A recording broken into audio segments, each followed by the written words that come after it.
emotion, they drunk at their problems. They always on road and they starting. She knows cause she's the same. She's trying to stop playing games. Move of emotion, they drunk at their problems. They always on road and they starting. She knows cause she's the same. She's trying to stop playing games. Where the people at, what they really want to know? Who's your lovers and who are your bros? Who are the enemies you do keep close? Who are the people that you shouldn't know? Where the people at, what they really want to know? Who's your lovers and who are your bros? Who are the enemies you do keep close? Who are the people that you shouldn't know? I just gotta flex, flex, flex on the lean. I just wanna rap, rap, rap to the beat. I just wanna back, cause I'm mean. I just gotta go back, I'm a freak.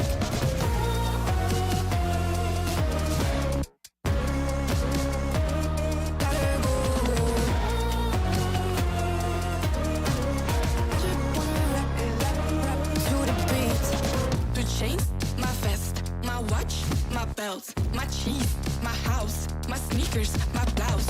I just party hard, topping the one in the chart. I've already won, babe, I didn't even start. Flexing on ya, flexing on lean. Flexing on ya, flexing on lean. I just gotta go, but I wanna hold on. I can't let you go, but I gotta stay strong. Unless you heard it from me, then you ain't heard it from me. Got it from me, all the energy extra. You don't wanna see me with the hitters. Generations caught up, look how things will switch. People they're quick, now they wanna move at the bits. Boy wanna go to bitch, nah. Now I'm moving. I gotta do what I do. I'm really here on my ones now instead of 4 3s or 2s. And now it's F from Paris. I could've been F'ing you in Paris. I don't wait for the drop, I just flow from the pot.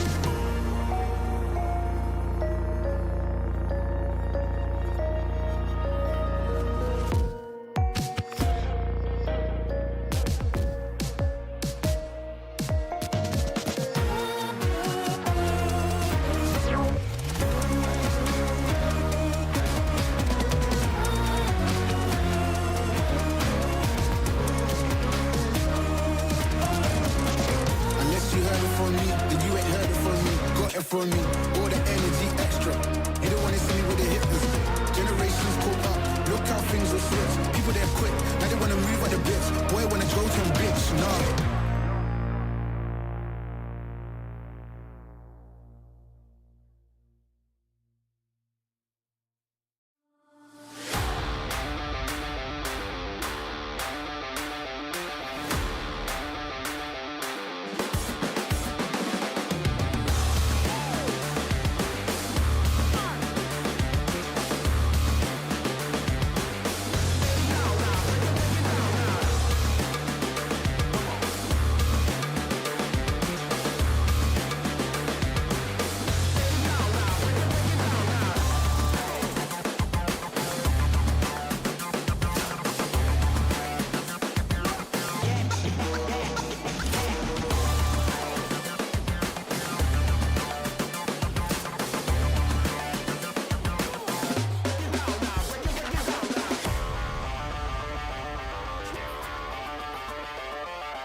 Good people of the flesh and blood world, lend us your eyeballs and ear holes, because it is the second day of Calling Shizuoka, just one of the many events on offer at the World Tour Shizuoka, one of the many stops all around the world for the Player of the Year competition that is well underway, almost being wrapped up in 2025. My name is Bryce Platz, and I am here with Majiin Bae.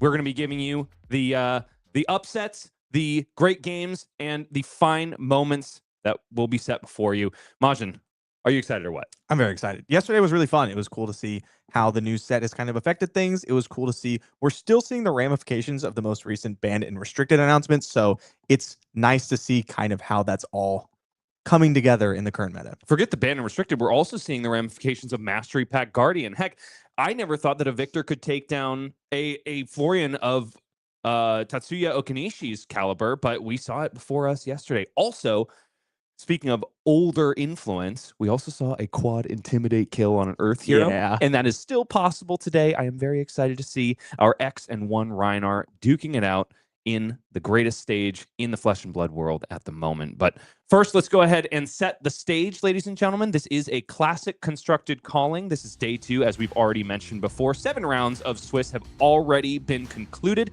We have 5 more today before the top 8 cut. Majiin, you have been in this situation before in a calling day 2. What are the differences between day 2 and day 1? I feel like the metagame tends to be a little bit different. You see sort of a winner's metagame kind of bubble up a lot more. I would say standard meta decks are what you run into. This is where your reps come into play. You've probably played these matchups a lot. You have them down, but so does your opponent. You really need to play at tip top because you know that all the people who are here deserve it. And being someone that has deserved it time and time again, and yet also has fallen victim before you've been able to make that top 8 cut, what do you think makes the difference? Oh, it could be tons of things. Sometimes you're just not quite as prepared. Maybe you're a week behind. Matchups also play a really big part into this. If you're playing Florian, you probably don't want to see Kano, for example. But if you're playing Dorinthia with 3 Oasis Respites, maybe you do. There's a lot of things you have to play really tight. You have to know your matchups, and your tech has to line up. That and even real world implications, like, hey, maybe you had a really rough night before and you are literally throwing up trying to play your matches in round 2. Like, this is a game of endurance. Ask anybody that has been at the top tables, has made their way, punched their ticket to a top 8. And hey, since we mentioned top 8, there is some really amazing stuff on offer for prizes. 20,000 USD, 5,000 for first place, 24 for second, 1,200 for third through fourth, fifth through eighth gets 750, 9th through 16th, 400, 17th through 32nd, 250 USD, which all adds up to 20K. But that's not even the most enticing thing. No, the money is not all. All that glitters is gold. And how about a gold foil legendary? What's your favorite that you've ever pulled, Majiin? Oh, Blood Spattered Vest was a really cool gold foil. But every single time I open a gold foil legendary, I chant Stormstriders in my head. I haven't opened it yet, but I'm going to keep trying. Well, some folks are going to be going for the random gold cold foil, but one champion will go home with the coveted gold cold foil stone wall gauntlet and also a glass trophy to commemorate them as the calling champion in Shizuoka. Besides that, of course, 16 World Tour points. A race that has really come down to the wire. We're looking at a couple upsets, one of which could be winning it all today. Jacob Clements is in the running from Great Britain, trying to dethrone Brody Spurlock as the leader in the Player of the Year race. Yeah, we've seen Jacob make a tremendous run in the second half of the year. I thought Brody's lead was going to be a little bit too much to overcome, if I'm being honest. But every single tournament, Jacob Clements gets closer and closer. He's still in the field today. That's not the only leaderboard that we should have our eyes on. No, Living Legend is also something that we have to be aware of. That being said, I've casted a lot of callings this year, Majiin, but this is the first where no hero is at risk of making it to the Hallowed Halls. I casted in Sao Paulo when both Zen... I think both Zen and Enigma were just about there. I casted another one where Azalea was at the ready to LL. In this case, the front runner is someone that you might recognize, but no matter what, if he wins, Kano Drakaya of Aether will remain in the CC format. Yeah, we'll see him. I think it's with ProQuest coming up, though, a win here and ProQuest, I believe he gets the 1.5 point multiplier since he's been in the game for so long. I don't know if he'd make it to Worlds if he won this calling, so I'm kind of hoping he doesn't.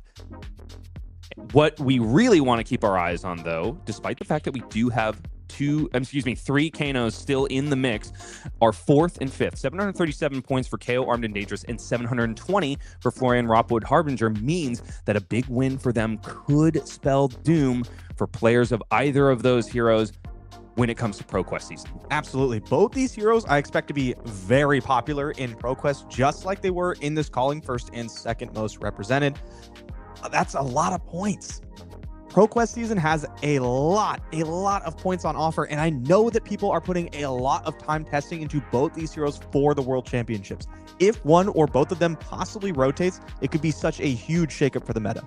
And even if no hero is ascending out today, it does have broader implications because this is not the only calling left for this year. No, indeed, we have several dates that you've got to keep your eyes on.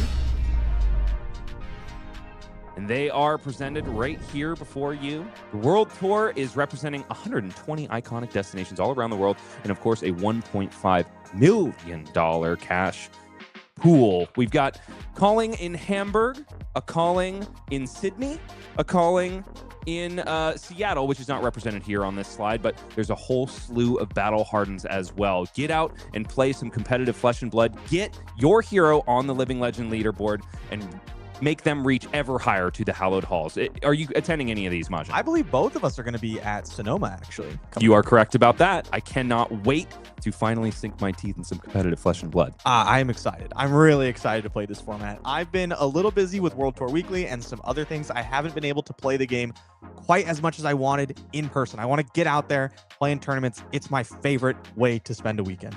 If there's one event on this list that I am really regretting not being able to make, it is Edinburgh on November 8th and 9th, a battle hardened, sure, maybe not the most high profile event, but Edinburgh is just such a gorgeous city. Shout out to all Scots folk out there. I am one of you, even though I was born and raised here in the US, and the Highlands call to me every single year. Why can't you go? Is it just a little too far of a drive? It's a little bit too far of a drive. I don't have an amphibious car as of yet. Keep your eye out also for the World Championship in Philadelphia. That'll be coming at you in the middle of November. But beyond that, we need to zoom back in to Shizuoka and understand how things have been shaking out so far. This is our day one metagame, folks. And I want you to keep your eye on the number of KO Armed and Dangerous that are represented here and both on our next slide. Beyond that, we have Florian, Cindra, and Gravy rounding out the top 4 most represented. Verdance shortly behind. And then, believe it or not, Fang coming in at 6th, which I definitely didn't expect to see personally, but there he is alongside 13 Kasai's. Definitely some Warrior believers still in the mix. But anything that surprises you in particular? I did think Florian was going to be a little bit more represented than KO, but that's about where I expected both of them to be. This is honestly pretty close to where I would have guessed, I think. More marionettes than I would have expected. And the biggest surprise to me, the biggest disappointment, is the lack of Tough Nut. I wanted to see a Tough Nut on coverage. I was so excited to see one play in this calling. Yeah, I could not agree more. The Rock Fiends, I guess, are not in Japan. I definitely, based on Twitter feeds, I really thought there was going to be at least a Tough Nut or 2 making their way across the pond to Japan. But in this case, no. It seems the Super Slam hero of choice, at least for Japan at this point, which, granted, we have to mention, it could be hard for people to get their hands on cars. It is a release weekend after all. But the Golden Girl seems to be Pleiades. There were 7 in the field, and we still, folks, have 1 live in day 2. Really exciting stuff. We didn't see her quite able to pull out her game against Slippy, but she did some pretty powerful things, and I do expect with a little bit more cooking, we'll see more of Pleiades in tournaments to come. Well, we've talked about it enough. Let's see the conversion numbers. That's what really everybody cares about at the start of day 2 coverage.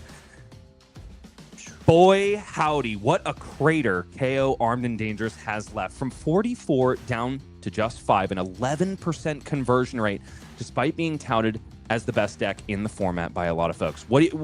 What can we contribute that to, Majiin? Yeah, that is a huge drop-off, especially the deck is newer, right? It's different than it was before. It usually takes players a decent amount of time to settle on a list they really like. However, I don't think the KO deck changed so drastically. You got a lot of cards. A lot of those were upgrades. So it's not like the list we see in a month are going to be so different. So maybe the meta isn't as favorable for KO as we thought. Maybe the other mid-range decks like Florian and maybe even Gravy Bones are better into them than players had expected. Maybe Cindra's too fast. We don't really know yet, but I hope we get to see the deck again today. And maybe KO is just suffering from an issue of too many brand new tools. I mean, too many shiny things can sometimes upset the balance of a finely tuned 80. I definitely think that these 5 right here are going to set the tone for lists moving forward. And if one of them performs well, I think we're going to see a very different kind of conversion for KO at the next big tournament. Absolutely. Beyond that, we've got a 41% conversion rate for Cindra, Drakai of Retribution. Some folks in the community have been touting her as the actual best deck. Looking at you, illustrious color commentator Pankaj Bajwani. You may be right in this case. 39% for Gravy Bones, long touted as dead thanks to the banning of the Tipples. Florian coming in at 26%. You got to expect him to be doing well, especially because this is Japantown. Our last winner was Tatsuya Okanishi on Florian, and then also 30% Verdance. That's not bad for our Earth Wizard, huh, Mike? Not unhappy about that at all. A lot of people were very high on her coming to this tournament. A lot of people were very low on her coming into this tournament, depending on how well you thought Gravy Bones was going to do into this format. It seems like the Earth Heroes are continuing to do pretty well. 26%, 30%, these are solid numbers. Obviously not quite as insane as the numbers that Cindra and Gravy Bones are putting up, but it does look like the Earth Heroes have a solid spot in this metagame. And normally at this point in the discussion, Majiin, I like to give a half-throated shout down to our 1s and 2ofs, but we have to talk about Rhinar and Victor because Charlie, our man from Taipei on Victor, took down not 1 Florian, not 2 Florians, but 3 yesterday during day 1, one of which was on coverage. I highly encourage anybody that has any sympathy to the Guardian class to go ahead and check that one out because it was a masterclass in how to deal with a matchup that most people think is just plain unfavored. In this case, he goes into day 2 completely undefeated, and we'll see him in round 1 of coverage. Oh yeah, I'm stoked to see it again. I was really excited to watch the game plan into Florian, and I got more excited the longer the game went in. Once I saw the pieces kind of falling into place, once I saw your favorite card, Cast Homes, getting resolved, I was like, oh, this is it. This is a great plan. Let's take a look at the standings now, folks. We've talked about conversion rates, but let's see who is top dog right here. It's Charlie Fan in second, but going to be going up against Keith Tan, the one undefeated KO in the room. These are the only 2 undefeated at this point at calling Shizuoka, but there can be only 1. We're going to get that answer at the end of round 1. But beyond that, we've got our Rhinar player in the 5th seed, 6-1 still, intimidating out the wazoo. I don't believe this was the Rhinar that we saw on coverage yesterday, so could very well have very different game plans than we originally saw. I think that might be the same Rhinar that we saw on coverage.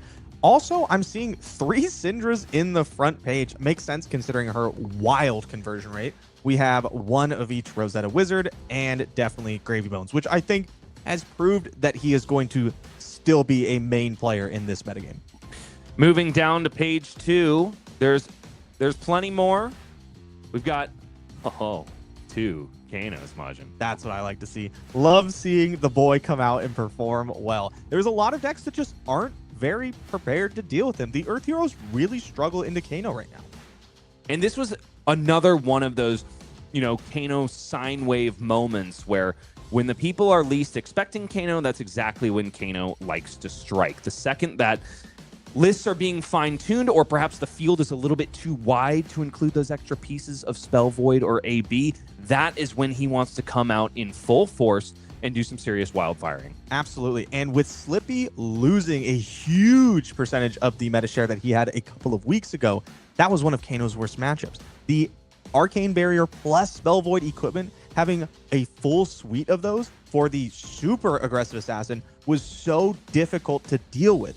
Kano didn't have the time necessary to set up, but now Slippy's basically not even here. I believe there was only 4 copies in the entire 300-player field. He gets to run rampant over these slower decks. Slippy is not here, but there is still an assassin live for top 8. Tatsuyaki Tsushita is holding strong on Arachne Marionette. We have yet to see him on coverage as of yet, so we don't know if he's flirting with the dagger-centric build popularized by Tao Tao Chu or something maybe more stealth attack-centric. Nevertheless, he remains at 6-1 and is absolutely live for top 8. So assassin players, keep your eyes on what is to come.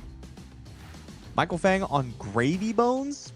Always like to see him doing well at tournaments. All right, page number 3. Hazuki Mori holding up the bottom of the pack on Kasai Golden Sand. We mentioned yesterday that Pudding Tam is also on Kasai. Nevertheless, has fallen from grace, not quite able to make it into real day 2 contention here. I know you really wanted to see some Kasai action. Maybe Hazuki is the guy to make it happen for you. I did. I was really hoping to see Blood Follows Blade. That card seems incredibly powerful to me. It seems like it might make some of the matchups that she struggles with a lot easier, specifically Verdance.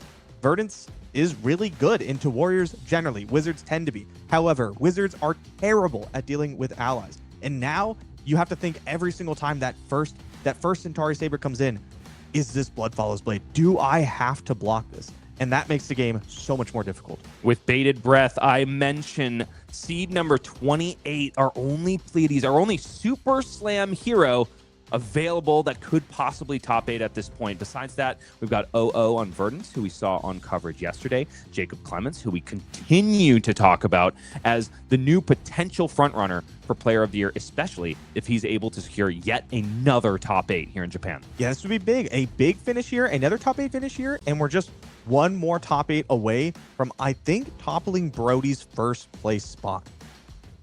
Can Jacob do it? But he's got to get through a lot of really tough games of Flesh and Blood before we even get to talk about that, because he lies at X2, which means that essentially any loss except for the very last round probably means he's out of top 8 contention. We're only going to get 2 X3s of, I believe, 14 that are going to make their way into the top cut. Yeah, it's going to be tough. When you start out day 2 knowing you are not allowed to lose, that's a lot of pressure to overcome.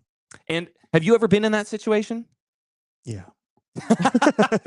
Based on your posture, I don't think you did overcome it, but do you think it makes you make inaccurate decisions or perhaps overthink things, maybe use too much mental energy? I actually think I perform my best with my back against the wall, because you have no choice but to win the game. So you can't make decisions that just like, oh, well, I'm kind of losing, I guess I'll just do this and lose a little less. You have to go, how do I win? Yep. Things are going really poorly. I have to find a line, even if it involves getting incredibly lucky. I have to find a way to win the game. And I think I end up playing better because of it. We're going to see some exhilarating moments because of that exact factor that Majiin Bae has just laid out for us. But first, let's go ahead and check out our only undefeateds down in Shizuoka. Hop in our virtual plane and get on down to the match floor, where Victor Goldmane, high and mighty, in the hands of Charlie Yufan from Taipei, is taking on the brute force that is Kayo, armed and dangerous, in the hands of Keith Tan from Singapore. Both these players are the only undefeateds, but who do we give the edge to, Majin? Okay, I'm thinking back to heavy hitters meta. Victor wasn't incredibly popular because the KO matchup was difficult. Now, a lot of that, from what I heard, centered around Cast Bones, which I don't think is making it into lists quite as much as it was previously. But it seems like Charlie has a plan into these brutes. Got to be talking about the fact that Victor needs to reliably win clashes, at least based on the way I've seen Victor decks built in the past. We know that Charlie Yufan is leaning into a hefty number of clash cards. But when you're going up against a deck that is essentially cheating the power of all of its cards in all zones except for the combat chain, maybe that is a little bit more difficult. Yeah, something interesting. I like to take a quick peek at equipment anytime I jump into a game. Arcanite Skullcap's still there. We saw this in the Florian game, and we assumed that maybe it was just to stop the Channel the Millennium Tree pump. But we see it here against Kayo, who does not present arcane damage. So maybe just saying the extra block is exactly where I want to be. It does make me wonder if Charlie is running the Crown of Dominion in the sideboard at all. King Victor is a very enticing proposition because it essentially means your Visit the Goldmane Estates are already online to create might tokens at the very beginning of the game. But we've got to catch up with what's going on with these players. We saw this card being blocked with being very influential in Charlie's game against Tatsuya Okanishi. It is right behind you. When this card blocks with another one from hand, it will get +1 defensive value, bringing it up to 3. Also give you the opportunity, essentially, to opt the top card of your deck. And Charlie does that twice here, putting a Cut Through the Facade right to the bottom of that deck. Yeah, that could definitely be powerful, especially with all the clash cards that we expect Victor to be playing. You don't really need to be spiking super big clashes against something like Cindra, who doesn't have that high of power attacks. But when you're playing against a brute like Kayo, who has a lot of high power attacks, you need to hit your best cards to clash with. First blood drawn on the side of Keith Tan. 40 plays 37 at this point. Charlie must just draw back up and pass, let a Seismic Surge go by the wayside, and it's back over to Keith, who has found himself the first copy of Blood Rush Bellows that he's seen this game. But he's only got a 4-card hand, and he's also got a Command and Conquer, not a Brute card, so maybe not enticed to throw out whatever I was saying. Here comes Blood Rush Bellows. 2 cards left in the hand, ready to be discarded. It is Vigorous Smash Up, the card randomly discarded there, which leaves a red in hand. We saw so many Blood Rushes resolve yesterday that drew 2 reds. Will that be the same fate for Keith Tan? We do have 2 resources floating. We know it's Command and Conquer. Reds! All reds again. Disaster. Savage Slash is available. Absolutely is available. Has not blocked for 2, though. Essentially leaving 2 value on the table against a Guardian opponent is probably not the way you want to go about this. 2 resources floating could always send a claw, but no, instead, the pulping is going to come in, try to fix this hand a little bit.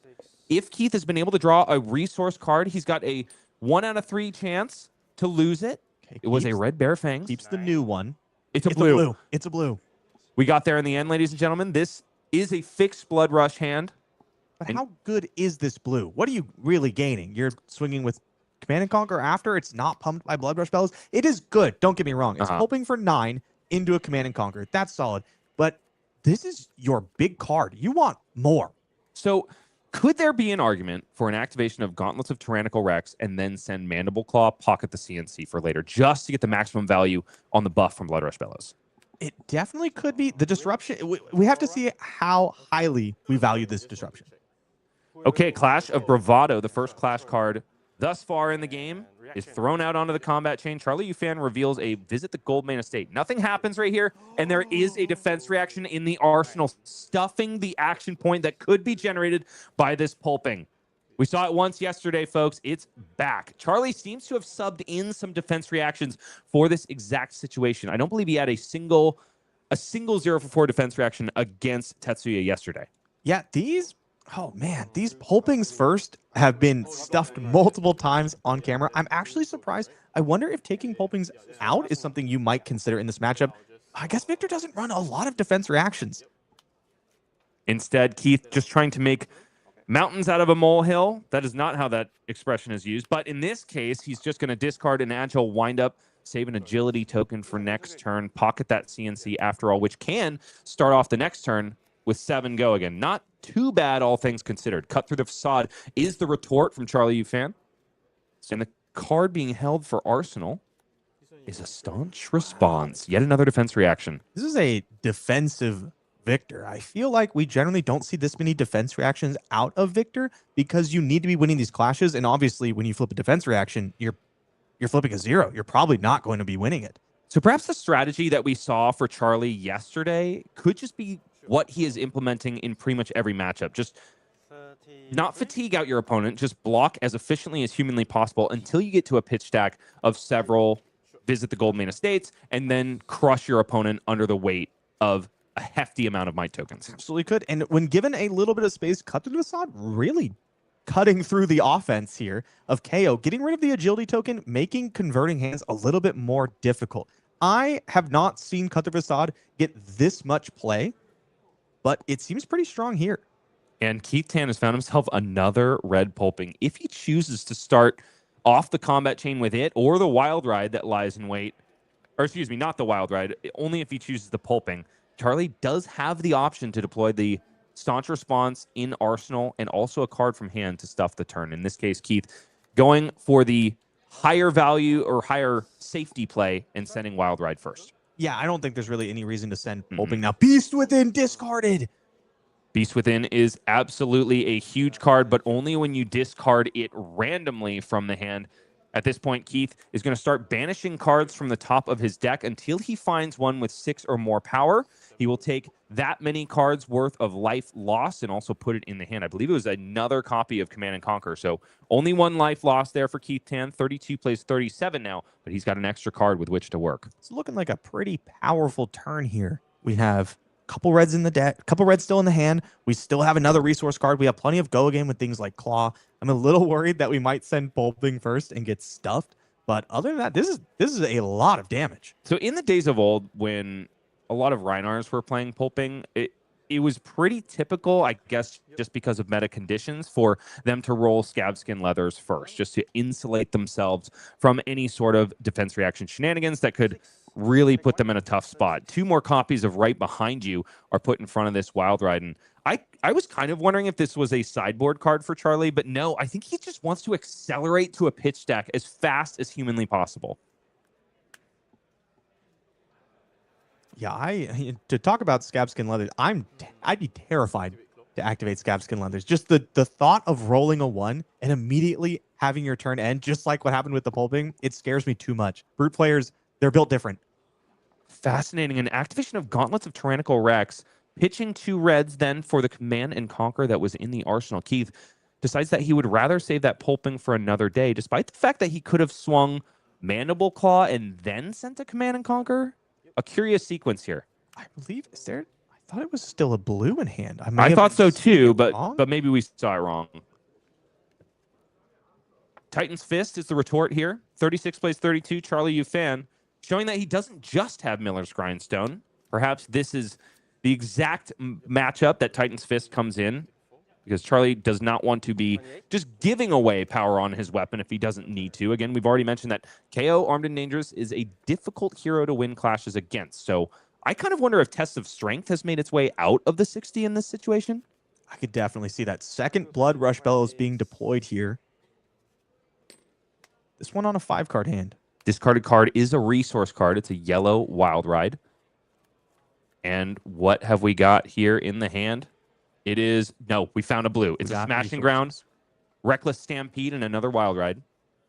I want to know what's in Arsenal. It's, no, you're right. He pitched a Command and Conquer last turn to play the Command and Conquer from Arsenal.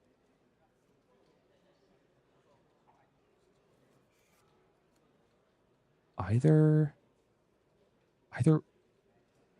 there was still a Pulping in the hand. We were worried about him deploying it. I can't remember if I saw it in the pitch zone or not. I'm sure we'll figure it out here pretty quickly. Yeah. 28 plays 36 here.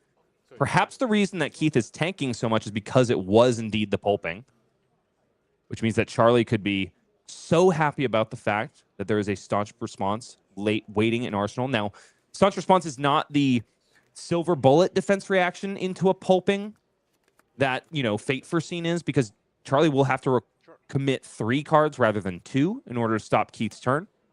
But no, it was a red Buck Wild. I think that was the mistake we made. We thought this was a blue card on the previous turn cycle. In this case, definitely going to gain go again because there is a card with 6 or more power in the pitch zone for Keith Tan.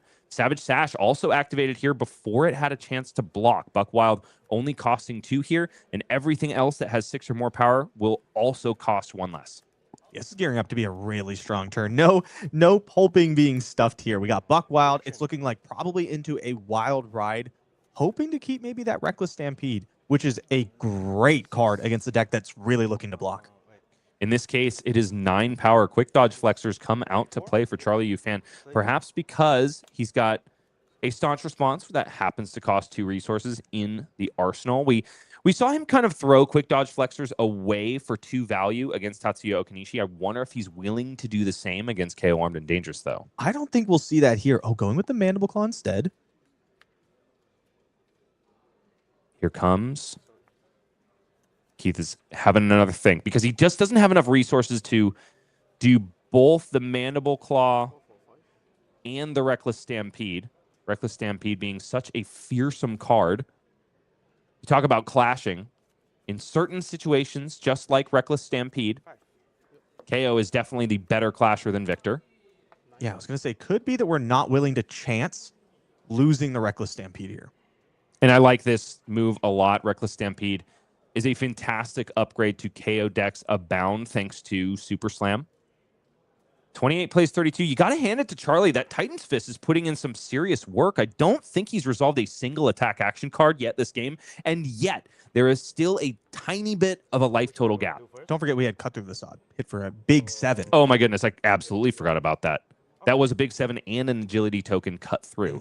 In this case, Clash of Bravado is going to try to do the same thing in a different way. Charlie wins this one thanks to the Choke Slam on top. Goodbye Might token generated as part of KO's static text. I don't know about you, but Clash of Bravado has really performed on these last 2 Victor feature match games. I was not sleeping on this card. I basically didn't know it existed. And furthermore, we talked about how difficult it is for Victor to sometimes win clashes against KO, but in this case, it's looking mighty fine because Reckless Stampede is now going to deal 1 damage to Keith Tan. His own card is hitting him in the face, and Charlie Yufan has found himself the perfect card to just remain on top. It is going to be hard for Keith to beat a Choke Slam, which has a power of 8. In this case, Command and Conquer only has 7 from the KO Armed and Dangerous hero ability. It's a pretty solid sequence of plays. We thought this Reckless Stampede was going to be great for KO, but turns out Reckless Stampede is blocked out almost entirely, deals 2 damage to its owner, and the Clash of Bravado blows up the Might token for next turn. So Charlie looking really good on the defense right now, which is good because all he's able to do on his turn is draw back up and pass, still has a staunch response waiting patiently in the arsenal for the opportune moment. It's back over to Keith. 26 plays 28. Another Reckless Stampede in hand. You think he's throwing it out here after that? Yeah, probably. I think that I would be feeling really comfortable at 28 life with 2 Blood Rush Bellows gone. Without a doubt. Blood Rush Bellows is one of those cards that any hero that is trying to block out their opponent has got their eye on. It's like 3 of a kind in Rain Razors back in the Lexi days. You just need to know how many power cards are left in the opponent's deck. And if you're Keith, you have to make maximum use out of each and every one if you're going to be able to get through the stalwart defenses of a Guardian. Double red pitched again. I wonder if Keith is purposefully setting up a pitch deck. We saw red, blues, red, again. And I absolutely love it. If that is his plan, I love that he's doing it with a Reckless Stampede because based on the way we know that Charlie likes to play his game plan, that pitch stack is going to be nothing but non-attack action cards and blue attacks. So the prospect of Keith winning clashes later in the game is even higher than it is right now. Absolutely. And 1 ping, you can kind of shrug off at this point in the game. But when you're deep in second cycle, single-digit life totals, the pings from the clash can be lethal. And so far, we haven't seen any sort of damage prevention like, like a Calming Breeze or something like that from Charlie Yufan. So Reckless Stampede could be the exact thing that Keith needs to get over the line, especially with 2 Blood Rush Bellows gone already. Oh, and Cast Bones is indeed a card that Keith Tan thinks he needs in this matchup because 2 have made their way into the hand. Could be a Scab Skin Leathers roll. Are you going to do it? Thumbing 1 for the block, however, Keith might want to be playing this a little bit more carefully than you or I, Majiin. I think I might roll Scabs here. But no, indeed. Strongest Survive is the card block with 1 damage comes across for Keith Tan. 25 plays 28 now. The thing about the Cast Bones now is that 2 Blood Rush Bellows are gone. And with 2 Cast Bones in hand, if Keith is running the full playset of both, then he's got very little misses left. But first we got to deal with Scab Skin Leathers. The big die comes out. Keith says a quick prayer to the brute gods. And it's no! It's a 1, and Keith Tan has to just draw up 1 card and pass, shaking his head and just praying that Charlie doesn't have any sort of a useful retort. And of course, there's a Spinal Crush in hand. Seismic Surge token generated, and Spinal Crush coming in, threatening to turn off Go again in all forms for Keith Tan. I would look at this hand, and I'd look at this board state. You have some life total to work with, and I would think, I'm going to do it again. Dude, I would absolutely send it one more time. The only thing that would give me pause is the fact that Keith has a non-block in hand. Absolutely. So, oh no, and he's thumbing the cast bones now. Betray me once, and to the graveyard you go, says Keith Tan. I do not want to roll Scab Skins again. I think if Pulping was a blocking card, it's yeah, much easier to just put 2 cards in front of this. Try again. In this case, it's Wild Ride in the yellow from the arsenal for Keith Tan. 2 cards in hand, but 1 is going to the graveyard. 22 plays 28, and it's a swing big that pays the additional cost for Wild Ride. 5 go again here. I believe that means we have the Pulping going into the arsenal. A scary card in this matchup, especially since we've seen a couple defense reactions. We know there's a staunch response in the arsenal for Charlie. At this point, do you think Keith is suspecting a defense reaction? Because the staunch response has been rotting there for quite some time. I think you have to be suspecting something like that, especially when you see a non-sync below defense reaction played, Fate Foreseen. Once you see something else besides sync below, you know there's a lot of defense reactions in the list. Yes. Usually, heroes will go for the 3 sync belows first and then branch out from there. And it's confirmed there because Charlie also blocks with a sync below. Furthermore, also blocking with Visit the Goldmane Estate, the first copy that we've been able to see thus far, instead in favor of a Choke Slam, discounted, of course, by a Seismic Surge, making it a 2-card 8 with disruptive capability. Which lines up very well into the 3rd copy of Blood Rush Bellows that Keith just drew. Not what you want to see. So Keith now kind of finding himself in the Kayo paradox. Sure, he puts up really amazing numbers, but he's pretty darn easy to disrupt when you need to be keeping 4 or 5 card hands in order to actually resolve your power cards like Blood Rush Bellows. What's really awkward is that even if you want to save Blood Rush Bellows, you can't really send much back because you have this Bear Fangs, and you run the risk of discarding the Blood Rush Bellows. You can't block completely out and then arsenal the Blood Rush Bellows because Bear Fangs doesn't even block. Does have the ability to throw some armor in front, but is he just taking 8? Oh, no, wow. I see. So he blocked with 3 pieces of armor, including the Scowling Flesh Bag. This is exactly the way that Tatsuya Okanishi's Face Purgatory went on a previous game, was just forced to cash in an all-powerful headpiece in order to cover up a breakpoint. Bear Fangs is discarded for the cost of Blood Rush Bellows, which means that 2 cards in addition to the 1 in hand are going to be found. What are they, though? We got some resource cards here, a blue, a Beast Within, and yet another copy of Reckless Stampede. That being said, doesn't really cooperate on the action point front besides the use of Mandible Claw. This is not exactly where we wanted to be. Losing that Bear Fangs is a bit brutal. We do have a Claw into another attack, but that's not the big, gigantic play we needed out of this final copy of Blood Rush Bellows. No, Charlie is still above 20 life, and when your power cards are basically completely gone out of the deck for Keith Tan, unless, of course, he's got 1 more copy of Cast Bones, you're thinking immediately here, how am I actually going to send enough damage to close this game out? And unlike some other mid-rangey decks, Kayo burns his deck. Sure, not as fast as Dash.io, but there are a lot of cards that are drawing and discarding. So Keith is going to be moving through his deck a lot faster than Charlie Yufan. I think you can see the visual difference between the deck sizes. Obviously, the amount of sleeving does come into play, whether they have double sleeved or single sleeved. But like you mentioned, every time it's a draw discard, you lose cards in deck. Blood Rush Bellows, you lose cards in deck. The other thing not going well for Keith on this turn is that he doesn't have a good target for the arsenal, except for the Reckless Stampede, which he probably wants to be throwing on this turn. Looks like a great turn for this Staunch Response to come into play. Without a doubt, especially if Charlie is expecting to start losing some of these clashes. No, indeed, Keith says, I'm just going to send this Beast Within, get the +2 from the Blood Rush Bellows in that way, and pocket the Reckless Stampede for later.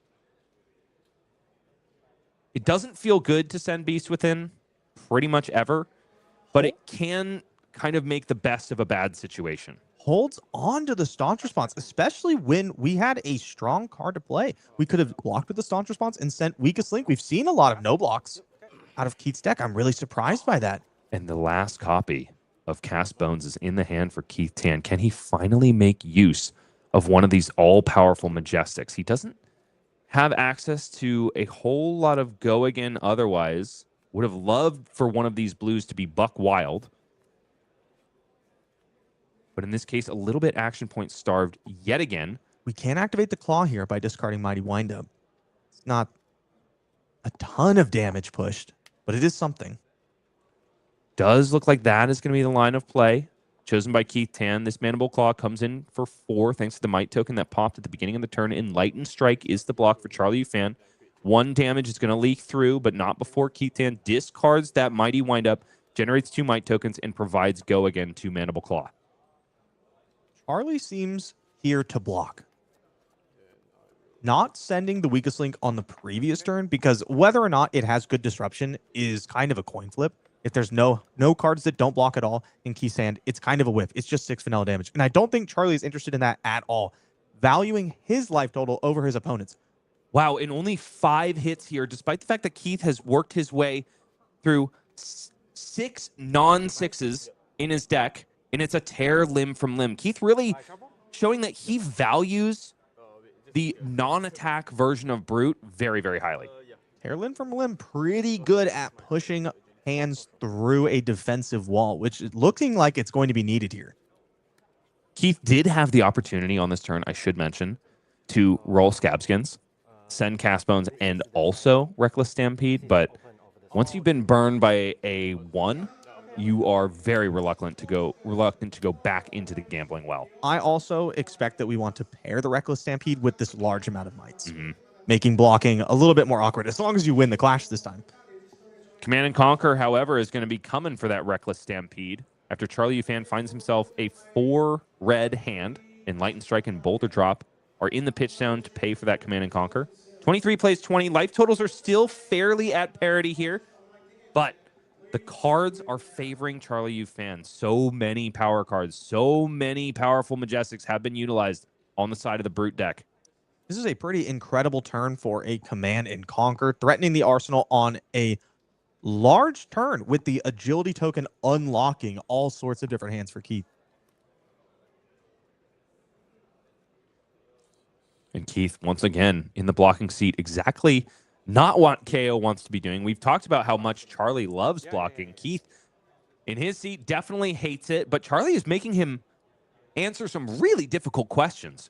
What do you think about Charlie's decision to block with a Visit the Goldmane Estate earlier? Do you think that's indicative of him realizing that this game is just not going to go the distance the same way it did against Florian? I think Charlie decided immediately that this is not a race. First and foremost is protect the life total. Seems to be what's on Charlie's mind. I'm going to drag this game out, which makes a lot of sense, especially when we saw the first 2 Blood Rush Bellows not quite get the purchase we were looking for. 6 damage goes through, and Reckless Stampede goes to the graveyard. The second copy so far. And down goes Keith Tan to 14 life. But 7 Might tokens and an Agility are going to be popping at the beginning of this turn, and Swing Big coming in for a massive, walloping 15 go again.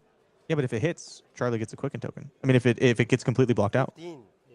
That is very true. And Charlie actually could do that with the Staunch Staunch Response in the arsenal. Maybe that's what he's thinking. Look at the body language here. He's wondering, can I actually make use of a Quicken token, or is this just funny? Oh, the E-Strike! We don't have the resources, I think, for it, but that would really be funny. E-Strike draw card with a Quicken token is one of my favorite plays. Pretty dang good. But no, I think he would need another blue in order to get maximum value from Staunch Response to even consider that line of play. Instead, Charlie giving a nod of approval to just doing the thing that he knows how to do, which is block. E-Strike plus Staunch Response means a total of 10 damage covered up here. 5 is going to get through. No Quicken token generated for our Guardian player. And Keith Tan must move on to the next chain link. All he has is a Mighty Windup and a Run Roughshod in the hand. So goodbye to Mighty Windup in favor of 2 Might tokens, and then Run Roughshod is going to clean this up very nicely. An additional 5 damage to close out this 20 damage turn. I bet Charlie blocks. You think he's going to block? I think he's going to block. Ain't no way. Oh, man. Got him. Thought I had that in the bag. That does not feel good. That was the final big power card that we knew of to push over defenses, and you did 5 damage. Charlie's still at 23. Keith does still have a lot of copies of, there's 1 copy of Swing Big, and then there's 2 copies of Swing Bigger, Show of Strength. That's true. We do have the Tear Limb from Limb. We see it drawn here.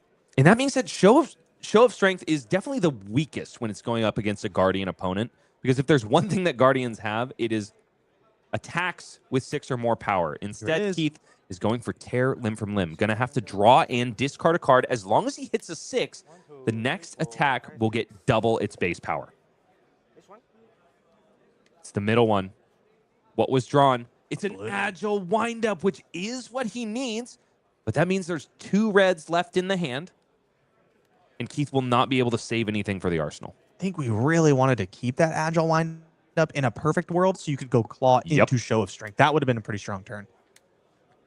Nevertheless, Show of Strength going to be coming in for 16 power. I think Tear Limb from Limb is looking 18, thanks to the 2 might tokens generated last turn. I think Tear Limb from Limb is looking even better than it used to because you have so many extra copies, essentially, of Swing Big. Exactly. But once again, like you mentioned, the KO deck has to sacrifice cards in deck in order to have these powerful effects. The deck is getting smaller and smaller and smaller. Charlie's life total isn't going down nearly that fast. We have a full 4-card hands. We've seen that Charlie wants to be blocking. A couple of 6+ power cards in hand to defend with could really cut this attack down to size. Keaton doing just a little bit of life total adjustment here for us. It's going to be a quick judge call. I do think that Charlie is going to be asking the judge about the text on Show of Strength and how it interacts with Tear Limb from Limb when he's going to be blocking with those 6 power attacks and reducing thereby the power of Show of Strength. Will that then retroactively affect the Tear Limb from Limb? That's really interesting. I would not have even thought about that. I don't think it will because it's a buff that happens after the attack has resolved and not really a static buff. Yeah, that would make a lot of sense to me. We are, it seems like, no, we're getting word from our producer, Ethan, that the question being put to the judge is, does the card discarded affect the amount of buff coming from Tear Limb from Limb? I think it's actually a translation issue on the cards put before both of these players because Flesh and Blood is, of course, an international game, and even though great games are a universal language, we still have to deal with the syntax of whatever language we grew up with in order to arrive at a proper end to a game. So we're back at it. Everything is sorted out here. Charlie knows exactly how this card works at this point, so 18 damage is on offer. Still a lot. 18 is the life total.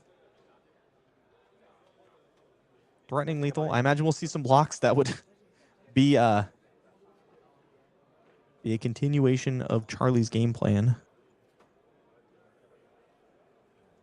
See Keith thumbing through his graveyard, wondering, what do I have left? How many Go-Agans do I have? How many power cards do I have? That is a lot of power blocking this.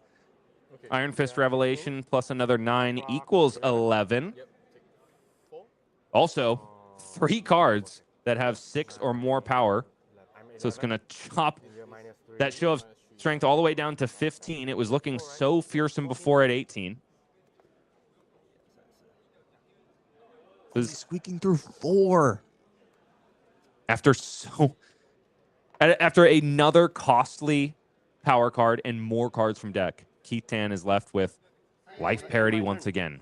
Charlie perhaps feeling pretty good, but life totals are squeaking down a little bit faster than we saw against Tatsuya yesterday. That is interesting. We see an arsenal here. I feel like any card with a block value on it would have been added to this chain, making me think that perhaps it was a staunch response drawn. That's possible. Charlie could also be wondering or thinking about the number of pulpings left in Keith Tan's deck. We know we saw one got pitched. So maybe he's just going to sit on a 0-for-4 defense reaction until it rears its ugly head. It also might be worth taking a little bit of damage that turn to bank a defensive card to get that one life total, that one block out of Arcanite's Skullcap once your life total gets lower than your opponent's. Keith Tan, Buck Wild is the first attack here, followed up by a Mandible Claw. Charlie Ufan, all too happy to block, something we've seen time and time again. He's got one card left in hand, but how will he use it? Oh, of course, a Titan's Fist for That 4. Pitching Headbutt? Yes. I think that card's so funny. It's really funny. Even funnier, because it is a funny card that has made its way into the 80s of pretty much every Guardian that's in the mix. It's like a real playable card. This is a solid card. That's totally Betsy getting Headbutt, right? I'm not sure. I don't think so. I always picture the left headbutter as Betsy, and I have no idea who it is on the right. I think that's like a nondescript Guardian.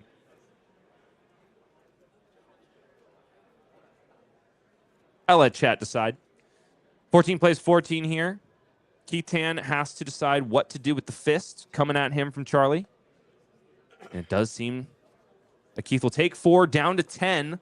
Time is running out for KO Armed and Dangerous. Yeah, once you get to this point, once you're playing against a deck that really, really, really wants to block you out. Not only are you battling the fatigue angle of this, but once you get to the point where you have to start blocking as well, I think the window is closed. And we're getting really close with Keith only at 10. Oh, and Show of Strength goes into the graveyard to pay for the extra cost of Wild Ride. Keith is definitely suffering from a bit of a Dash.io complex. In Dash.io, you don't want to be boosting away your powerful cards. In this case, Keith is discarding a lot of the ones that he really wants to see to close this game out. Fate Foreseen played from hand for Charlie Ufan. 2 damage comes across. 10 plays 12 now as Keith lines up another Chain Link. Do we have access to a blue? Gauntlets of Tyrannical Rex. Reds. Plus 2 reds equals a Mandible Claw for 4. Lackluster damage this way and that. Keith just hoping that Charlie is not going to be able to make use of the cards in hand on offense. Clearly trying to set up for another cycle because something like Swing Big presents so much more damage this turn. I was wrong. Test of Strength has made its way into the deck against KO. Keeps it on top, right behind you.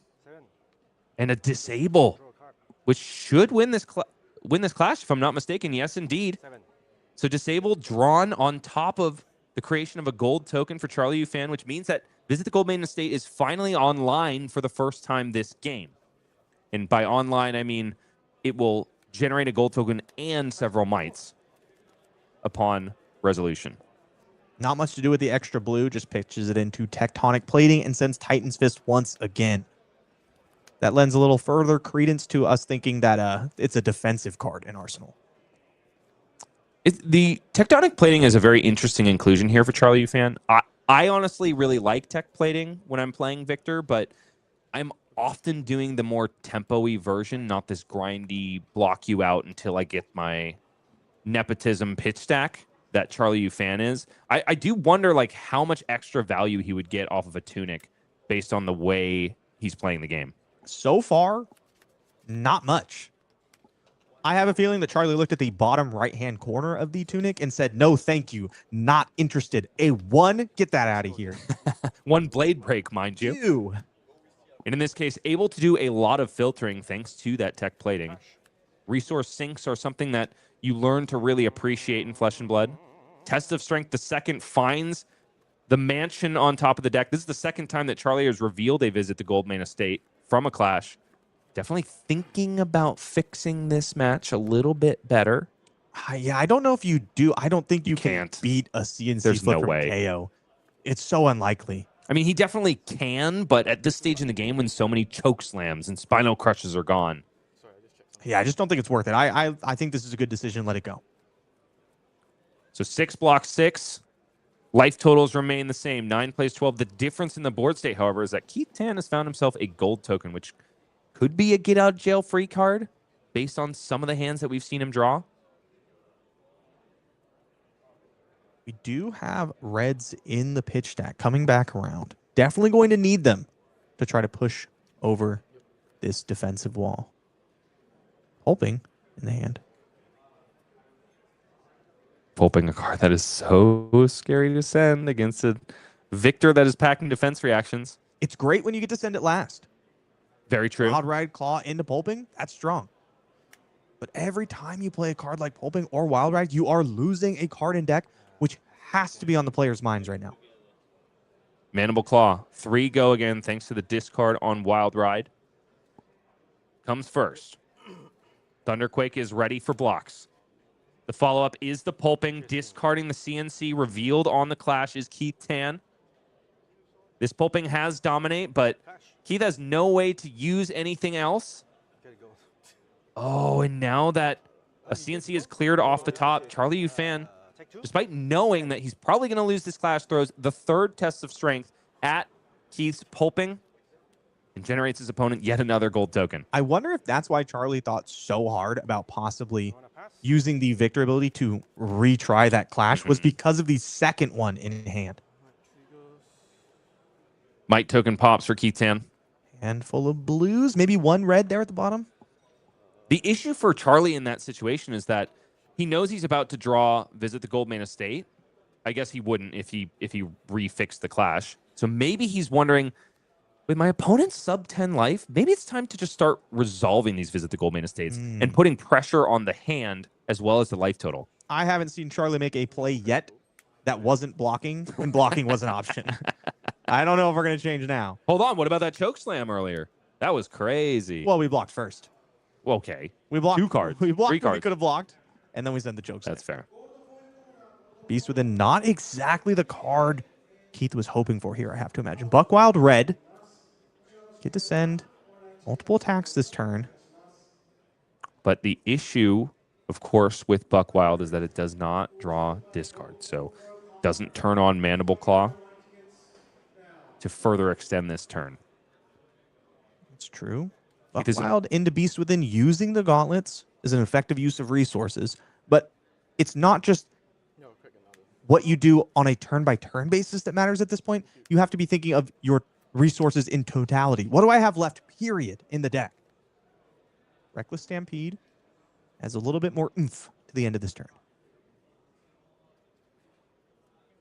Keith really liking the draw off of those gold tokens. Perhaps looking to send a blue or a Beast Within and save up for the following turn. Is that what I'm seeing here? No, adding to the pitch. Just thinking about his pitch. Yeah, Buckwild is indeed going to be the first attack here. Costs 3, comes in for 7, and will gain go again because there's not 1, not 2, but 3 cards in the pitch zone for Keith Tan that have 6 or more power. Charlie gets ready to do exactly what he loves to do, which is block. I'm at 10. Yeah, 9 to 10. Does have a copy of Visit the Goldmane Estate in the hand. I love when players have the marquee card for a hero signed by the artist. I think that's so fun. It would be better in white border. Got 8. If you could just say cast homes, I get to say white border. That's fair. 2 damage comes across here. Skullcap online. 9 plays 8 here. For the first time in a long time, yeah. Skullcap online.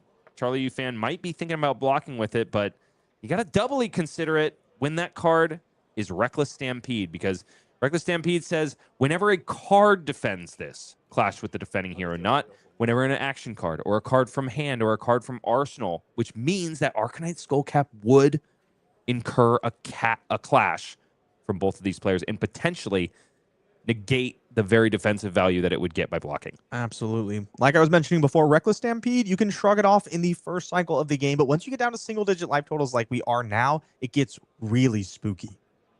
And this is a momentous thing in this game of the undefeateds because this is the first time that lethal is being presented.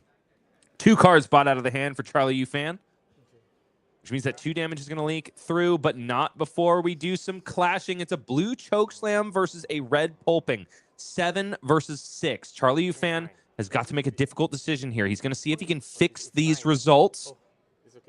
What do you choose in this situation, Majiin? Yourself or your opponent? I think he gestured towards himself. Do you think it wise? I think we're about to find out. And it is a disable +1 power, which means that Nice. we are evensies here. Charlie is so happy to leave that card on top, does not take the option, and Keith doesn't want to risk any damage to himself, so it's just 2 that gets through here. 9 plays 6 now, and Charlie must draw up and pass once again. And that Arsenal card is driving me nuts. What is it, Majin? Rampant growth life. Wait a minute, hold on. Somehow.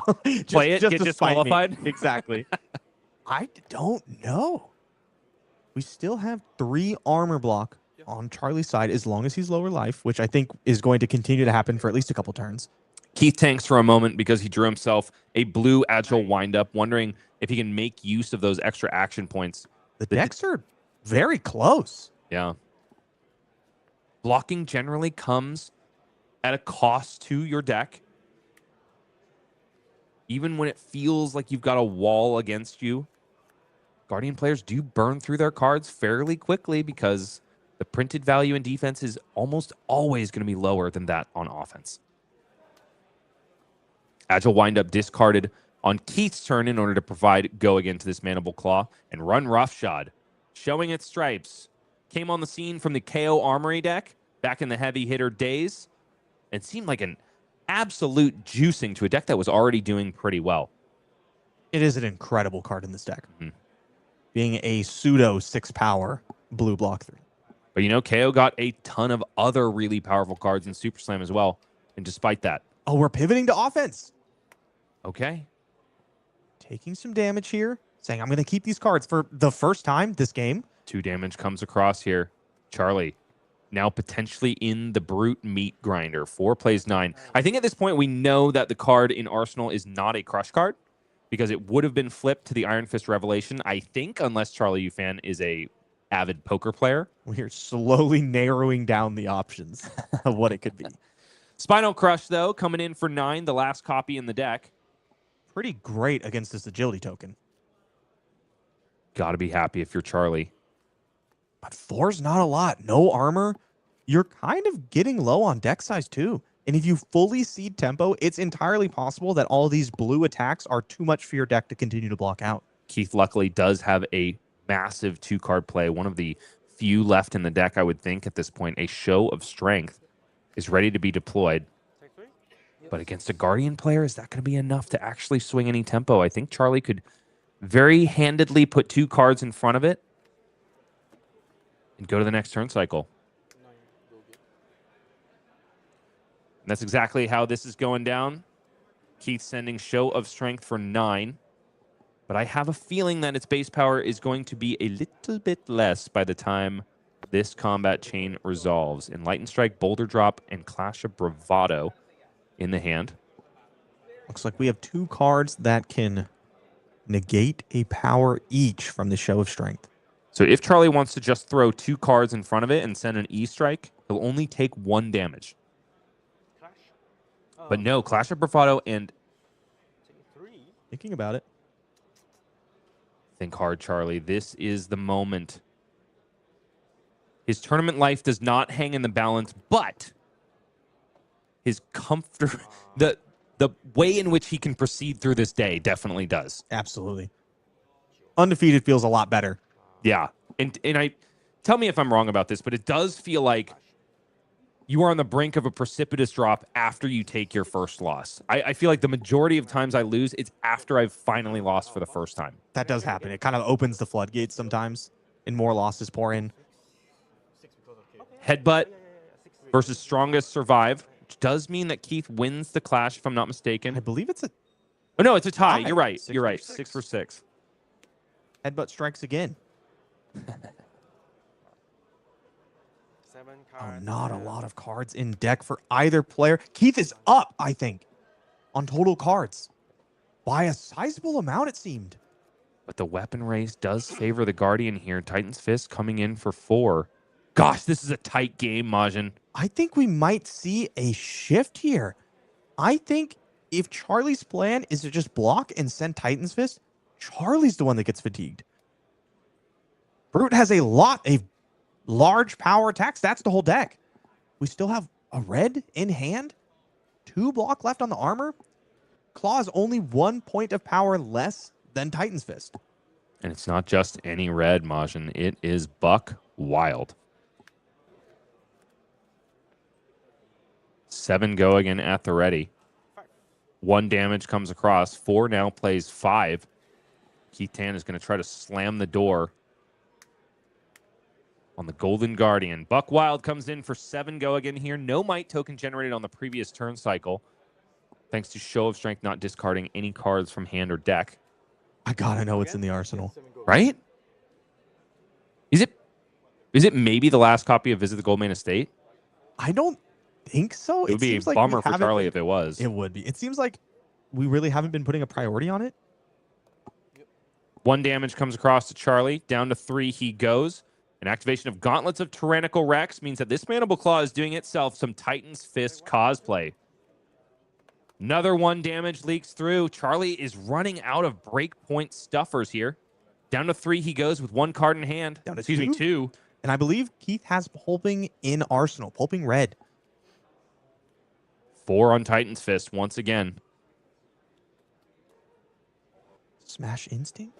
Swing big. It's a big hand. Buck Wild blue. Swing big. Smash Instinct. Pulping in arsenal. A lot of gas here.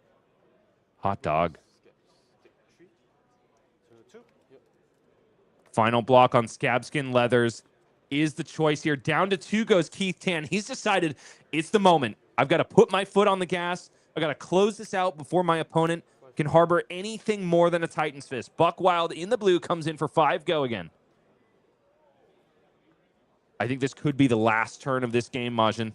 I don't know about the last turn, but I think it is the deciding turn. I'll check this. Spends 2 cards blocking. Right behind you. Sees the last card in Charlie's deck. There's no way. Gauntlets of Tyrannical Rex activated. Swing big comes in for 9. Only 2 cards in hand for Charlie Ufan. No more in the fridge. The time is now. If there's a defense reaction in the arsenal, it must be deployed lest Charlie fall down to X and 1. 2-3 blocks are not going to do it. I couldn't see it. I couldn't either. We're going to live on the edge of our seats, just like you folks at home. It is a defense reaction. A sink below is going to cover up that swing big. Losing a little bit of value on defense is Charlie Ufan, and ending with 1 card left in deck. He draws it. Oh, intimidated. Smash Instinct. Come on. It's funny. No, it's just the pulping, and the fist pump is extended. Keith Tan fights his way tooth and nail through the stalwart defenses of Charlie Ufan. Head to the ceiling. He's the only undefeated left in this tournament. I can't believe that Keith is the one that fatigued his opponent. I don't know about you, but halfway through that game, when that 3rd Blood Rush got used and we didn't get like a ton of value, I said, oh, I think this is over. I think we're going to see a slow bleed out on the Kayo side. And then that's not what happened at all. You know, here's the difference in what we saw from the Victor player today and yesterday. At a certain point, he was able to pivot against Tatsuya Okanishi, start resolving Visit the Goldmane Estates. What Keith did so expertly there, even though it was not pretty, it wasn't clean, he fought as dirty as possible and saved cards in deck. Once he noticed that his opponent was doing nothing but blocking, that's when we saw time and time again, double red in the pitch to pay for a Mandible Claw, double red in the pitch to pay for a CNC. He kept damage in the deck, remained patient, and got there in the end. Yeah, those red Buck Wilds were incredible this game.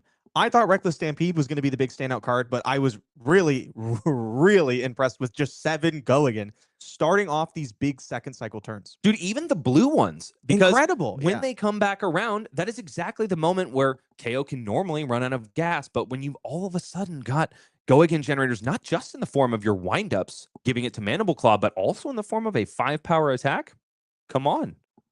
I expected to see a little bit more from the Castbones. Losing 2 and still winning the fatigue race is very impressive. We saw not only that happened, but the first Blood Rush Bell is getting completely stuffed by stopping the pulping. The second Blood Rush Bell is not getting a lot of damage through. The third Blood Rush Bell is not getting a lot of damage through and still fatigued his opponent at the end. Well, folks, it might seem a little bit weird, but this is the moment where we are going to plug Mastery Pack Guardian. It didn't look quite as good in this last matchup as it did in the previous matchup with Victor with Victor going Goldmane Estate over and over again against Tatsuya Okanishi, but nevertheless, Clash of Bravado is part of this set. Test of Iron Grip is part of this set. Headbutt is hilarious and part of this set, ladies and gentlemen.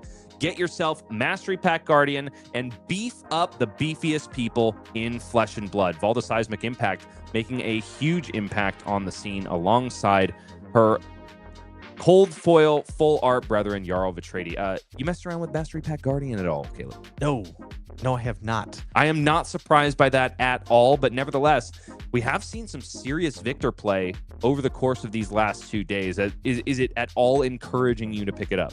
Oh man, I have seen some cool stuff out of Mastery Pack Guardian. These made me think about I love these cards. They're just so cool. And one of my big things being a Wizard player is I want to win every mirror. And we have some incredible mirror breakers. And one day, Guardian is going to be the mainstay of the meta, and these cards are going to look so fine in your 80. So go ahead and pick up Mastery Pack Guardian. Also, you can get yourself a Marvel Seismic Surge. We saw one of them on display for Charlie U fan. I would be surprised if he doesn't have all three. If I were in his shoes, I would definitely be cycling between them every time I activate tech plating. I think I would just keep the third one, the one on the right here, every time. I love that art. Yeah, that's really nice. I'm kind of partial to the middle because it's blending the whole, lava earth thing with the I don't know, blue steam vents coming out of Arya. I think the third one is giving Arya vibes, and that's when I started playing Flesh and Blood. Is that right? Yeah, Arya was my first ever. Wait, hold on. And you played Kano? Yes. That makes... Okay, wait, hold on. My brain is scrambling here. Did you play any of the Arya heroes first? No. Okay, it was straight to Kano. I know what I'm about. The man next to me knows what he's about, and if you know what you're about, you'll go ahead and pick up a box of Mastery Pack Guardian today, because boy howdy, you can have a lot of fun beefing up your CC decks, but also just grabbing 3 packs, cracking, shuffling, and playing a great game of Flesh and Blood. So Mastery Pack Guardian, maybe not looking super juicy now, but go ahead and take a look at our Victor match yesterday, and you'll be singing a very different tune, just as Majin and I were. Next up is one of the old guard. We saw the new guard brute, but next, we're going to be going for yet another quad intimidate kill. They'll go anywhere. There's more Flesh and Blood, more intimidation, and more brute howls from the bowels after this.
Well, folks, in the battle of the undefeateds, it was Kayo who took it down in the end, but now our attentions must turn to an older brute, perhaps a badder brute, one who likes to intimidate your cards even more, between a match of Rhinar and Cindra. I'm looking forward to this one. Sam Byrne and Bryce Platz, as the games are getting underway. Day 2 is heating up. Definitely heating up. I'm looking forward to the bad beats that are coming in this next matchup. However, not that card will unfortunately be run in the Rhinar Reckless Rampage. And I'm glad I was corrected on stream. It is the Rhinar that we saw during day 1's coverage. Definitely more aggro slanted. Saw a lot of Bare Fangs. Saw a lot of pulping. So I think this is a Rhinar deck that's got very few misses, save for a random copy of Visit the Boneyard that you got to be careful about discarding. Yeah, no, I'm excited to see this one. Splatter Skull is a card that I have wanted to resolve for its intended effect since I saw it spoiled. I literally, since I saw it, I was like, I want to make this work. I bought all my Rhinar cards. I haven't yet put them all into a deck. I bought that card months ago, so I'm looking forward to actually giving it a try because I'm getting some inspiration here and now. I want to take a look first, though, at our standings as our day continues, to see how the day is continuing to heat up, because let's just set the stage a little bit, Bryce. We're looking at 12 rounds, 300-ish people in the column, 306, 307 around. So what we think about 2 X3s are gonna make it in. Exactly. So you look at this first page, and we'll look at the next one in just a second. That's the magic number. You really want to be having 2 losses or less. And if you have those 3 losses, it's probably going to be one of these people you see here that loses either next 3 or 2 of their next 3 rounds, that sneaks in at that X and 3 spot. It's so nerve-wracking. You've battled thick and thin through 7 rounds of CC, 8 rounds now out of CC, and you still have 4 more to go. Yeah, dude. It cannot be overstated how fatiguing a normal day of Flesh and Blood tournament play is, and why it is such a huge achievement to not even win a calling, but just to make a top 8, or heck, even a top 16. So looking here at this first page, the first thing that's jumping out to me, other than, of course, the Rhinar we're about to watch, 3 copies of Cindra in the top 10 after round 8, which is a pretty impressive feat from the Draconic Ninja, and it's why we're going to be taking a look at one of her games right after this. Want to shout out Justin Koo as well. Calling champion over there, 7-1 on that Gravy Bones deck. Been making a good run recently. Yoshiki Mizutani as well at 7-1 with Oscilio. That's a player we're going to have to keep our eyes on. And we do have a Verdance, the one of 2 Earth Heroes represented on this top 10 list, as we look ahead to the next page shortly to see just who has those 6-2 records. All these players still very much alive to make it into the top 8. I also want to shout out the number of nationalities that we see represented here. We've got the US of A, of course, Korea, Thailand.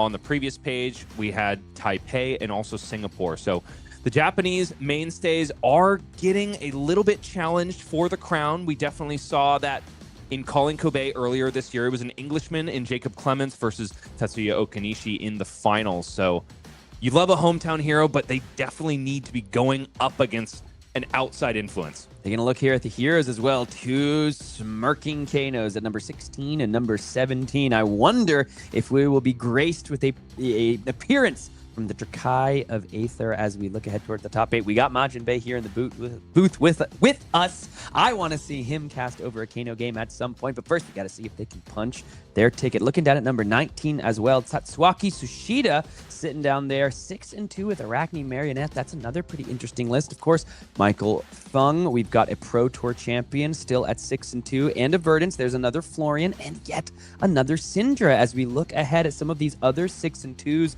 before we start to get to the X and 3s here in the remainder of the standings here. There's still a fair amount. And Jacob Clements, I think he was 5-2 to start the day. He's won his first game.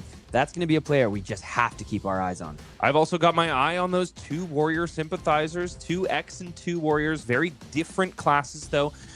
Fang and Kasai of the Golden Sand have made it to day 2 and are still holding strong. Can they make their way to the top 8 at X and 2?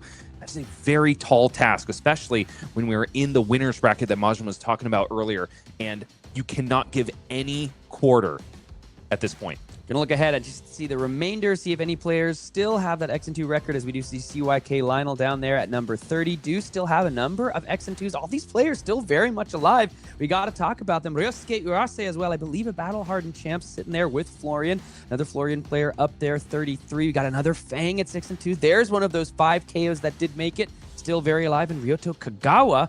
And yet a couple more Cindras, man. I don't know. So far, Cindra is the, if you can even call her a breakout deck, given her early success in the Heroes life cycle, is feeling a little bit like a breakout deck at the tournament. Without a doubt. In breakout, she must, because she is now a known quantity. It's not like calling Memphis, where Yuki Lee Bender's list came out of the woodwork and surprised everybody, not only with how redline and aggressive it was, but also that really tricky flick knives interaction. That is now known by players worldwide in this game, and you can't simply win on surprise factor alone anymore.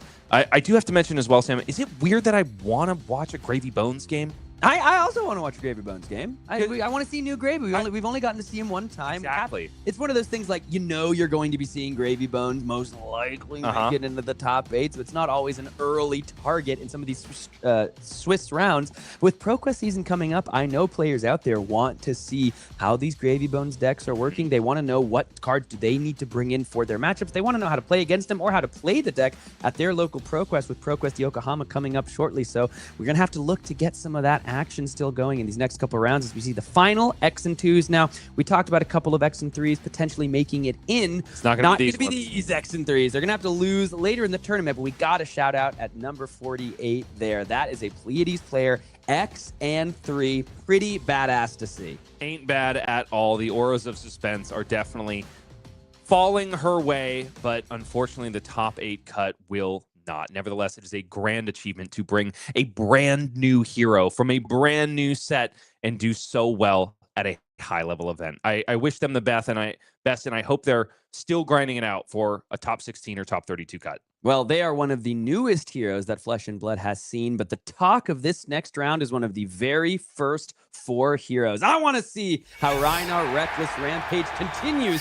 this miraculous tournament run, so let's head down into the arena as we see a couple of players that we have seen on coverage yesterday. It's going to be Shoki Imacho, Cindra Takuyam of Retribution versus Shinya Kawaguchi, Rhinar Reckless Rampage. The handshake is extended. The players begin the time, and it is now time for this match to get underway. A couple mandible claws, got that crazy equipment suite, and this is the time we're seeing the blood-splattered vest come in for Shoki. Yesterday, we saw him bring in a tunic. The first action of the game here is going to be that Ravenous Rabble showing the Lava Burst, coming in for 4. And no surprises in the equipment suite, despite the massive power level on both sides of the board. Got to shout out Shoki's brand new printing of flick knives in the arm slot. That is brand new out of Super Slam, a reprint that a lot of people were calling for, begging for. In this case, it's on full display here. Ravenous Rabble, though, got to be dealt with for Shinya Kawaguchi on this first turn of the game in Splatter Skull. The card that Sam once resolved so bad is about to be blocked with. No. Nairu. 1 damage comes across here, and Shinya is going to descend on down to 39. First blood is drawn on the side of Cindra. Probably what we all expected. Now, I am interested about a number of things here in this matchup. A lot of it has to do with the Rhinar side of the table, especially because for many, many months now, you put Rhinar in front of something like a Phi, something like a Cindra, a lot of these ninjas, and Rhinar has just folded. Rhinar has just not been able to keep up the pressure, not been able to withstand with the right amount of blocks. This is a matchup that many players would have considered cursed, but Shinya's on a pretty amazing run here at 7-1. I feel like if there's any player that could potentially rewrite the script, it might be the man on the right side of your screen, as we see an Apex Bonebreaker block right at the beginning of this the end of this combat chain here, but on turn 0 to get the might. Shinya already took 1 damage on this turn and doesn't want to lose any more life, willing to cash in some early armor block to do so. I see a lot of really strong players utilize early equipment blocks, even on turn 0 against ninjas, because leaking a little bit of damage is just not where you want to be, obviously. But the worst situation is that you end up dying still with value literally on the table. Pulping's going to come down. Sometimes you have to be worried. We've seen this card get stuffed a couple times already in this coverage. Have to imagine that won't be so here. There were some early builds of Cindra that did quite well. A lot of D-reacts, wax on, shelter from the storms. But we are seeing the beast within get flipped and discarded, which is going to mean not only an intimidate from Rhinar's ability, but we're going to see at least one card hit the hand from the top of the deck for Shinya Kawaguchi. Now, there was an iteration of Cindra way back where she was running 3 copies of Shelter from the Storm. There's a possibility that that card made its way into the arsenal for Shoki Imacho, which could spell doom for Shinya Kawaguchi in this situation, but it's a very unlikely situation, especially because I think Shoki wants to be the beatdown here, wants to be asking the question rather than answering it. And so far, Shinya has been responding with just a lot of clubs. I believe. I so believe. No blocks, no reactions. 7 damage taken by Shoki Imacho as Cindra's going to head on down to 33. So with the tempo and the beast having come from within, it's time to see just how Rhinar wants to continue the beatdown. Now, we might get a look at that Arsenal card after all, because there is a send packing in the hand thanks to the beast within discard. In this case, however, it's going to be a Mandible Claw as the follow-up. 3 go again here. Down to 30 goes Shoki Imacho. Does not want to be doing any blocking whatsoever. I think even oftentimes in the face of disruption like send packing. Mandible Claw the second comes down, which means that the follow-up is absolutely going to be swing big. Pitching the send packing. Shinya saying, yeah, you think you can ask the question? I'm asking it in this situation, sir. That was 7 into 6, 13 plus 8, 21 damage turn for Shinya Kawaguchi. Big bag beats here at the beginning of this game. 21 damage turn 0. 4 cards basically just off the top of the deck. You saw it. Turn 1, first turn for Shinya. Yeah, you are seeing, I believe you saw a little bit of a laugh between both these players. I think it's maybe because Shoki was waiting to block until he saw that send packing. And then when the send packing was just pitched away for the swing big, you saw them both kind of give a laugh. Have to wonder if that's what Shoki was waiting for. The intimidated card does return to the hand.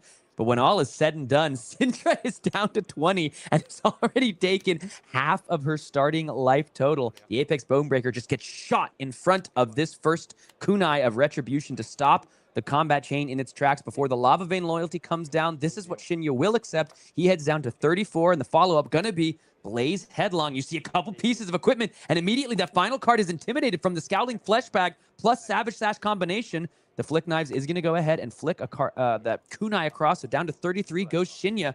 What's the follow-up in the arsenal for Shoki? We saw the Lava Burst revealed off the top. Is that the card that was just intimidated on that first turn 0? Seeing that resource come in here from the Blood-Splattered Vest. You have to imagine that is for the arsenal. We talked early on about, it's a Wrath of Retribution here. And we coming in for 3 is free, thanks to the fact that a Kunai of Retribution was the first attack this combat chain. I think it is because we've seen all the cards. I think that final card intimidated was a Lava Burst, which would be so too. Such a brutal chain ender here. You're seeing the power of Scowling Fleshbag, but now Shinya has to think about this because the Wrath of Retribution is going to make those daggers free. So all of a sudden, he's going to be able to come in for an additional 4 damage at the end of this chain. But Wrath of Retribution here is going to allow for Shoki to draw a card, and Shinya's okay with this card off the top for Shoki to continue what will be a devastating turn as both kunais rocket back to Cindra's side. Much like the Phoenix from the ashes of the graveyard, they return to their master. They come forth to do the bidding. 2 is put in front of it. The Scabskin Leathers join the blocking party. Shinya's done a lot of blocking with his equipment pieces on this first turn. He has the tempo. He does not want to lose it. And the reason being is because a copy of Bloodrush Bellows is in the hand for Shinya Kawaguchi. We saw in an almost identical situation in a game yesterday for Shinya. We saw him blow up a Verdance from about 17 life with a Bloodrush Bellows. Shinya could be thinking like, hey, if I'm not dead on this turn, I'm going to sacrifice everything in my fridge, all of my threads, just to get the opportunity to send this Blood Rush and perhaps close the game out right here and now. Looking at this, the display loyalty comes down. Shinya Kawaguchi heads down, should be to 23 when all is said and done. And without that Scowling Fleshbag, 5 more damage would have joined this combat chain. All the equipment utilized for Shinya Kawaguchi. He did some magic with 4 cards on his first turn. What magic will Blood Rush Bellows represent here? Brutes don't do magic. They do hitting. This is looking pretty magical to me, my friends. It's a magical run we're watching from Shinya Kawaguchi, and I want to see how it continues. Both players now nearly at half their starting life total. 23 plays 20, agile windup discarded. It's time for an intimidate. It's time for a couple cards to be drawn. It's time for some big damage. Got to take a minute to shout out that gorgeous white border Blood Rush Bellows. Got to love it. Probably coming from a history pack product that Shinya cracked, and maybe that's exactly what pulled him into Rhinar in the beginning. Oftentimes your story in Flesh and Blood in these card games is totally chosen at random by the packs that you open. In this case, if it was fate, Shinya is thanking his lucky stars because he's found himself another blue, which means that 2 Mandible Claws are going to be coming in, and also a show of strength. This is going to be a massive turn. But there is a D-React from Shoki Imacho, so there's a question answered. Brought it in, wasn't able to find it on that pulping turn, taking 1 after blocking 4, so down to 19 goes our Cindra player. Could mean that Shoki will have the space to get another offensive turn in here. The other thing going for him is that Shinya is not going to be able to do any further intimidating unless, of course, cashes in maybe the Savage Sash and goes back into the well for that Wild Ride. But no, when you've got it, you got to send it. Show of strength coming in for a big bad 10. Big back 10 that Shoki is potentially motioning like he's going to take a fair bit of. No, it's going to be the March of Loyalty coming down. A lot of blocking being done on this turn. Shoki must just not have liked the context of that hand. Also understanding the offensive capability that Rhinar can put out. You've got to absolutely respect it, especially when you are down to no daggers on the side of Cindra. Yeah, well, there was no real starter there. March of Loyalty, you need to have created a fealty. The Hot in her heels needs the Draconic Chain Link. Blaze Headlong needs a red card to be played, and we know it's a Lava Burst in the arsenal. This is looking really awkward for Cindra as she puts forth the 4 damage attack. Smashback, Alehorn, I think, Mighty Windup, Barraging Beatdown, Agile Windup as well. So could be a situation with Strength. What is that new card? Strongest Survive. Strongest Survive. Survive, not Blue Mighty Windup. But so Shinya has access to action points here, whether he decides to discard the Agile Windup at the end of Shoki's turn, or if he does it in response to his Mandible Claw. And with his opponent at 10, the threshold is much lower. Shinya is almost assuredly going to be able to force some blocks out of the hand of Shoki Imacho. Yeah, there's a good bit of setup you can do. Just play the Smashback Alehorn, maybe attack with the Agile Windup. Arsenal something like a Barraging Beatdown. And you know, setup is still on the table because Shinya is sitting at 23, could go down to 19, and he does. And that's still a fairly comfortable life total against a Cindra. You're not dead at that point. Especially a Cindra with no daggers. Has not yet shown the ability to get him back. Shinya immediately discarding the Agile Windup and forcing an Intimidate. Shoki looks to the sky.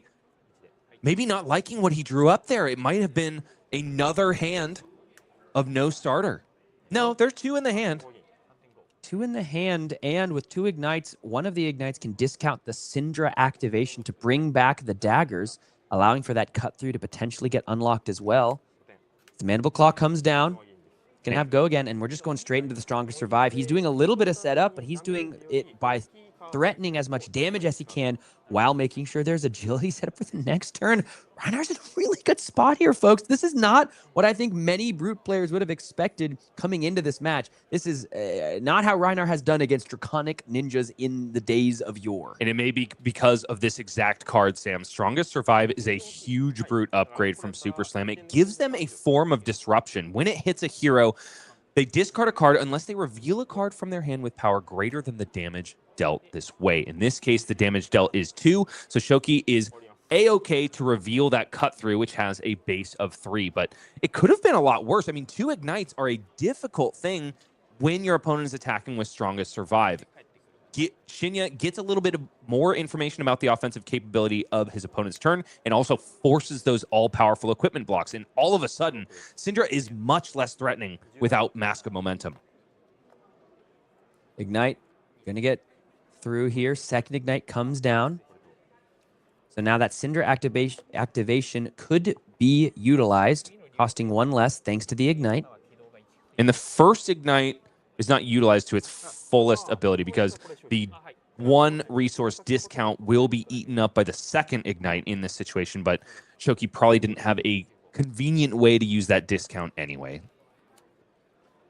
Also something you have to be aware of with Ignite. If you want to use Fealty, you have to go ahead and use it in response to the Ignite being played, or else the Fealty activation actually takes up the Ignite's discount. But we're going to go ahead and see the cut through come on in after the Cindra activation. Now we're going to see the Flick Knives to make this cut through go up from 3 to 4 and get go again. Shinya all too happy to just take damage over and over again. He's got himself a swing big in hand. Pardon the bad cut. 2 swing bigs, pardon me, and a Savage Feast. And there's the Lava Burst with 1 block being put in front of it. 4 damage going to be taken. Shinya down to 6. He was able to go second in this game, which is something aggro decks often love to do, and just had such an incredible start. Savage Feast with go again. This is going to make Shoki discard a card. They're both swing big at this point. So Shinya's going to draw a card and also have access to 8 more damage on this turn. This is going to be huge for him. Could be closing the door on his Draconic Ninja counterpart. Because Intimidation is the name of the game here. A card goes away. Only 3 cards left to block with Shoki's at 5. And this Cindra deck ain't that good at blocking, folks. As the Beast Within comes in. Which means that we have access to a Mandible Claw swing. So it's 11 more damage that's going to be threatened here. After 3 leaks through, Shoki descends down to 2. And there is just no way he has enough block for what is coming next. 3 more from the Mandible Claw. And they said it couldn't be done. They said Rhinar. Dude, they were so wrong. Simply could not handle the Draconic Ninja Class and Talent combination. And you see the exaltation from Shinya Kawaguchi. The fist bump, the look to the sky, the cheer as Rhinar, the Reckless Rampage, came to dominate.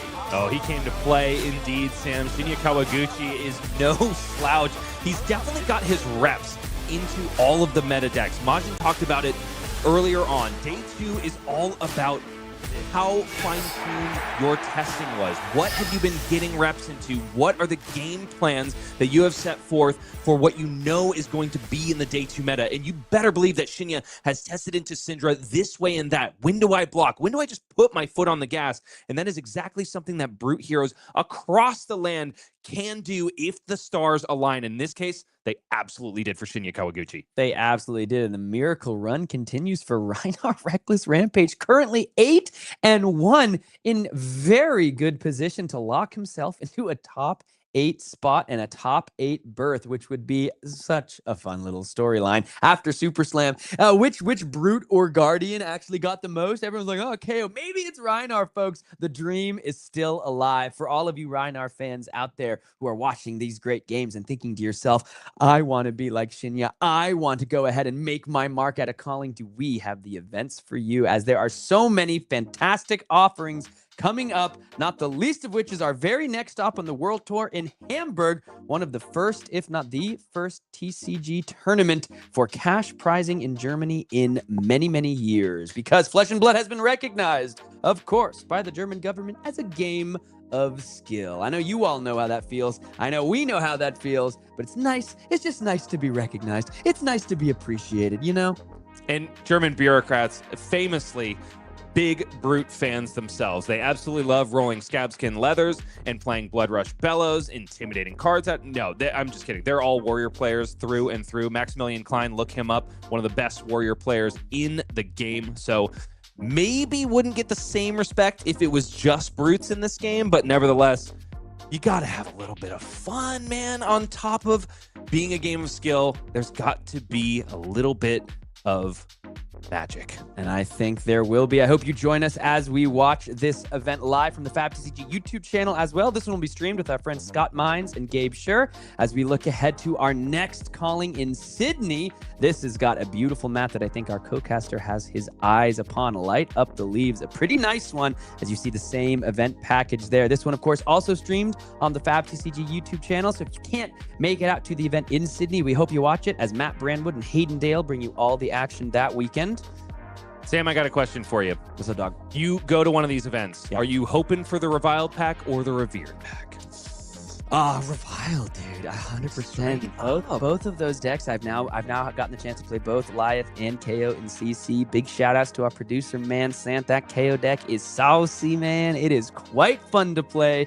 I am finding myself feeling that it feels good to be bad, Bryce. It feels good to be bad. Well, Sam, I definitely think that World Tour Valencia is the one that you want to be attending then, because that is the evilest playmat I think I have ever seen in my life. I love just how much they leaned into the heal aspect of Lyeth, because, I mean, his eyes are literally glowing red. Nobody does that, but the heal of the deathmatch arena, that's a different story. Going to be streaming this one as well, folks, on the Fab TCG YouTube channel. You can go ahead and watch that as we hear from Gabe, Scott, and newcomer to the booth, Carlota, will be there. You know her from cosplay. You love her from her incredible outfits and characterizations and embodiments. You'll hear her in the booth that weekend as well. Seattle, you're going to be there. I'm going to be there. You're going to be there, Bryce. So excited to be there because we get the playmat that goes absolutely ape. Sam, it's the new fill in the blank. The new facelift of Fast and Furious. What do you mean? Is there something that comes after that? Ape? Yeah, you go absolutely ape. Ape? Why are you nodding like that? I don't know. Because I'm asking you to fill in the blank. I thought you just went ape. I thought that was it. Well, there's more, but we can talk about that after this, as the Fast and Furious playmat does go absolutely ape, and we were excited to bring you that coverage as well. We do hope you'll join us in Seattle and play some great games of Flesh and Blood on the World Tour, because it's going to be an exciting one. And we will be bringing you that coverage. You will be there live on the ground, Bryce, with our friend Michael Fong. And you'll also be bringing coverage of this stream as well, the World Tour in Hong Kong. You'll be back here in these AGE studios with Michael Fong. I'm excited for that one because we get to watch two callings back-to-back weekends, and you two get to bring through the different storylines, bring through the meta changing and how the players have adapted. I'm excited for that coverage as well. We hope you join us, because if you're able to be in Hong Kong, because gosh darn, dude, that twin drive goes crazy. Yeah, it goes absolutely crazy. If you didn't know, it is available for you. Fast and Furious is not the only card that is going ape with a facelift. Also, Twin Drive reimagined by a Japanese artist who, gosh, I have to mention, on Twitter, he posted about seeing his card on the prize wall, didn't even know it was going to be dropping this weekend, and how magical of a moment that must have been for an artist of his caliber. Yeah. I believe she is Hirosuda. Yeah, I believe she did an incredible job. I can see did an incredible job with this mat. Always so cool to see the artists at these World Tour stops. And we hope you join us to find your cards in their possessions and getting a little bit of those gorgeous drop shadow signatures. Now, some of these events we've been talking about, there's some very special battle hardens happening at these events that I do want to bring your attention to, because they bring the debut of a brand new format to Flesh and Blood. Silver Age is something that was first teased by James White at the very end of the Pro Tour keynote in Singapore, and it's a really, really exciting happening in Fab. Your first chance to play this brand new format happening at World Tour Valencia, World Tour Seattle, and World Tour Hong Kong. You might be asking yourself, what is Silver Age? Well, I just love to give you just a little bit of a tease, a little bit of info. Silver Age is a brand new Fab format, but it features commons and rares only. That does a couple of important things.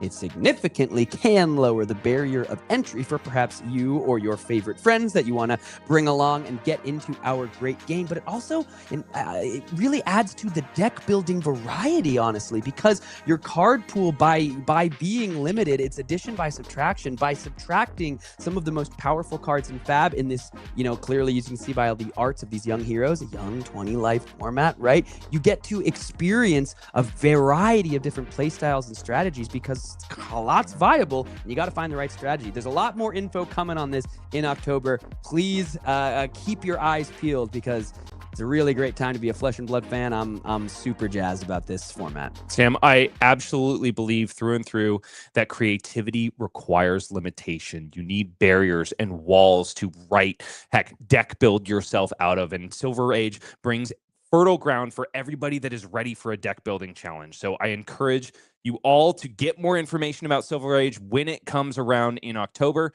and find yourself an event near you.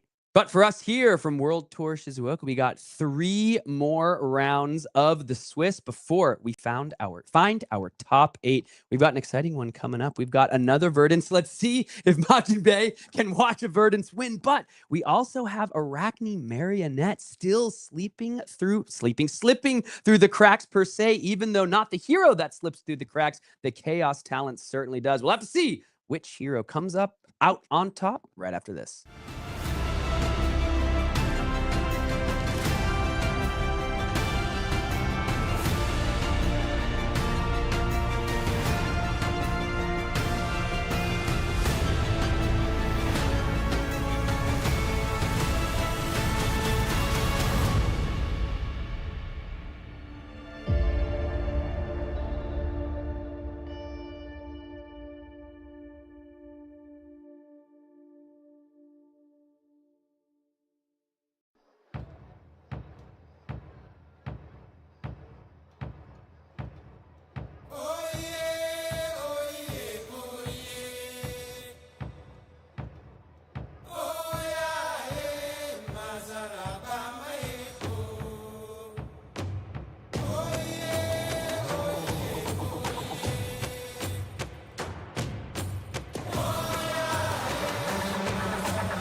We've seen Verdance a couple times already in this tournament, but we haven't yet to see her take a W. The question remains, will she die with combo pieces in hand again? We might find out in this game. Samuburn, Majiin Bae gonna bring you the action as we've got not only a Verdance player very much alive, but an Arachne Marionette. Arachne Marionette more represented than Arachne slipped through the cracks in this tournament, and a couple of them are still fighting. This player coming up still very much alive for top 8. Yeah, I'm excited to see Verdance hopefully get a win. It's been sad to see my favorite hero only lose in the feature match during this tournament.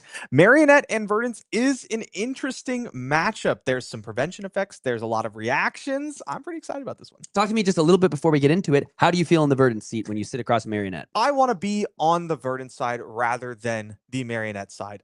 I think that some of the prevention effects and the defensive tools that Verdance has are so powerful against Marionette. Marionette needs to mark his opponent in order to really take advantage of some of his more They're more powerful offensive tools, and Verdance has things like Mental Block, the full suite of Shelter from the Storm. Throwing a Flick Knives into a Mental Block is disastrous. Well, let's wait and see just how our Marionette player wants to try to fight through these challenges. It's time to get back to the arena as we've got the leader of the Wizard Council here once again to spectate one of his acolytes. It's Liang Fong on Verdance, Thorn of the Rose versus Gaichi Yamada, Arachne, Marionette. See our players presenting their equipment. See the waning moon. See those somewhat challenging to read Hunter's Claves with the sparkly little sleeves. But once again, this is honestly so cool to see. We keep seeing new Flick Knives in the arena for our competitors, and it's just something I honestly love to see. I keep hearing stories from players so excited that some of these new reprints in Super Slab have made these cards more accessible, and it's great to see that happen in real time on stream before our very eyes. Wow, Codex of Blood Rot in hand for Gaichi. Also, I'm seeing we have 2 pieces of the very powerful Arcane Barrier plus Spell Void equipment on Arachne Marionette side. Something that the Verdance player will have to keep an eye out for. Hunter's Clave coming down, pitching away the Codex of Blood Rot. Gaichi Yamada at 7-2. Doing such great work here for the Marionette class and the Assassin class and heroes alike as we see the Shelter from the Storm immediately come down as you called out. Attempting to go ahead and stuff this Hunter's Clave and maybe just a little bit more. Here's one of those powerful defensive tools. Unfortunately for Kai, it doesn't look like we have any cards that we can easily dump into the graveyard if the turn is over. Usually you want something like a Fruits of the Forest if your opponent goes first. That lets you start getting the Decomposed Engine online. I think Kiss of Death and Tarantula Toxin in hand. Very potent duo. Does Gaichi want to do anything with those cards or just save them for future? No, gonna just be an arsenal and pass. Shelter from the Storm, only getting the 1 piece of value. Liang Fong here. Gonna go ahead and drop the 1 card. Draws up the Sink Below. So Scour, Sink Below, Tilling, and a Scour. Really, the only option available here is to send this Cadaverous Tilling. I would have liked to see the Emeritus Scolding pitched first, because you're often going to get to second cycle here, and having an Emeritus Scolding coming up when life totals get low is exactly what you want to see. Not only is it a blue, but it doubles as a very powerful Storm Strider's target. Gaichi Yamada here, going to go ahead and take the 6. So cool to see Arachne Marionette doing well at this tournament. A hero that continuously at calling and tier 4 events sniffs the top 8 and does not actually make it in. There are often 1 or 2 Marionettes in the top 16, in the top 32. This is a hero that's done quite well in recent metas, but hasn't yet found its way into the top 8. And we'll see if Gaichi Yamada can finally put some respect on the Marionette's name. We know we have Kiss of Death and Tarantula Toxin. Starts off with the Clave. I think that's Up Sticks and Run, which doesn't just another Shelter discard. Wow. I think there's Up Stick and Run as well, which doesn't just pump Dagger like Clave. It also pumps Dagger attacks like Kiss of Death. We could see a very large Kiss of Death here. Once again, Shelter from the Storm in response. Gaichi just pulls it down, plays out the Up Sticks and Run, plays out the Kiss of Death. Next, Dagger gets +3, and Kiss of Death still counts for things like Up Sticks and Run. So now we're seeing 7 come down. Only 1 of this can be prevented with the Shelter from the Storm. So maybe we want to see a couple of 3 blocks put in front of this. Generally, when facing down a Kiss of Death, you want to block a lot or you want to not block at all. It's real. The power of Tarantula Toxin really makes this card scary. Now, we don't have anything super potent on the Verdance side. We do have this Pulsing Aether Life representing 6 possible arcane damage. Decides to just block with Everbloom Life. You know, there's the Sink Below in the arsenal, a little bit of a hard kind of blink and swallow as Sink Below comes down. So that card gets -3 defense. Sink Below still going to block 4, so currently 5 prevention as this Kiss of Death has gone all the way up to 10.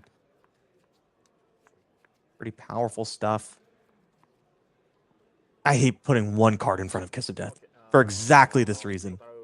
It's like you didn't block at all when Tarantula Toxin comes down. Such a scary card. sorry. Yeah, so 6 to 4. Yeah. I'll take. I go ahead and resolve all the damage here. Now take 6 It's minus like 1. 4 blocking, 10 5. plus the 1 prevention. Should be 5 damage and then 1 extra from the Kiss of Death effect.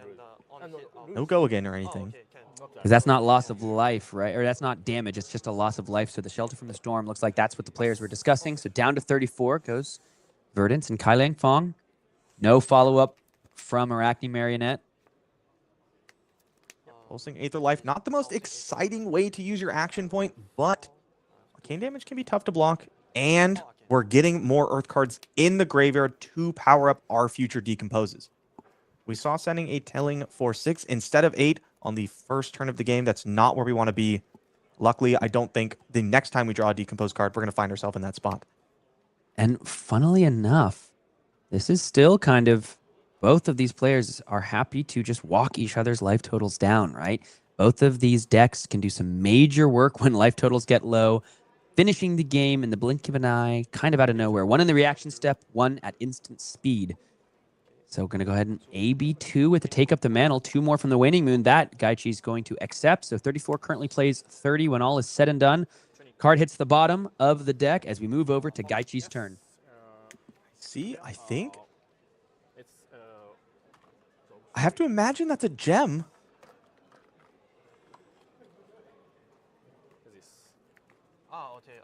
Oh, wow. The new Fabled Gem. Defense reactions are going to cost 1 more this turn. Unluckily for our Arachne Marionette player, no defense reactions in Verdance's hand. See, Light Up the Leaves. No Decompose cards.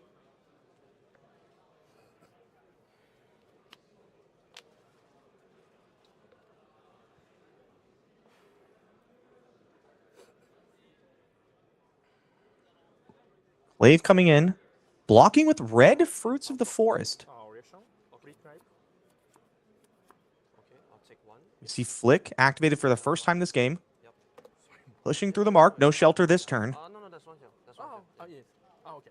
What are we going to do with this mark token? What are we looking to threaten? Close Goldmane. Okay. Weaver Spinneret. Maybe just wanting to get the free space for the Calicera.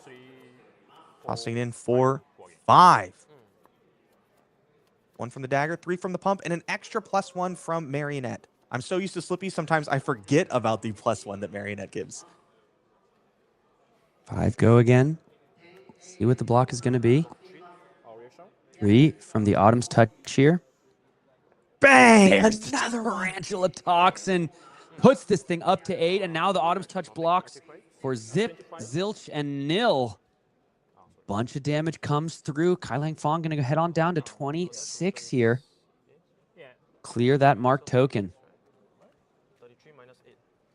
Life total staying pretty even right now. No equipment used on either side. This Light Up the Leaves will balance out the life totals again. I believe we do still have go again. There's still an action point. If there's any follow-up, I'm just counting, make sure the life totals are correct here.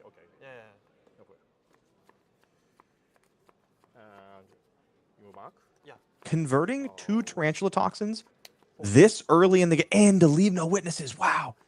Strong turn. No arsenal to threaten, but it's still 4. However, if an Earth card is banished off the top from the Leave No Witnesses effect, it will help Verdance turbo to getting her hero ability online. Takes 4. Wow, takes 4 down to 21. Goes Liang Fong. Let's see what the top of the deck is. It is going to be one of those Earth cards. You can see a little bit of a laugh there from Gaichi. It is a tricky position that sometimes you find yourself in playing against these Earth decks. Light Up the Leaves, the new signature card coming in from Super Slam. 6 arcane damage. Gaichi can prevent 2 of this. All of a sudden, the life totals are going to look to be slightly more even just a couple moments ago. How you feeling if you're in the Verdance seat here? It feels like already this Marionette deck has pumped some major damage out. Yeah, not great, honestly. If you walking into 2 back-to-back Tarantula that's Toxins just tough. is brutal. And not only that, we haven't had a Decompose card yet to further our main hero quest of getting 8 Earth cards in the Banish Zone. How it feels like in the past watching these matchups, just in what you might expect from this type of a back and forth, this is a matchup that you can go to second cycle. You can't even go to fatigue. I'm thinking especially of when Slip Through the Cracks was so prevalent. These two heroes, when you put Verdance for Slip Through the Cracks, those games would often go so very long, go so very to second, third, fourth cycle. In this type of day and age, Light Up the Leaves, no Bonds of Agony. Is this going to be maybe more of the norm, do you imagine, when you see these two decks go against each other? Is this just kind of like, damn, Gaichi's really just found the gas? I do think it's a bit of both. I expect the games to go longer than it currently looks like it's going. Once again, Tarantula Toxin, a big, big, big power card in the Marionette deck, especially for this matchup because Earth Heroes want to be blocking. I do kind of expect things to start to slow down, especially when Kai starts drawing the disruptive elements of the Verdance deck. Things like Plow Under, CNC, Felling of the Crown. Really cut down on the amount of offense that other decks can bring to play.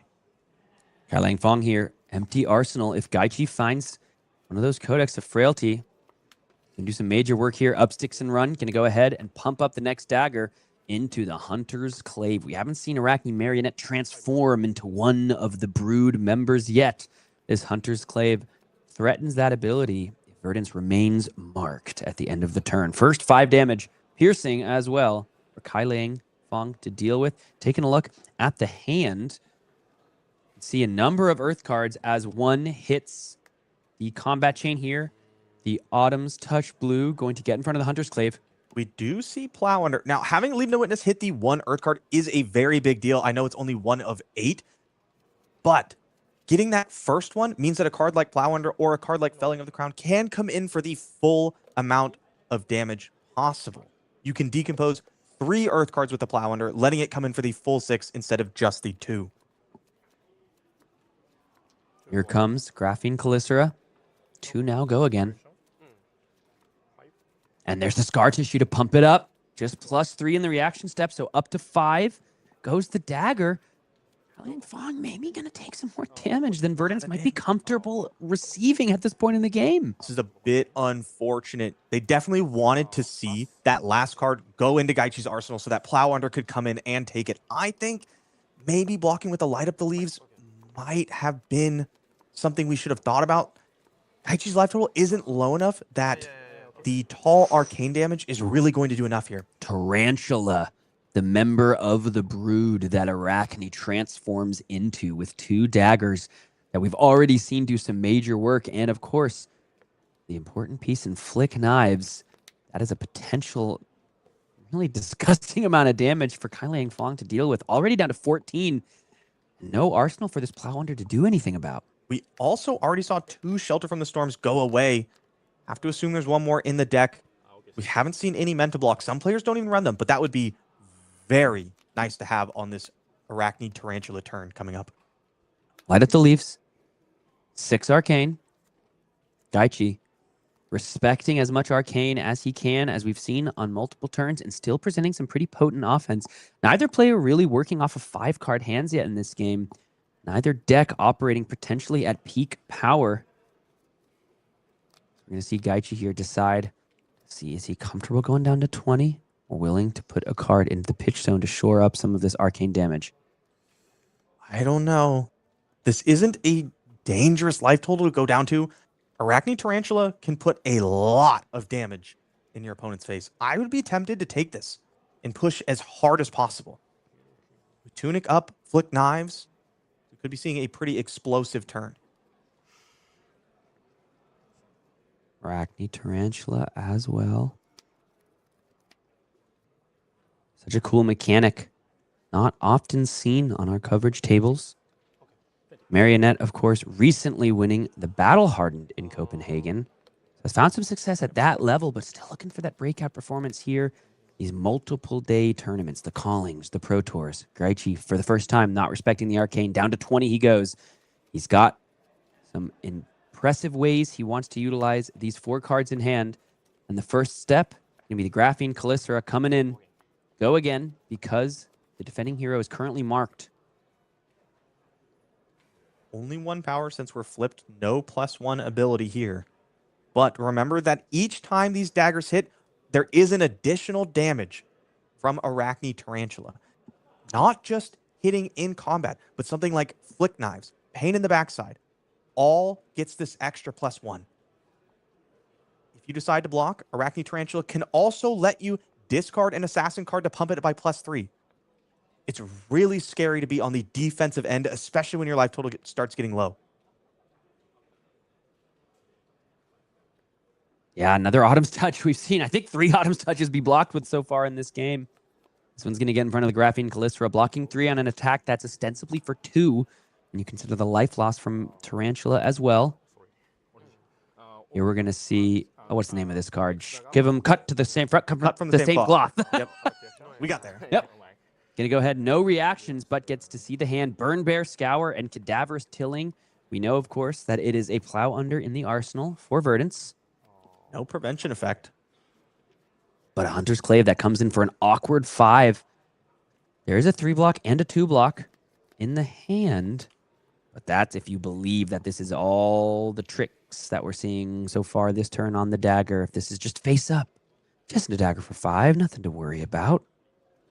So terrifying with the +3 from Arachne Tarantula still up. Yeah, dude. Any assassin card can convert it into an attack reaction. And if it's on a dagger, it's basically an attack reaction for +4 for just the 1 card. The type of numbers not often seen in our game.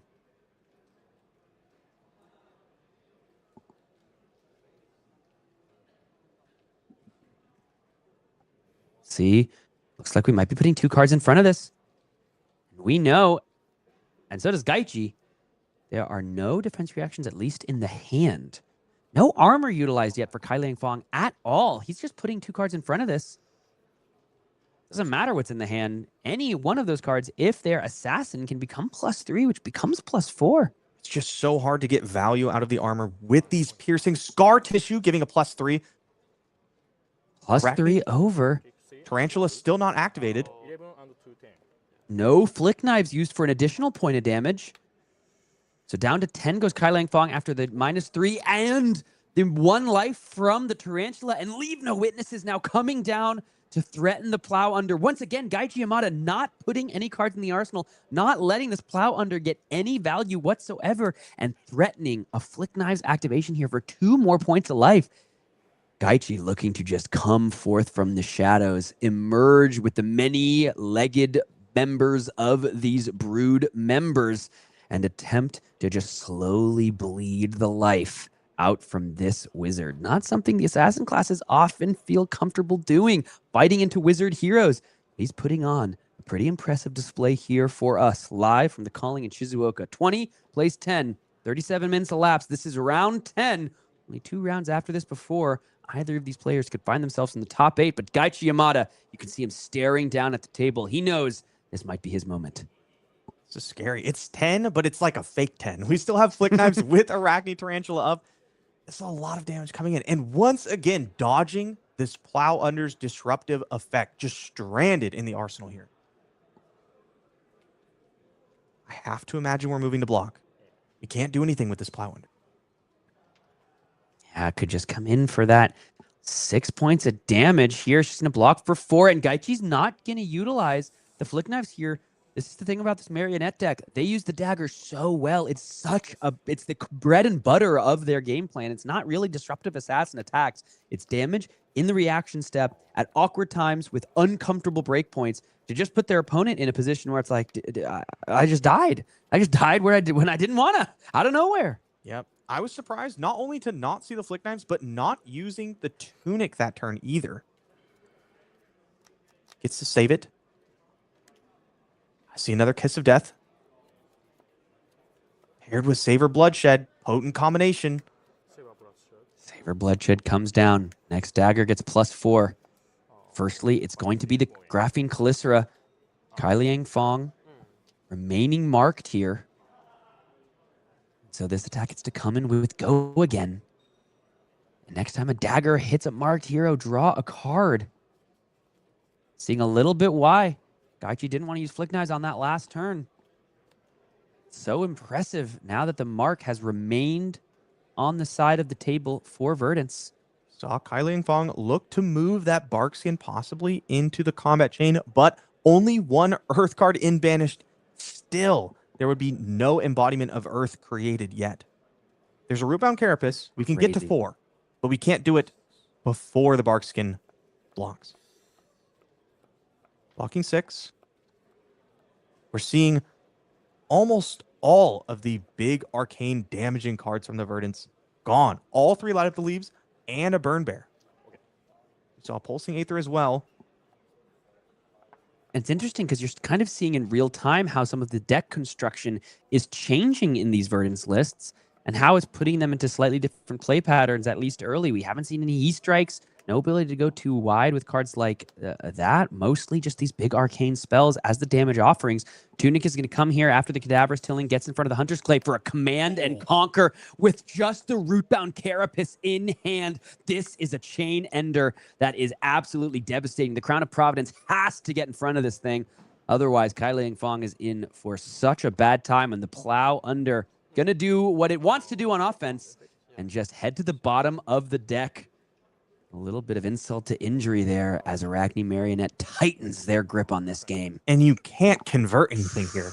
Oh, it's such a bad draw. 2-card hand with Rootbound Carapace. You were hoping to hit maybe Fruits of the Forest. Ring of the Roses is the other 1-card play we have access to, and you see it already blocking.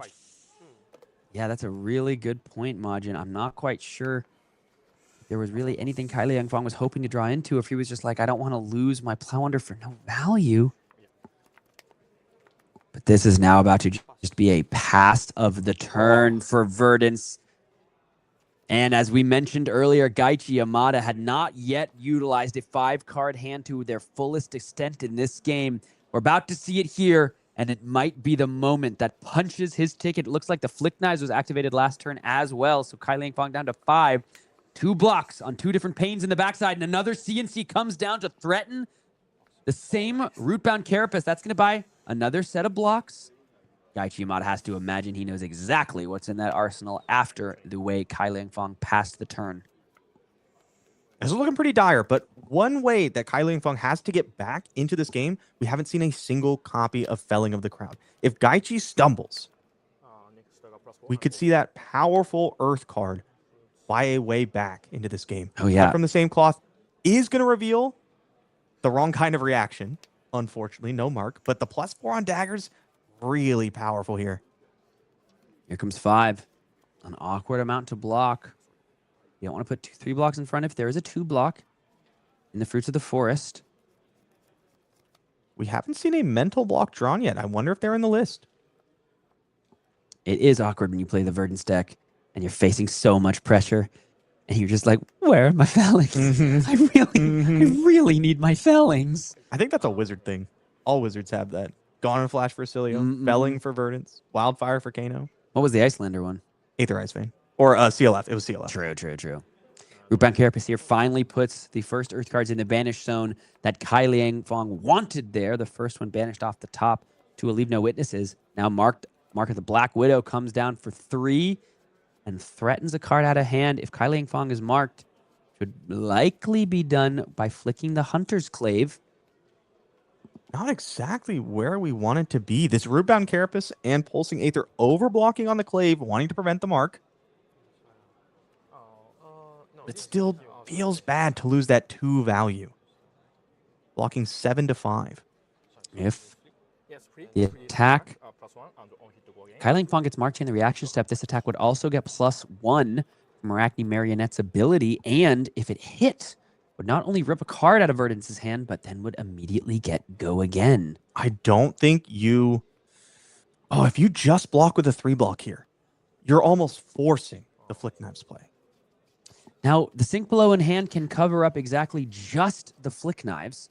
The +1 would get conferred, and then the Sink Below would be able to cover it up. So in that case, Liang Fong would be putting his opponent saying, you do not have an actual attack reaction to make this attack connect. But sometimes when you're down 15 life in really bad straits, you have to just make a gutsy call. Yeah, you just don't have it. Because if you have it, I'm in a terrible spot. Exactly, I can't win anyway. Exactly. I'm going to lose anyway. Sometimes you just have to play to win, not play to not lose. I 100% agree if we had something to do with this hand, but it's looking like it's just a Fruits and a Heartbeat of Candlehold. Verdance isn't active. All we would be doing, maybe gaining 3 life and sending Waning Moon. It is going to be the Flick marking. Mark of the Black Widow up to 4. Sync below going to cover that up neatly for now. No sync. Reaction. Any sync? No, it is just a Stains in the red back. Stains of the red back comes down, puts this up to 7. And now all of a sudden, go again and a card out of hand. Once this 3 damage comes through. No reactions. So take No reactions. Poor Verdance here takes another lick. Down to 2. Trigger, the Mark of the Black Widow. Vanishing. Incredibly nice of Gaichi to help out the decomposing on Verdance's side.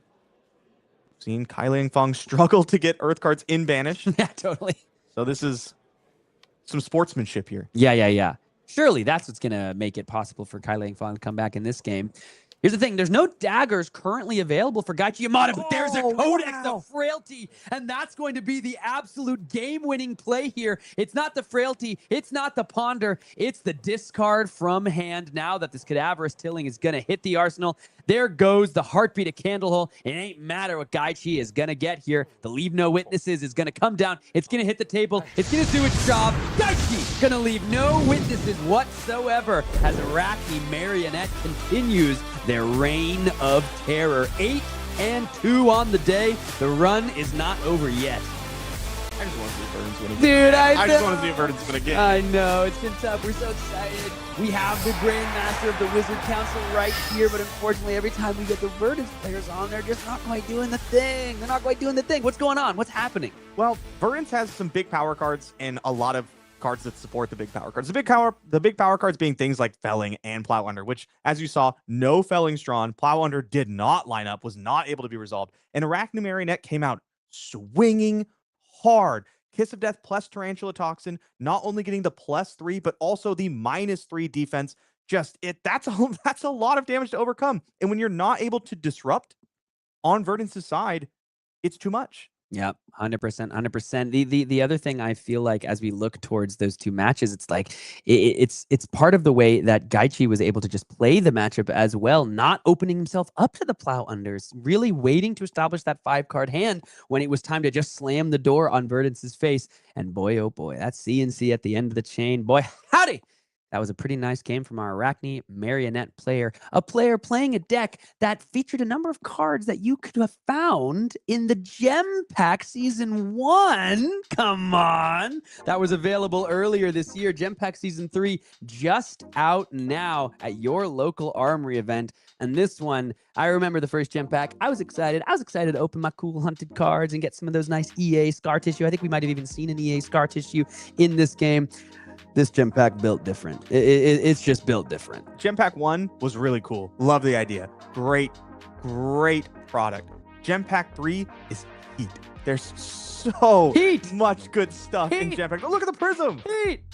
Yeah, so fire, dude. The Savage Sash. That is honestly maybe the thing I'm most looking to pick up. I just love seeing the scowl. I have to imagine I can't quite tell if it's Rhinar because it's so much hair. So much hair on this boy. Rhinar back in his bachelor days. Yeah, totally. Rhinar coming out the pad. College age exactly. Rhinar. Where's my cup of noodle? As we see, the Fast and Furious as well. You can get that as a playmat coming up shortly, I believe, at World Tour Seattle. But a lot of people are going to be looking for that cold foil Marvel Prism. You can get yours at your local Armory event where you can play Arachne Marionette or Verdance Thorn of the Rose, or perhaps either of the heroes we're going to see in our next match, because this is a really exciting one, folks. We've got you here. We have to get another wizard in. So we've got an Oscilio that is still very much alive, facing off against the current king of flesh and blood. It's Jacob Clements on that Gravy Bones deck. It's a hard matchup, but if there's anyone that can take it down, it's Jacob. Who will win? Let's find out right after this.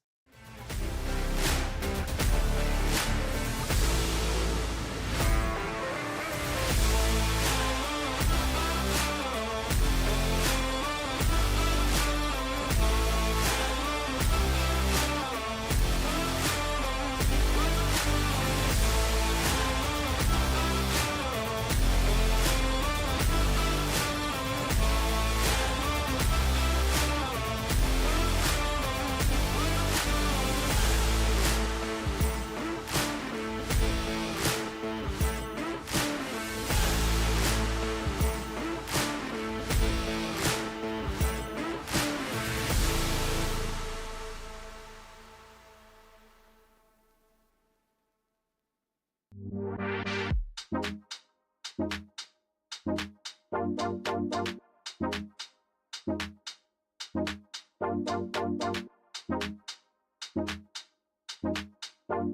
you come on over here, we could be on the same side. Same side, same side. Same side, same side. Same side, same side. Same side, same side.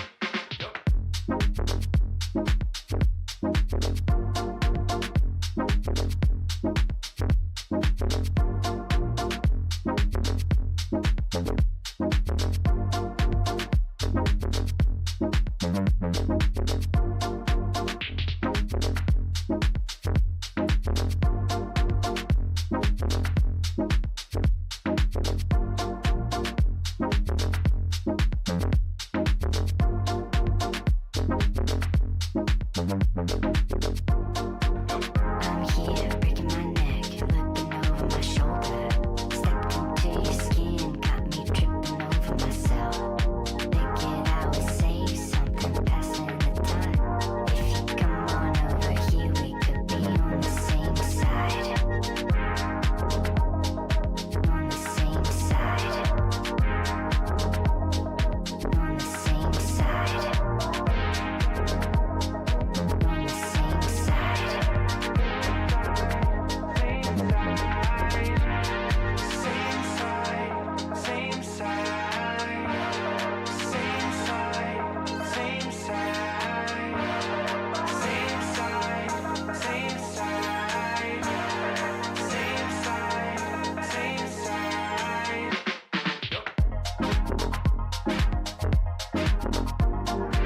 On the same side. On the same side. On the same side. On the same side.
I'm looking high, I'm looking low, but if there's one thing that I know, Majiin Bae is in the booth and a Verdance will die.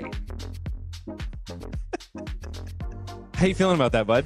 Is it nice to be a curse to your own class? Feels so bad.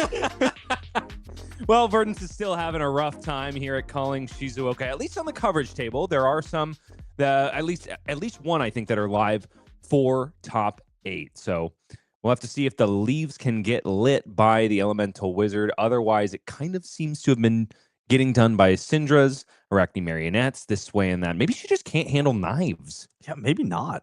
Maybe not. I mean, she has got the tools. She's got flick knives. She's got shelter, but sometimes just doesn't come together. Well, Verdance is definitely not the only story that is being told at Calling Shizuoka. Let's go ahead and take a look at our standings before we proceed into round 11. Keith Tan holding strong, only dropping one game so far. Finally has received a loss. The amazing X and O run is finally over, but still looking very strong for top 8 at this point. Also, a Cindra in Takuyam Kojima. Justin Koo from the Philippines is rock solid on Gravy Bones. But the talk of the town has got to be our gentleman in the 4th seed. It's our Rhinar Reckless Rampage, who is just running rampant in Calling Shizuoka. Yeah, Rhinar's been really, really impressive on coverage. The opposite of Verdance, unfortunately, for Wizard fans out there. But not only is there a Rhinar here, there's 8 different heroes, 7 different heroes on this front page. That's wild. Without a doubt, this is this is kind of a wide open meta, right? We haven't coalesced around a best deck as of yet. It's kind of looking like Cindra, despite the fact that Kayo, with all of his hype, is still performing well, is at the top tables. But it's also, I mean, like, pinning down the best deck is really difficult when you can name at least 5 that you have to contend with when making any sort of a decision. For sure. For sure. I think people's tier list might move a little bit after this weekend. Your tier list, however, is all about the Wizards. We have 2 different ones represented on the first page, and the third is lying in wait on the second page. Hiroyuki Tansei is at the ready. Yoshiki Mizutani ready to send 10,000 watts of power at any of their opponents. Got to do a little bit of plug here because we're going to be seeing an Oscilio in the next round versus Jacob Clements on Gravy Bones. More on that in a little bit. But Majiin, you might get redeemed here. Wizards might allow you to cast their games once again if we see a good result here. I would love that. I mean, Oscilio did win in the feature match yesterday. It's only the green wizard that seems to be unlucky when I get into the booth. This matchup, I believe we're going to be seeing Oscilio versus Gravy Bones. Oscilio, one of the decks that easily can deal with allies on the board. I've heard that it's pretty tough for Gravy Bones players to play against, but you know how it is. I've heard it's 90-90 matchup on both sides. All you have to do is block and set up allies. All you have to do is kill the allies and kill your opponent. I want to see what actually happens. All you got to do is draw a Gone in a Flash and also utilize your Lightning Greaves in a bunch of instants, right? That's Easy does it. Just do that. Just kill your opponent. Not that hard. All you got to do is draw the Fellings and Verdance, right? Yeah, no, well, we've seen that that's pretty hard. I'm going to stop harping on that. I promise I will give you a break in a little bit. It's only because you are such a fine gentleman that I can razz you as much as I do. But let the razzing commence down at the feature match area. It's going to be Oscilio in the hands of Hiroyuki Tansei versus Jacob Clements, the terror from, in this case, Western civilization. The British Isles are definitely in league with this gentleman who is at X and 2, fighting for, I don't know, his 22nd calling top 8 this year. Yeah, you may have missed 5 or 6. I don't know. He's been everywhere. Anytime I see him at an event, doesn't matter how he does on day 1, I've seen him finish in the top 8 or close to the top 8 at every event. This one looks like it's no different. The only one I think is my second ever calling cast at Sao Paulo. He was still on new at the time and actually had to scrub out into the Battle Harden, which is something that is basically unprecedented. I think it's way harder for Jacob Clements to lose than it is for him to win. I think I would have to agree with that. In this case, we are underway. It's Oscilio who has first say. Flittering Charge is the action on this turn 0. 2 cards blocked with by Jacob Clements. Doesn't want to give any quarter to Hiroyuki Tansei, who establishes a Sigil of Conductivity on turn 0. That's really big because from here on out, essentially, Volzar is going to be a free activation, and then the follow-up, Gone in a Flash. If there's an instant left in the hand, then Gone in a Flash is going to be established in the arsenal on turn 0. That's huge. Yeah, you want to find Gone in a Flash as fast as possible when you play Oscilio, and first hand of the game is as fast as possible. So kind of the only thing that went wrong for Hiroyuki Tansei at this point is there was no arcane chip damage coming across to Gravy Bones, but the way it all shook out, I think I'm feeling really good if I'm in the Oscilio seat. Speaking of arcane chip damage, looking on the equipment half of Jacob Clements' side, no arcane barrier to be seen. Some powerful equipment to be sure, but these late game shocks will be able to go through unimpeded. And furthermore, Mind Warp or Mhm. Etchings of Arcana, things that may not necessarily be disruptive in all of their respects, but will accelerate the Oscilio game plan. What do you think about that decision? Is there merit in giving credence to the arcane potential of Oscilio? I think there is, but also look at all of these equipment. Which one are you switching out? They're all so powerful, especially in this matchup. Quick dodge flexors help with the go wide, go again type threats that Oscilio presents. Balance of justice because Oscilio can draw 2 cards. Saltwater Swell here from Jacob Clements in the blue is going to find a blue on top, but having a bit of an issue, the same one that we saw from our Gravy Bones competitor in an earlier stream matchup where, yeah, sure, I'm revealing these resources, but I haven't established my gold engine yet. I don't really have a way to sync all of them into more offensive capability on this turn. So it's just going to be a fearless confrontation being resolved as an attack for Jacob Clements here. 5 more damage on this turn. No allies engraved, no allies on the board. Not exactly how you want to start out this game. Channel Lightning Valley deployed and a shock. You can't block. There's no arcane barrier. There's no arcane barrier here. There's also a free Volzar activation, which means that 3 arcane is going to come Jacob Clements' way unblocked. And thanks to the Channel Lightning Valley established on the opponent's turn, Hiroyuki Tansei is going to refresh one of those cards that he's played on this turn.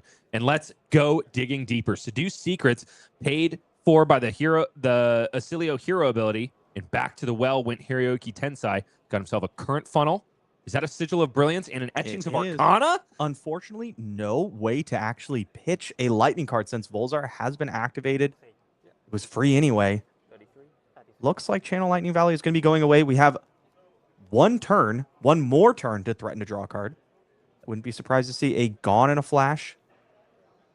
Sigil of Brilliance. Mm-hmm. Do you want to send arcane damage here to guarantee the card draw? It's a kind of a moot point because he's got to keep his arsenal filled with that Gone in a Flash, right? I do think you probably want to send the arcane damage. There's two things to think about. You can send the arcane damage, guarantee the draw, maybe you hit another sigil or something, right?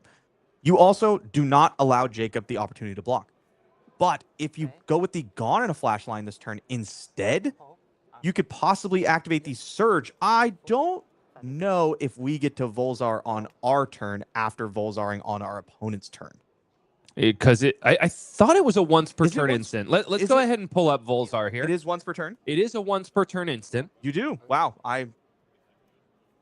Etchings of Arcana is going to provide a little bit of a buff to Etchings of Arcana, but the one thing going for Jacob Clements in this case is that there were no juicy sigils in the graveyard for Hiroyuki Tansei. If it was one turn cycle after, you better believe that there would be a Sigil of Brilliance lying in wait to come back onto the battlefield. 33 is the life total for Jacob Clements after not being afforded any opportunity to block. He kind of gives a shrug here, not liking what he sees, and what he sees is a Rigor Mortis, Saltwater Swell, Jittery Bones in the blue. Excuse me, I'm seeing double, 2 Rigor Mortis. Rigor Mortis? Oh, jeez, Rick. Just playing out? Is that From the way to think hand? about this? From hand. Is No from go hand. again. Has no go again thanks to the fact that there are no Mage Master boots in the equipment suite here. There was a Saltwater Swell And a blue and a Jittery Jittery Bones. I would have thought that We the could've- line was play Jittery Bones, discard one of those Rigor Mortis, then play and swing it, right? I would have thought so as well. Jacob Clemens a better player than I. He's I'm sure there definitely was a better reason. than me. In order to beat Genius, we need to understand Genius, though, don't we, Majin? A full, yeah, I can't even remember what Volzar does. A full 6-card hand on the side of Oscilio here. I see a couple of arcane damage cards. Is that high voltage? I love high voltage. We I were love actually high talking about voltage. this before the cast. One of my favorite cards that Oscilio has access to. So Hiroyuki did draw up a copy of Blast to Oblivion. What do you think? Was there any merit to throwing Flash of... Oh, no, he didn't have the opportunity to throw Flash of Brilliance because Jacob didn't attack. Absolutely. I And think maybe that's why he didn't. that makes a lot of sense. That makes a lot of sense. Once again, Jacob Clemens better player than I. Yeah. Because if you would have handed Hiroyuki the Flash of Brilliance block, this would have been, it looks like a pretty stupendous pop-off turn. A little bit light on instance, maybe. But if he was able to get a Sigil of Brilliance back into the hand, that could have been a bit of a different story. That would have been essentially 2 copies two extra copies of Gone in a Flash in the hand, Mhm. and also Hiroyuki would have had the opportunity to filter away that Comet Storm Shock. That's true. It only looks light on instants until you remember that not only would you get to pick up the Sigil of Brilliance, exchange a non-instant for another instant, but Blast to Oblivion is going to, would have put, and I think you might see, no, it's pitched, would have put that Sigil of Conductivity back in hand, giving you another instant to combo with. I think this non-attack on Jacob's side ended up being rather solid here. Rather solid, and yet Jacob is still taking oodles of arcane damage here. Volzar is going to amp up this Mind Warp up to 4, and with no arcane barrier to speak of, Jacob is forced to shuffle his hand into his deck after Mind Warp deals a little bit more damage than its base of 2. Not being able to block Surge at all is a pretty terrifying spot to be. Although this is not exactly the 6-card hand of your dreams. No, definitely not.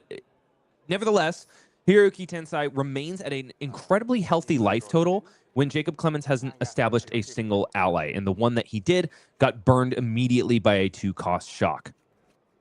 We still have all the equipment left up to the big one being Lightning Greaves. Saltwater Swell resolved here. Jacob Clements does not find a blue on the top. Oh, that is a combo hand if I've ever seen one. Blink, Electrostatic Discharge, Sigil of Brilliance, Mind Warp. I dare you. Yep. Dare you to force me to block. Checks all of the boxes here. The activating Oscilio is Hiroyuki Tensai, getting rid of one of all those all-important instants, finding a redundant source of arcane damage here. I'm not so sure about that one. I would have liked to see the blink kept. I think fishing for possibly a better instant may be a little greedy here. And honestly, like, okay, if we are quibbling, let's talk about better targets potentially for the Oscilio ability, maybe than Electros. I mean, Electrostatic Discharge better than Blink if you're thinking about exactly, because Blink would have facilitated 2 sources of arcane damage in this case. That Etchings of Arcana could have been sent on top of the Mind Warp thanks to the extra action point generated by the Blink. Also, zooming out a little bit, Gravestones has no arcane barrier. I'm willing to take a lower ceiling combo to push through damage as fast as I can because I know I have these Comet Storms. I know I have Etchings of Arcana, things with Volzar that I can amp up. All these shocks are going in for free. I just need to deal as much damage as possible, as fast as possible. Oof, and it's a 3 ally hand for Jacob Clements at this point. Balance of Justice is being blocked with here. 2 damage conferred, and now Hiroyuki. We get to see if he wants to push the button, and yes, he does. Old Knocker taps his hero and generates a resource, which is immediately cashed in for Lightning Greaves here. 32 plays 26. There is a lot of damage that needs to be done here. Electrostatic Discharge is going to bounce Gone in a Flash. Gone in a Flash comes back down, this time swinging for 7. It doesn't have Go Again on its own, but because Lightning Greaves were cashed in, every single one of these instances in Hiroyuki Tensai's hand is going to have Go Again and thereby essentially become another copy of Gone in a Flash. I think we're probably going to see a quick dodge Flexor's activation. Yep, not surprising here. This is still a lot of damage, and we know Jacob's hand does not block very well. Not at all. Quick dodge Flexors is going to help him kind of convert some of those undead zombies into a little bit of defensive capability, but the onslaught keeps coming. Sigil of Brilliance bounces Gone in a Flash back to the hand. We're going to see this time and time again. Gone in a Flash at the ready to come back down, but there's no more instants. So this one has got to finish with an arcane spell. Etchings grabbing a Sigil of Brilliance will give you another action point. Yes. To send Gone in a Flash once again. I don't know if we're going to see the Gone in a Flash sent. I wouldn't be surprised to see the Sigil gain an action point, send Mind Warp. Unblockable damage. You could just keep that Gone in a Flash for a future turn. Generally, when I get to this spot, if I already have a Sigil of Brilliance and I don't have my boots anymore, I want to be grabbing Sigil of Lightning, but no access to that.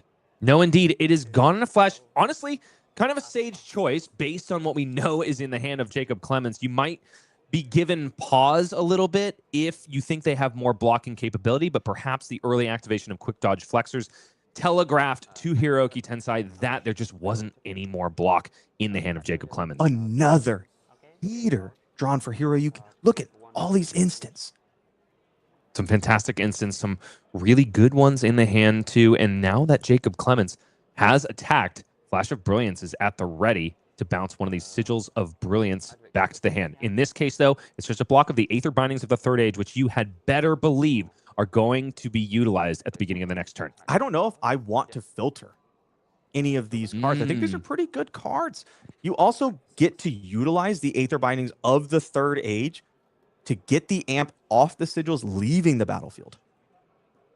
Sawbones Dockhand swinging in 4-6 with the activation of Gold Baited Hook. Jacob Clements has finally generated his first gold token of the game.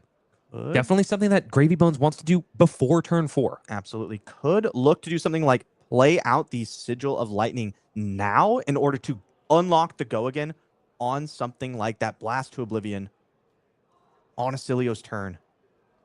That could keep the chain rolling.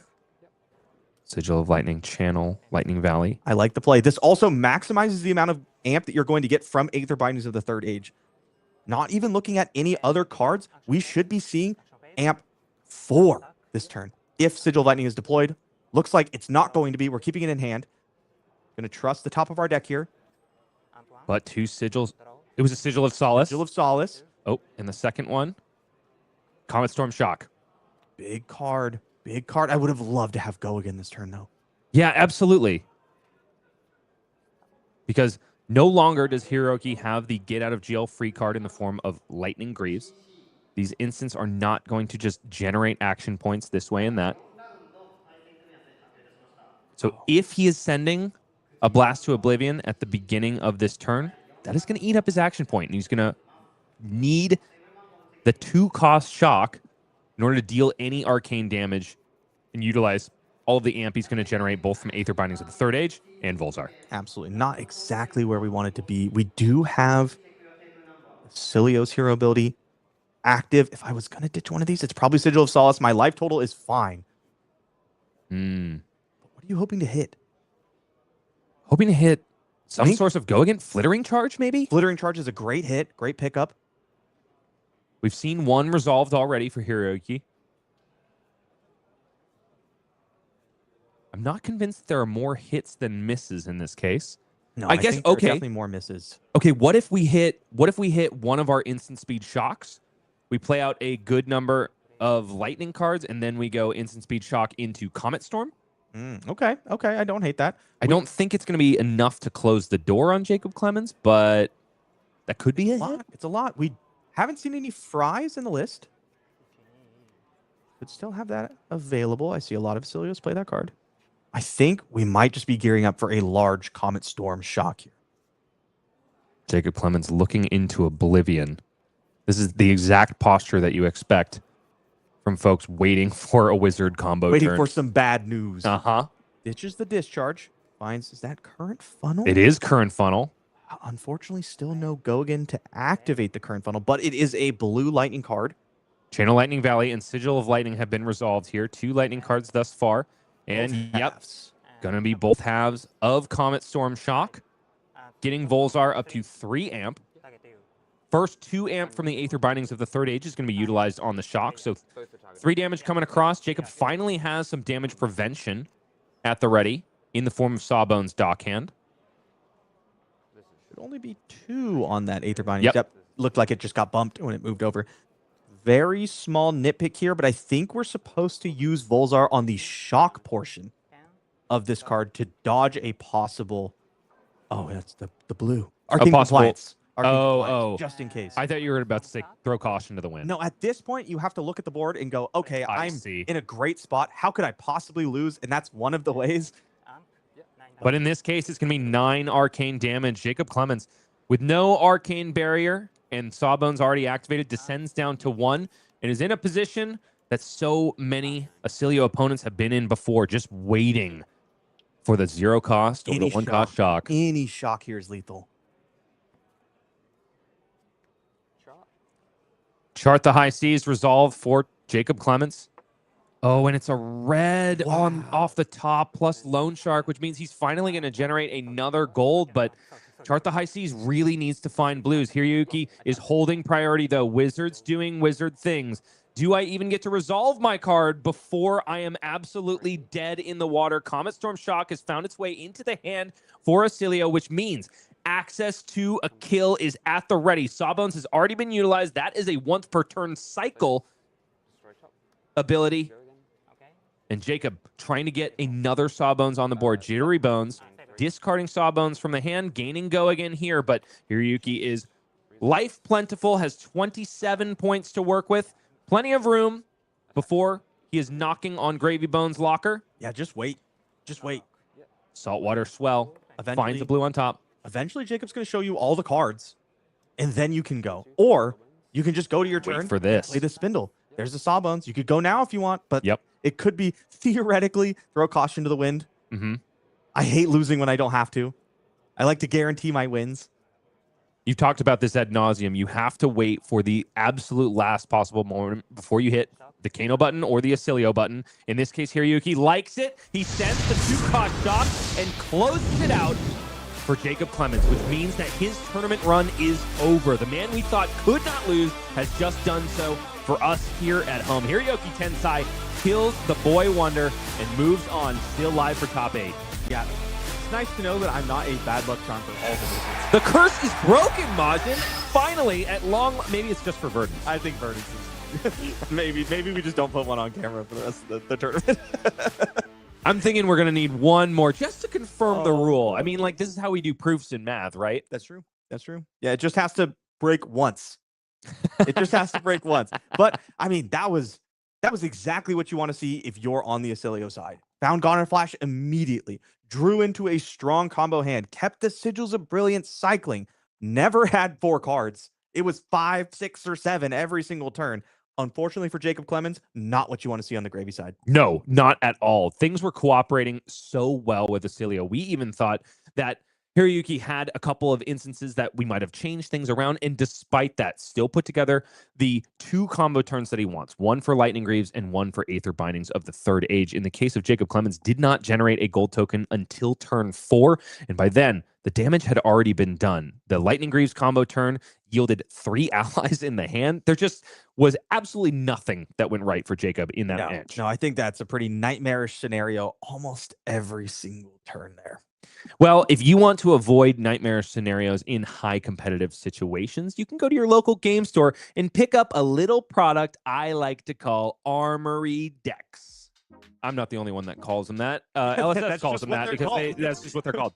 But Armory Deck Ira is in stores now. This one made a big crash on the scene back in the olden world times in Osaka. Was not legal for Worlds itself, but was legal for the calling the next day, just like another Armory deck that we'll be talking about in just a little bit. But first, we've got to hit the newest heroes in the world of Wraith.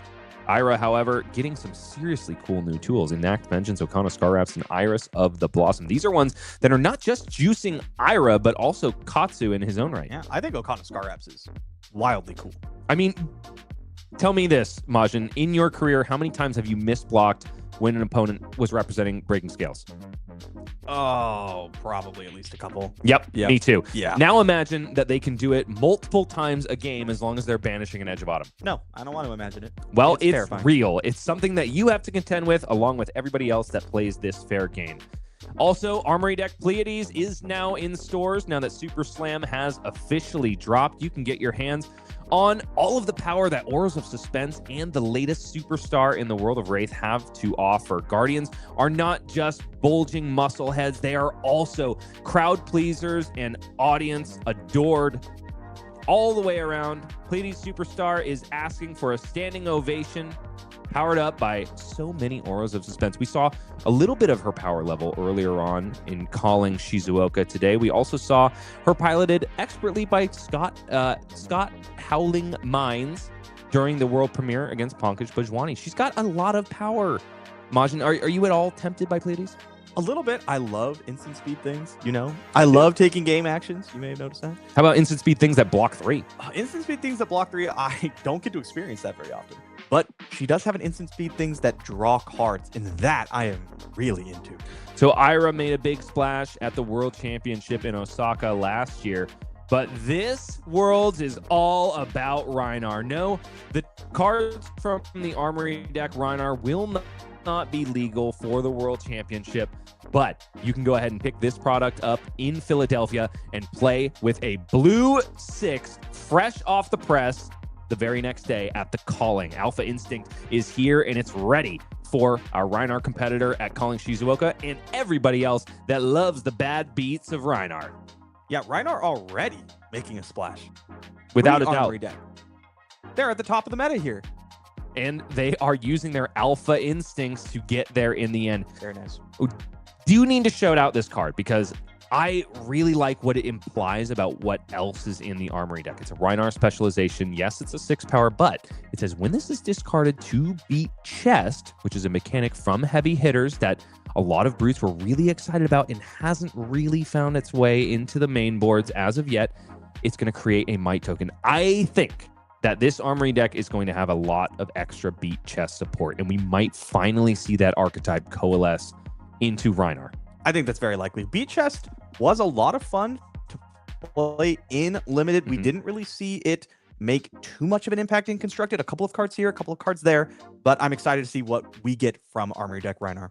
Well, I've got something stuck in my braces because Arachne slipped through the cracks. He's coming your way at the end of this year. December 12th means that our most slippery assassin is going to get a little bit of a bump, and at a time where he really needs it. I don't think any of us saw it coming before the ban list, Slippy's dominance kind of falling from grace. But in this case, it's high time that he gets a little bit of extra support. And here it is, Meet Madness, a new stealth Chaos Assassin action. The only Chaos attack action, mind you.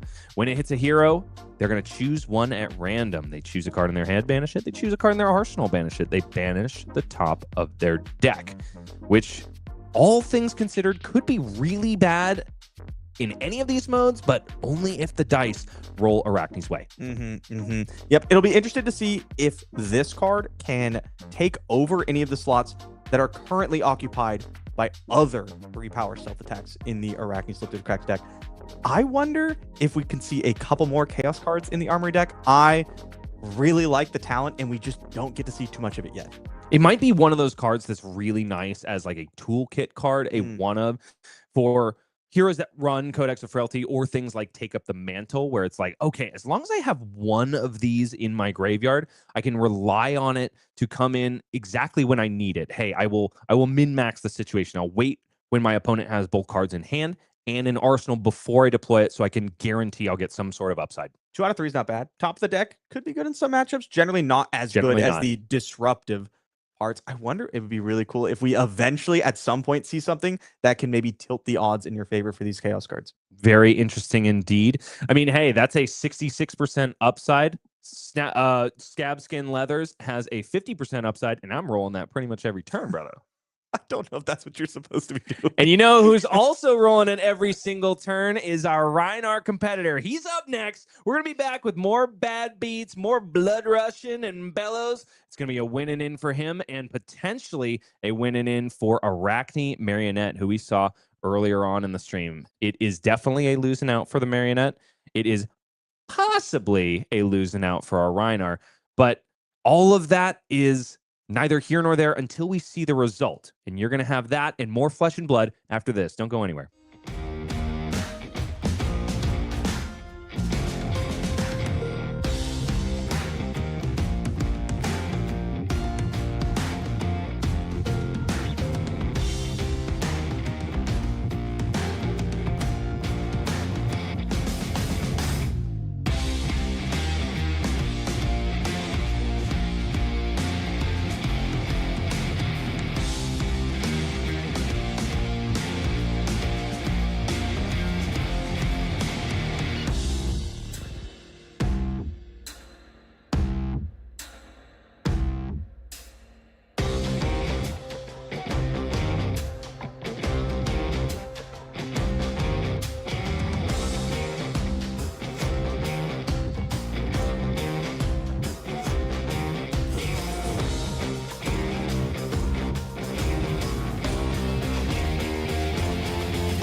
Swiggity swoogity, Rhinar Reckless Rampage is coming after ya.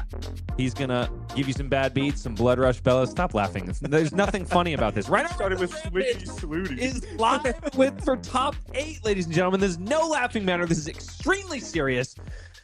One of the old guard of the entire game is the guy that nobody thought would ever living legend or heck even dominate a calling is ready to do just that. No, I was a doubter for sure. I have been very impressed with how Rhinar has performed throughout this tournament. I would not have guessed that he would have been able to blitz a Cindra like we saw earlier today. Rhinar, he doesn't have much of a hero text against these more aggressive heroes that don't want to be blocking as much. They're like, intimidate me, don't intimidate me. My hand's face down anyway. I don't care, send the damage. But he was still able to push so much damage that he forced the blocks. I wonder if we'll see that continue. Okay, and it's not just Rhinar in this match, even though that is definitely the talk of the town. We've also got an Arachne Marionette that we saw on stream earlier, who is still doing incredibly well.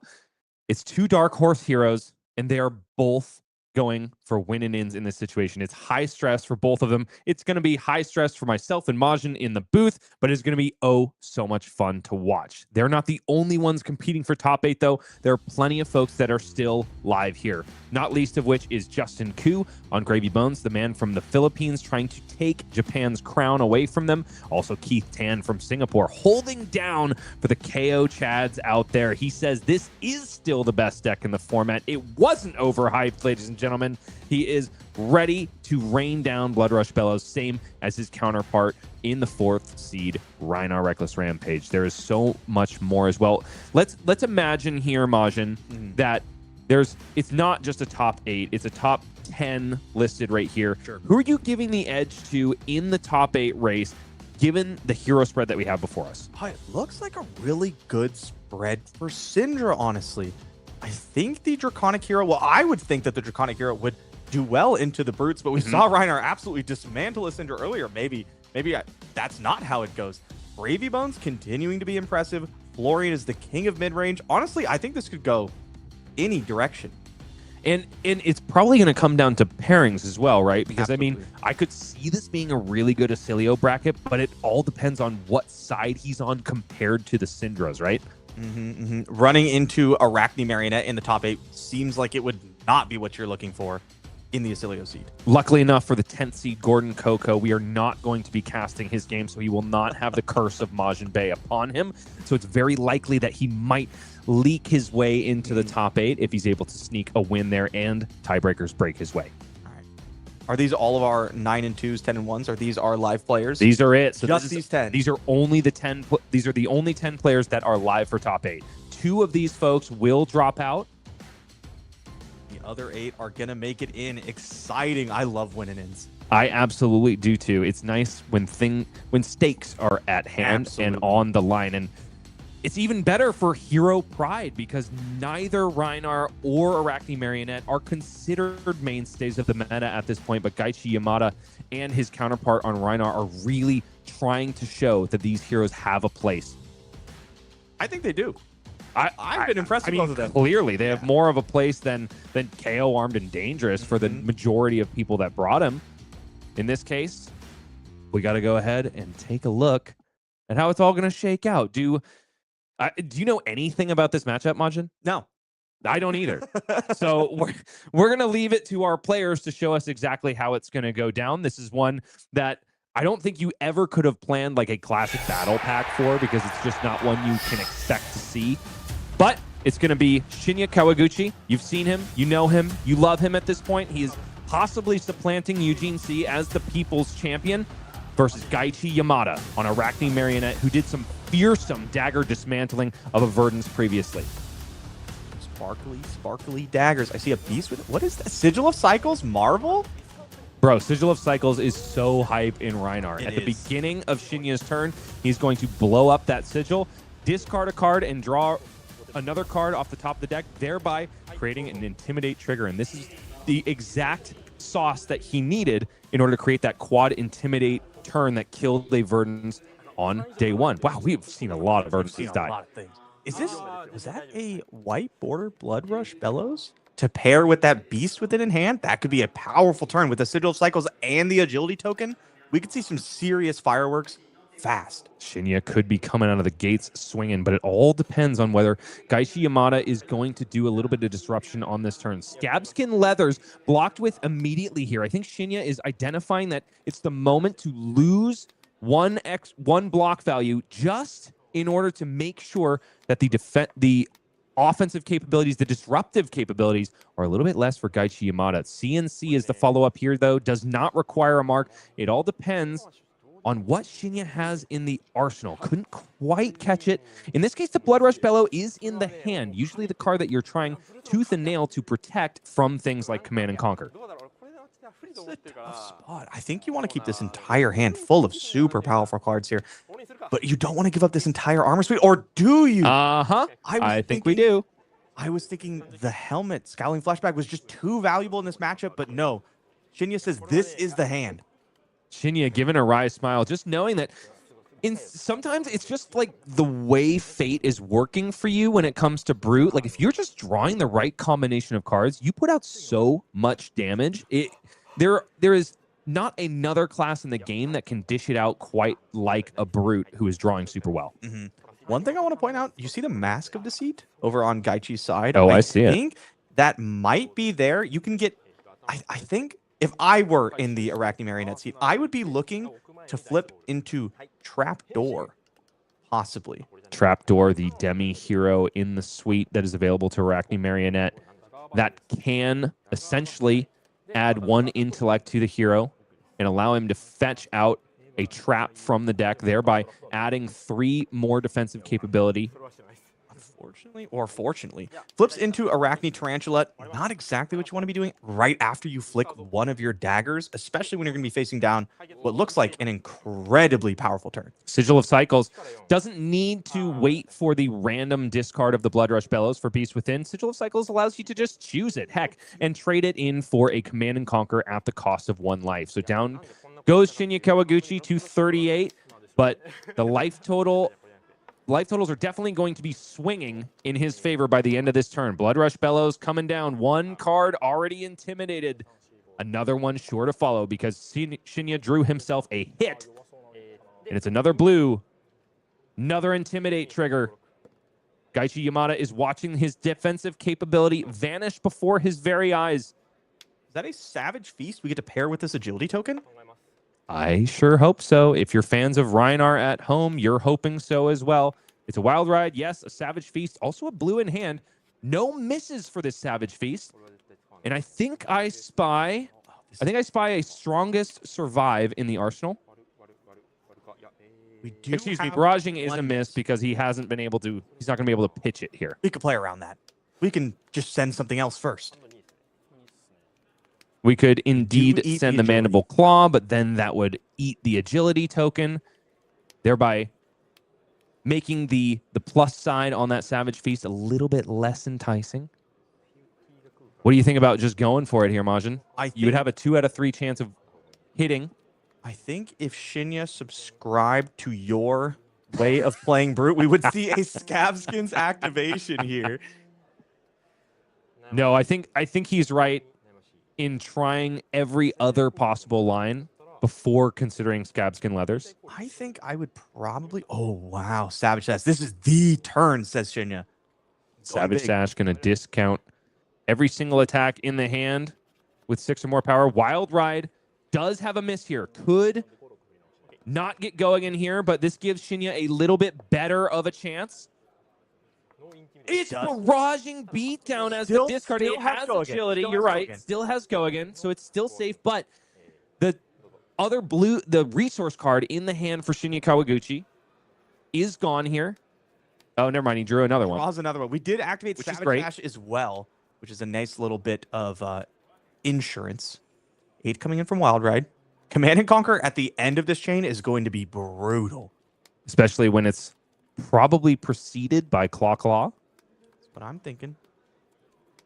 It's not quite the highest potential damage we could have hit. Maybe if our discards went a little bit better, but it's a lot of damage. The other option here is Mandible Claw into Strongest Survive from the arsenal. Shinya does have enough resources to do that thanks to the Savage Sash popping at the beginning of the turn. And that would represent some disruption. Mandible Claw for 5. Go again, of course, is the follow-up. It's hard to force your opponent to discard if you banish all their cards. And Gaichi Yamada found himself a defense reaction in the hand, maybe holding off on Mask of Deceit because of that fact. Double Intimidate, 18 damage into a Command and Conquer. I tend to think you want to send the Strongest Survive just so you get more value on the Blood Rush Bellows. The additional damage. I think I would value going after the Arsenal. 5 go again here, still being considered for Gaichi Yamada. Maybe that decision point changes a little bit for Shinya if Gaichi holds on to that card in hand. Yeah. I totally agree. With the card in hand, Mask of Deceit, it's still tough. You'd have to give up another piece of equipment in order to block out this Command and Conquer. I'm not sure if that's what I'd want to be doing if I was Gaichi. Tarantula, not the best of the demi-heroes, I think, to be in this situation with just the Clave. Once Gaichi has been able to find the fabled loadout of Graphene Calycera and Hunter's Clave, that becomes a different story, of course. In this case, Strongest Survive is the choice for Shinya Kawaguchi, coming in for 9 out of the arsenal. This is a big, fat turn. This is 8. 27. 8 plus 10, yeah, 27. And I think Shinya, I mean, the way we've watched him play at this point in 2 streamed matches is to just beat down his opponent Absolutely. when he has the opportunity. Just damage. Maybe also getting a read that Gaichi wanted to keep that last card in hand, not using it to block the claws. And when you're playing against a deck like Rhinar, you do need to block with the cards you want to block with soon, because you might just get them intimidated at the end of the chain. And Gaichi just agonizing. No matter what, he's going to have himself 2 cards in an arsenal to work with on his turn, but it's very possible that Intimidate has done its thing in offering a little bit of disruption thanks to just a little dumb luck on the side of the Brute. Go with the Mask of Deceit here. Markni Orb Weaver is the choice. Wow. Just really wanting to get online in terms of his choice of daggers. At this point, I think what we're going to see is Gaichi discard the card in hand to just create the Graphene Calycera on his opponent's turn. Yeah. I don't think that's what happened. That's not what happened. I think Gaichi maybe just forgot. So he would have been able to do that with Arachne Orb Weaver because that is an instant ability. Interestingly enough, doing it on his own turn instead. Unfortunately, Savor Bloodshed, the card he was trying to protect, goes to the graveyard. Tarantula Toxin out of the arsenal, targeting Graphene Calycera, the second best target in the deck for Arachne Marionette. And even though Shinya is taking a bit of a bloodletting, he still remains at 31 to Gaichi Yamada's 18. And that was after a single turn. Blood Rush Bellows putting in huge work. Yeah, turn 1.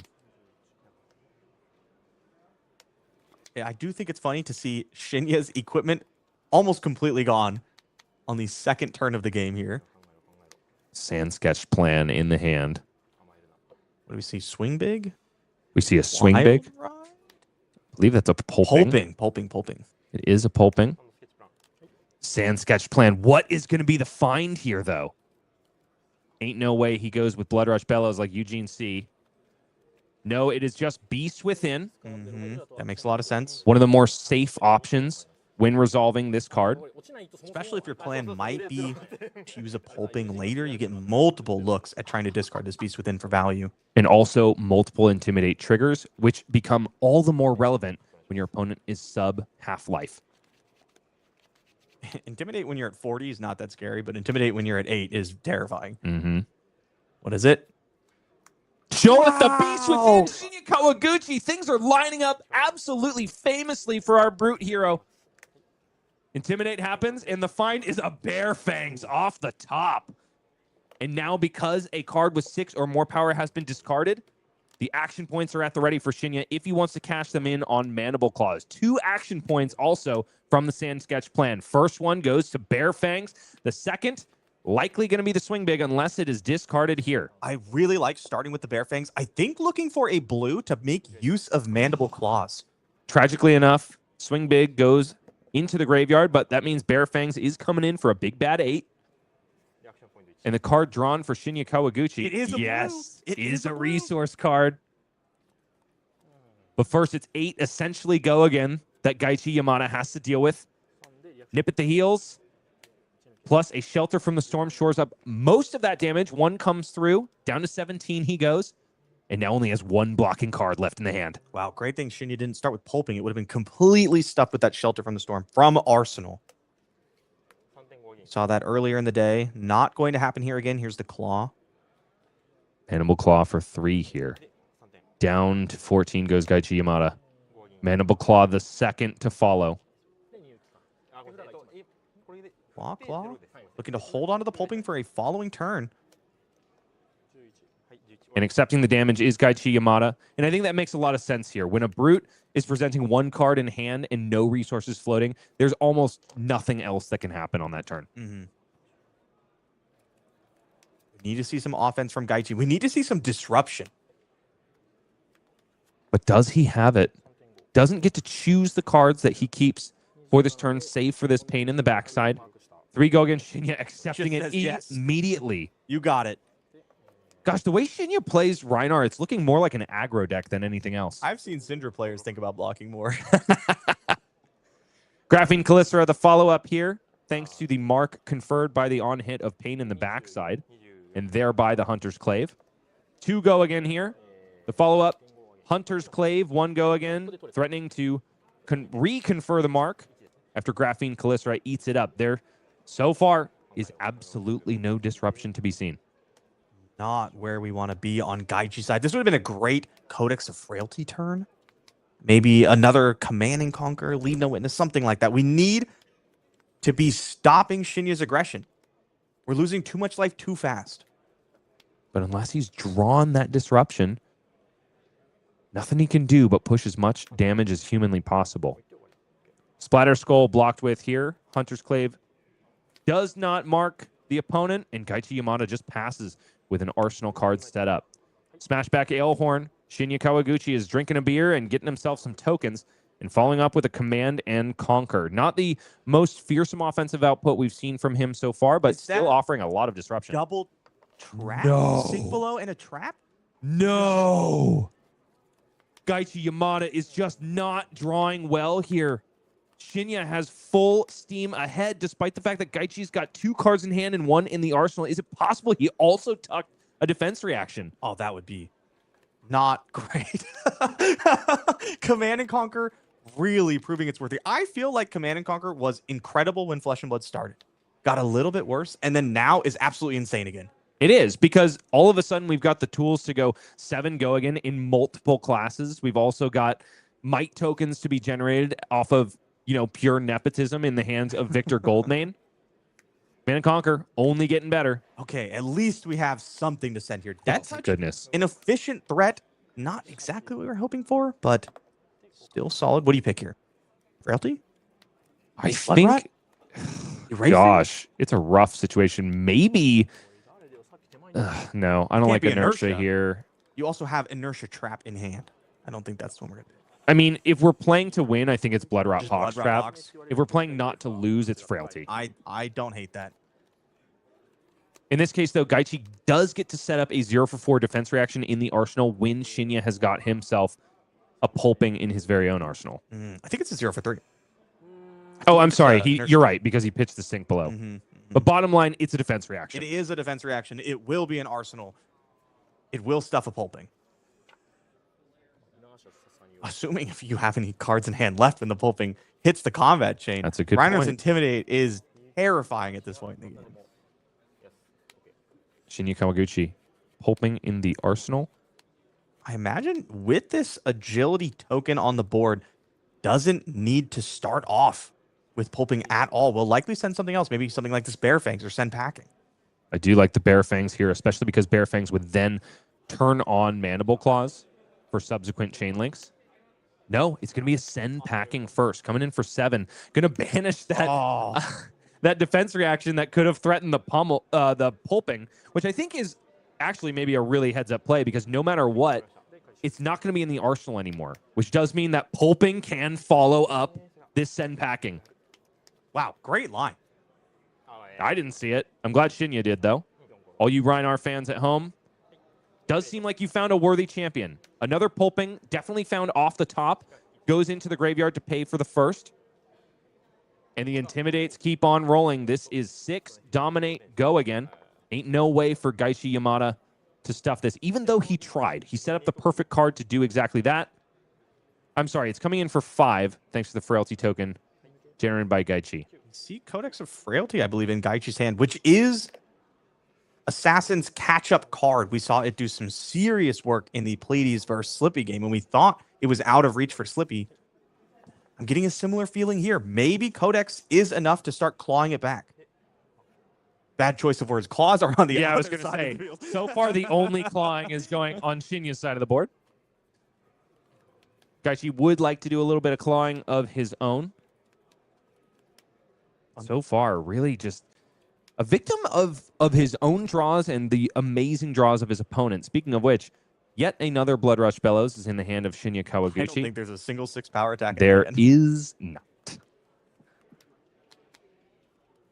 Which does mean that Shinya might have to do a bit of a setup turn. Is that the Inertia Trap? It is the Inertia Trap. Hand, I believe, for Gaichi, which makes this Codex Frailty rather awkward. For Shinya, though, I think depending on what is in the arsenal, he could just establish a Sigil of Cycles. Establish a Sigil of Cycles, send a Mandible Claw, and then that Pummel is probably fine in the hand. It's a Bear Fangs in the arsenal for Shinya Kawaguchi. Probably not what he wants to be resolving on his turn. Gaichi might have found some room here. Still 6, even if it doesn't hit an attack. There's a blue Pummel. But it could hit the Blood Rush. It's true. It could hit the Blood Rush. Goes for pain in the backside. An interesting choice for Gaichi Yamada, especially when he's going to have to discard the Inertia Trap from hand. Trying to puzzle out why pain in the backside over something like Leave No Witnesses. That is the standard grab for Assassins And using Codex. I think he's got one in the graveyard I do already. He does.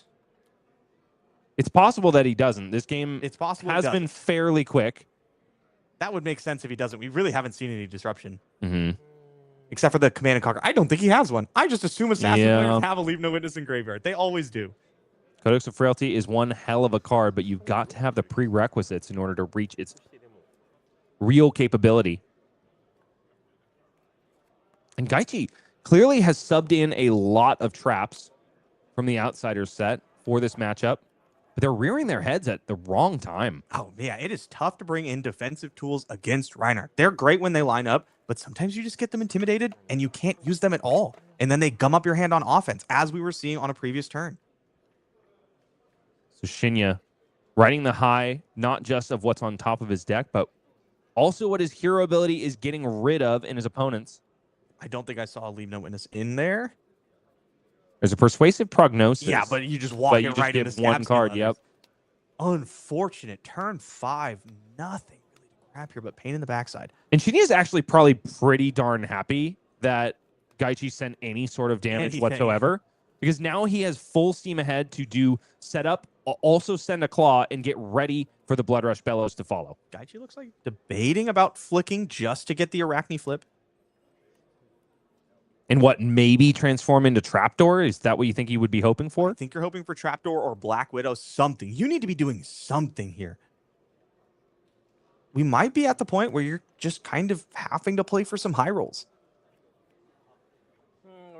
34 minutes left in this match, but it's certainly not going to take that long, no matter how long Gaichi thinks about this decision. So in round 12 of calling Shizuoka, you've got to take the time when so much is on the line. Now, I'm trying to figure out what Shinya is going to do with this hand. Now, if you were in Shinya's shoes, you'd just roll scab skins. Every time. Twice if I could.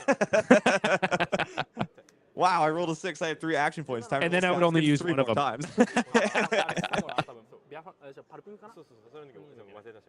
Got a little bit of a life total update as well here, folks. I knew we were a little behind. Gaichi Yamada is actually sitting at 9, not 11. And Shinya is down to 17. Well, this game is actually rather close. With this turn not really going well for Shinya. Based on the way that each turn has gone, it's felt terrible on Gaichi's side. But look at the life totals. Shinya's not going to be able to present very much. All of a sudden, we have Black Widow, 5-card hand, Snapdragon Scalers available, Mark on Shinya's side. This game could swing back. Without a doubt, on a razor's edge is where this game sits. Shinya Kawaguchi staring victory and a top 8 finish on Rhinar Reckless Rampage. And he decides to throw bare fangs when he has a Blood Rush Bellows in hand, not establishing the sigil of cycles, instead throwing caution to the wind. What is going to be the hit? It's the blue pummel, which is A-okay for Shinya because he just wanted to establish the Blood Rush Bellows in the arsenal. He knew that the likelihood of a miss was massive. I think Shinya was hoping to hold the pummel. I think Shinya wanted to play the pummel. Any other card gets discarded, even a random one at the top. You have one resource floating. Even if you keep a red, you still pummel. You get the disruption. You push a little bit more damage. I think that was Shinya's line. Interesting. Play the Bear Fangs. Play pummel. That's the hope. Unfortunately, a miss. Things maybe starting to move in the other direction. Is that? That's Authority of Ataya in a Rhinar deck. This is not your grandpa's Rhinar deck. This is very much not what I would have expected. But this is going to be a huge liability for Shinya Kawaguchi on the next turn when Gaichi is going to be throwing tons and tons of disruption. Authority of Ataya is not going to be doing any blocking or even any defense reaction taxing. Pretty card, though. Gorgeous. Well, we were saying Gaichi needs to find some disruption. Disruption on a stick here with Arachne Black Widow. Any card. And also a Command and Conquer in hand. And as you pointed out, Majin, Snapdragon Scalers are at the ready. So if the cards align, there could be plenty of arsenal disruption and hand disruption to boot. That is a powerful 1-2 punch. Use a card. Black Widow. Oh, I see Kiss of Death. Take up the mantle. The mantle. Win Rhinar is already marked. This turn could be exactly what Gaichi needs.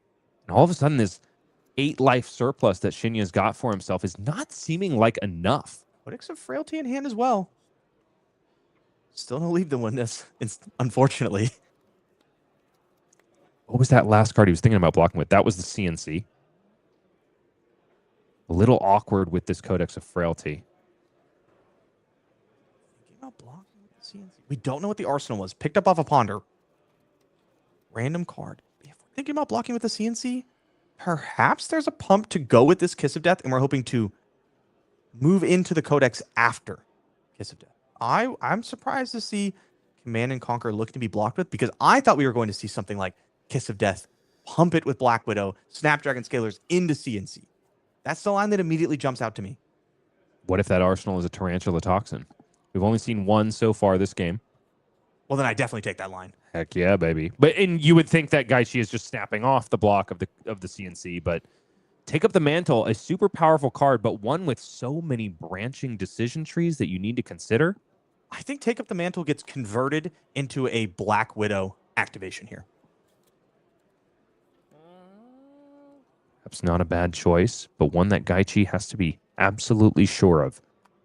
If there's one thing he doesn't look at this point, it is sure. This is a lot of damage, going down to 4 possibly if you don't block. When you face down Rhinar with Intimidates. And also any Brute with Reckless Swing Very is good something point. that you have to be considering. Reckless Swing, one of those cards in Brute that you have to consider 2 or 3 turn cycles before you're worried about it.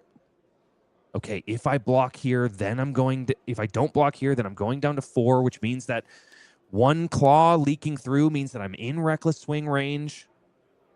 I'm going to try to guess what the Arsenal card was based on the decision to block with Command and Conquer. I think it's probably a pump. Any pump? I think it's an attack action, like a Razor's Edge type attack action. Okay. Attack reaction. One that doesn't offer any disruption necessarily, but does get something over the line. Yeah, I don't know how many of them this deck plays, though. And it does make sense. If that's the case, Gaichi is writhing about the decision to block with Command and Conquer, and maybe that's because it is the only form of disruption he can offer on the next turn. Totally. Could be something like a Scar Tissue. You could put that on Kiss of Death. And if that's the case, shirking disruption for more damage for Arachne Marionette could honestly be the right choice. You've got Arachne Black Widow. You'll at least hit a card in hand. Does go with the CNC block. Sends down to 7. 10 life points separate these two heroes who've been duking it out this way and that and calling Shizuoka. Take up the mantle used as a pitch card. Are we looking for Graphene Calistera? Death Touch with Codex of Frailty here? I do love me some Death Touch. This Graphene Calistera is 1 go again because currently Gaichi Yamada is not Arachne Marionette. He is instead Arachne Black Widow. Doesn't get the buff from his opponent being marked. And at this point, if you're in Shinya's seat, the way assassins block and the way that they pitch are the ways that you understand what is left in the hand and what's in the arsenal. Definitely. If you see a take up the mantle in the pitch zone, what does that mean to you? I don't know. If it's a blue, you can maybe suss out the Codex of Frailty into CNC. That's a classic line. But 1 floating, we did just see the Death Touch. It could be something like a Spike with Blood Rot as well. It could also be just a retrieve effect. It's true. Something like Pick Up the Point. Paying for Stains of the Redback, exactly as you foretold, Majin. It was a pump without any disruptive capability on it. But Kiss of Death. Discarded to Arachne Black Widow. Stains of the Redback gets this Graphene Calistera all the way up to 7. A card will need to be banished from the hand of Shinya Kawaguchi, who has a Show of Strength, Wild Ride, Authority of Ataya. Sand Sketch Plan banished. Oh, I'm sorry. That happened already, folks. Death Touch is the follow-up with Codex of Frailty, a card that I absolutely love. 2 points of armor converted, and 4 more damage comes through. At this point, Gaichi Yamada has already established a Frailty token. Previously, he went for the Frailty. There's a Blood Rush Bellows in the arsenal for Shinya Kawaguchi. Can Gaichi Yamada suss it out and do some real damage on defense? Feel like you got to pick Blood Rot this time. Blood Rot basically puts him in range of any pump. Absolutely. Double Frailty could end up being a nothing. And I don't think you can... I think that would put you in a really bad spot. If you go double Frailty and there's no claw attacks and the arsenal isn't even an attack action card, that's rough. You get no value out of these tokens. I think if Gaichi had chosen Blood Rot the first time, then this would be a no-brainer. Blood Rot as well.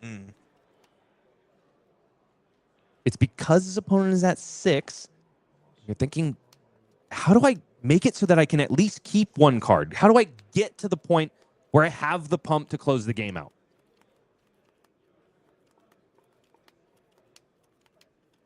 Got to hand it to Gaichi. He did have a stumble early on when he discarded that Savor Bloodshed.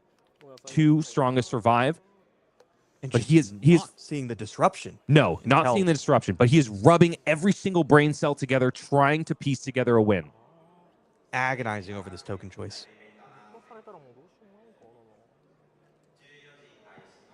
These are the moments that make me love this game so much, Majin. It is great. It's even better sometimes when you're not the one having to make the decision. Exactly. And Shinya showing us exactly how that feels, just taking a minute to kind of roll the shoulders out, release the tension in all of the areas of his body that he's probably been holding it all tournament long.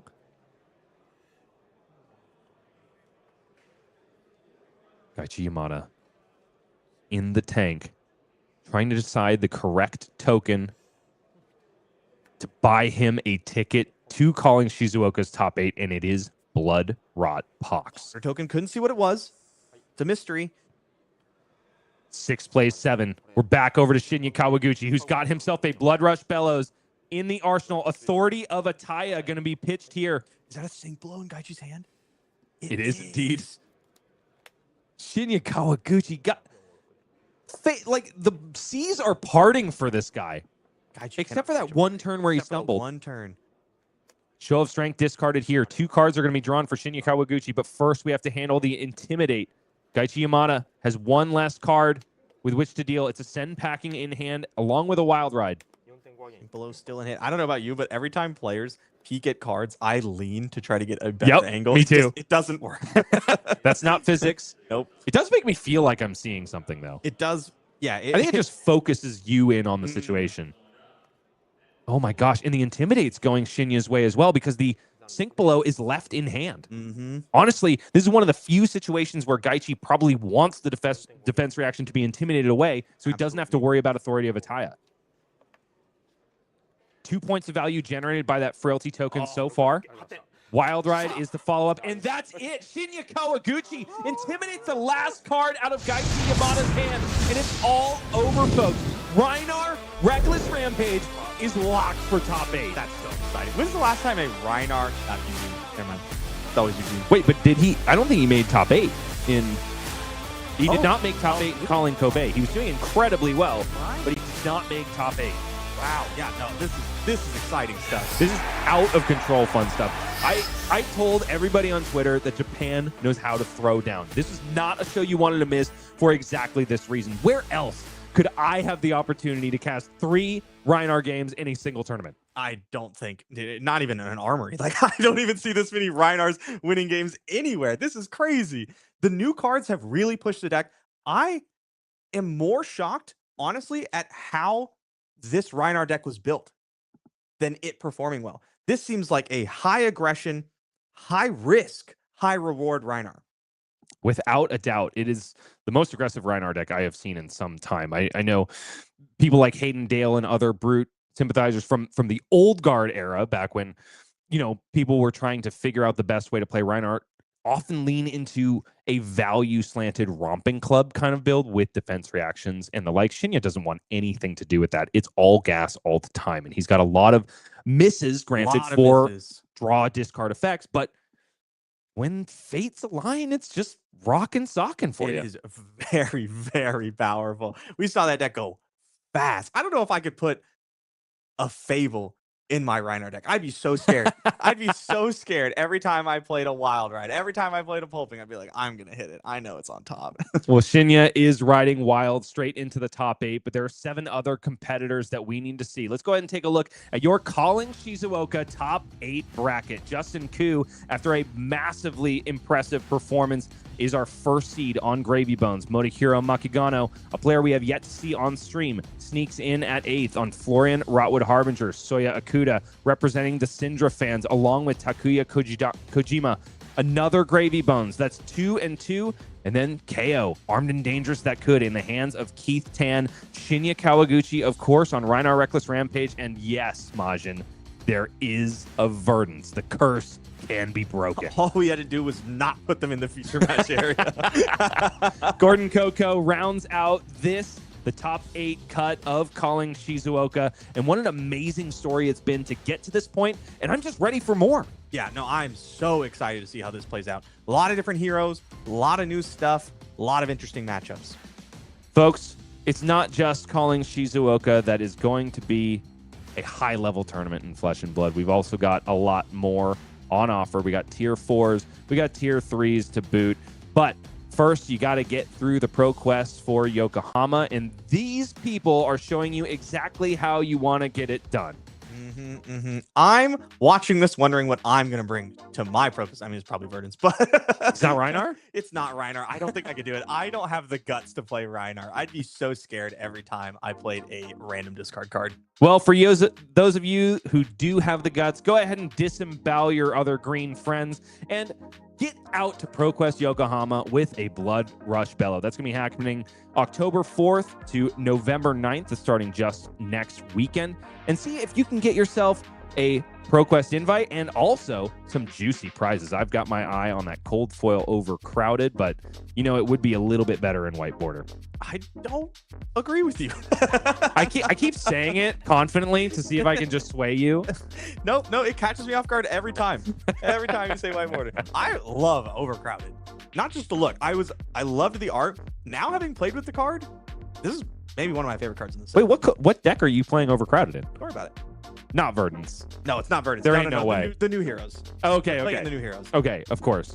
And then, of course, a new treatment for Swing Big, which honestly is looking potentially even better than the old one. I don't often say that. Reprints have a special place in my heart, but you know, it's the old art that really, really gets me going. That's Swing Big and Overcrowded for your viewing pleasure. In the Swing Big, actually, it is hard for me to tell. Did he just swing a mass and now he's hitting a pillar, or is he getting ready to swing it again? I don't know, but he's swinging bigly over there. Bigly swinging is our brute friends in Flesh and Blood. And that's all getting you ready for ProQuest Yokohama. Keep an eye on the stats. Keep an eye on this top 8 bracket, because there is so much left to learn about this brand new, newfangled meta, thanks to the Super Slam release happening this very weekend. Get out to an LGS and enjoy a ProQuest near you. You playing ProQuest or what? Oh, I am not currently qualified, so I'm going to be playing all of the ProQuests. Awesome. Well, you can get out to your local game store and see if you can take down the king, the curse of Verdance, Thorn of the Rose, Majiin Bae, along with all of your other friends in the Flesh and Blood universe. We're going to take a quick break, folks, and then we'll be back with the first top 8 match of Calling Shizuoka. It is not going to disappoint. You better not go anywhere. There's more Blood Rush Bellows, more green men rolling dice, more Flesh and Blood after this.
I just gotta flex on the lean.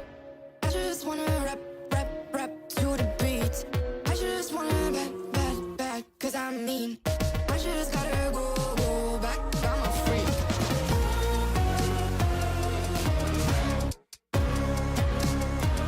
Gotta go.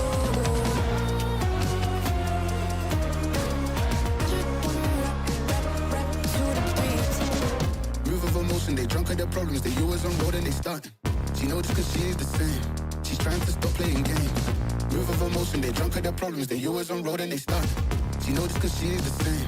She's trying to stop playing games. Where the people at, what they really wanna know. Who's your lovers and who are your bros? Who are the enemies you do keep close? Who are the people that you shouldn't know?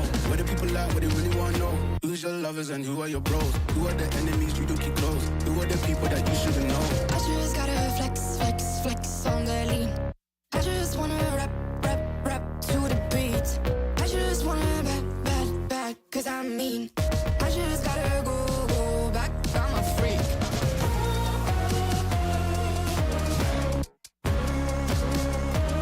Gotta go. I just wanna rap to the beat. The chains, my vest, my watch, my belt, my cheese, my house, my sneakers, my blouse. I just party hard, popping the one in the chart. I've already won, babe, but then you start. Flexing on ya, flexing on me, flexing on ya, flexing on me.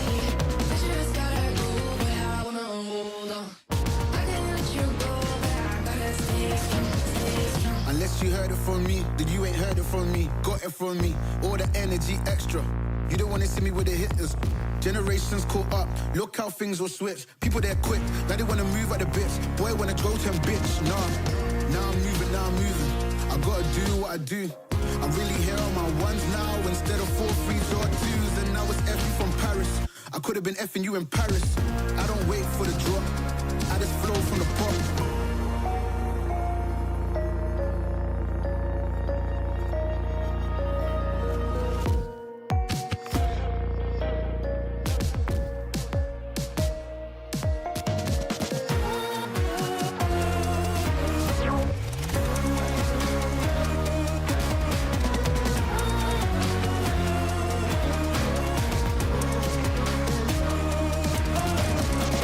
Unless you heard it from me, then you ain't heard it from me.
We've got our top 8 here live from the calling in Shizuoka, and somewhere out there in our great big world, there is a Eugene C that is smiling. For a Rhinar has finally cracked the top 8 of a classic constructed calling for the first time since, dude, I want to say like calling San Jose?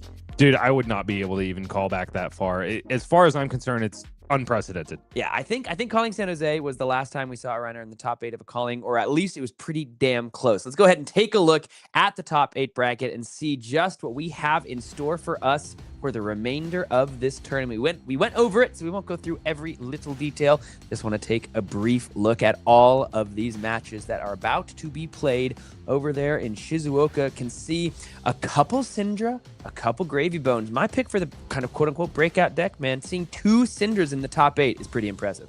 Sam, tell me that we're watching the Rhinar match. Yeah, of course we're watching the Rhinar match. Yeah, we are. We're watching the Rhinar match. One thing, we do want to mention, Majiin Bae literally refused to get in the booth for this one. We were like, all right, Majiin, we're going to watch the Birds game. He was like, no, dude, you can't put me in there, bro. He says it won't be because of me, Sam. Yes, exactly. If Gordon Coco goes down, it's not the Majiin Bae curse. And I do believe Gordon Ko, and I will get corrected if I am wrong here, but I believe Gordon Ko was the player bringing Rhinar into that top 8 in the calling in San Jose. Nuh-uh. I think so. That would be insane if that was true. I'm getting the correction. Who was it? Do we know?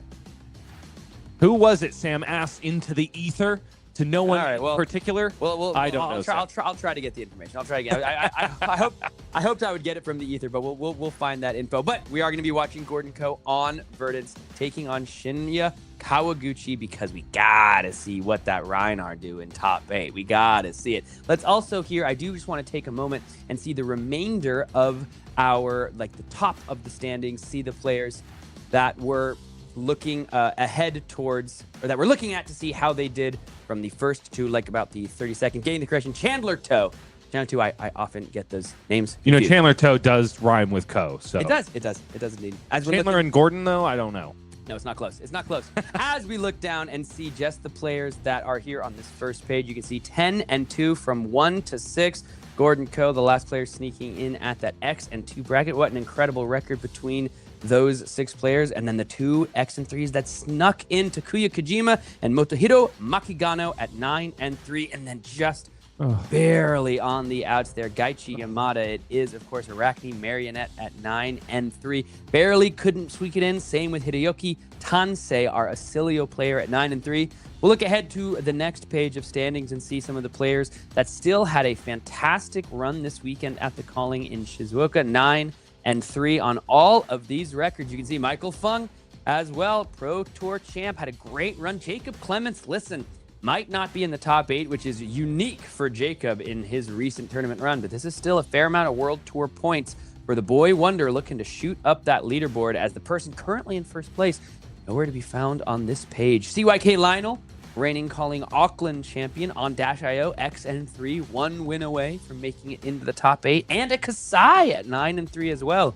Lee Ming-han out of Taipei. What a fantastic run for Kasai in his hands. Sam, our countrymen have not been able to punch into the top 8. We're very proud of Michael Fung being up there in the top 20, but it's not just Japan that is doing well at this calling. No, the Philippines and also Taipei are represented up there in the top 8. So we've got ourselves an interloper match, which is something we just love to see in coverage, don't we? Got to shout out Charlie Fan, unfortunately placed in the top 30, not making his way to the top 8 as I had kind of hoped at the beginning of this day, but nevertheless, he has done his country and his testing team very proud. Victor is never looked better than in his hands. X and O into 1 and 4 is not where you want to be, but big shout outs to Charlie for taking Victor to such a sterling record on that first day. But we do now have to look towards the top 8 and see if Rhino Reckless Rampage can do just that. Continue to rampage through this tournament and maybe make his way into a calling championship trophy berth. All right, Bryce Platz, shall we get into this quarterfinals game, my friend? Let's smash, Sam. Let's smash. Let's bash. Let's head down into the arena for the quarterfinals here live from the Calling in Shizuoka. It's going to be Shinya Kawaguchi versus Gordon Ko. It's Verdance, Thorn of the Rose versus Rhinar, Reckless Rampage. Rhinar been doing nothing but smashing face all weekend long. Gordon Ko, we don't know. Clearly, he's been doing very well. Poor Verdance, 0-3 so far in the feature match area. Majiin Bae has gotten as far away from this coverage table as he can. He watches with bated breath over behind us to see, perhaps, if he is the bad luck charm or if Verdance, Thorn of the Rose can do some major magic.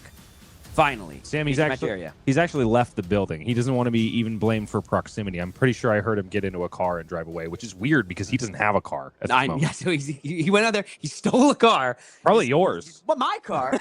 He's driving down the highway. He's halfway to Mexico. 40-40 is how we start this game off. One Intimidate has already gone off thanks to the mighty wind-up discard of Shinya Kawaguchi, and that is hardly the only card that will be robbed from defensive capability this game. Arsenal for Shinya Kawaguchi. Got that Might token created from the Mighty Windup. Looks like the first game action here for Gordon Ko. Channeled the Millennium Tree. Pitching away a Scour and then the Everbloom Life into the Pulsing Aether. We're going to immediately see an AB3 from a Blue Pummel. Currently going to take 4 over the top thanks to the amp that the Channel the Millennium Tree does present.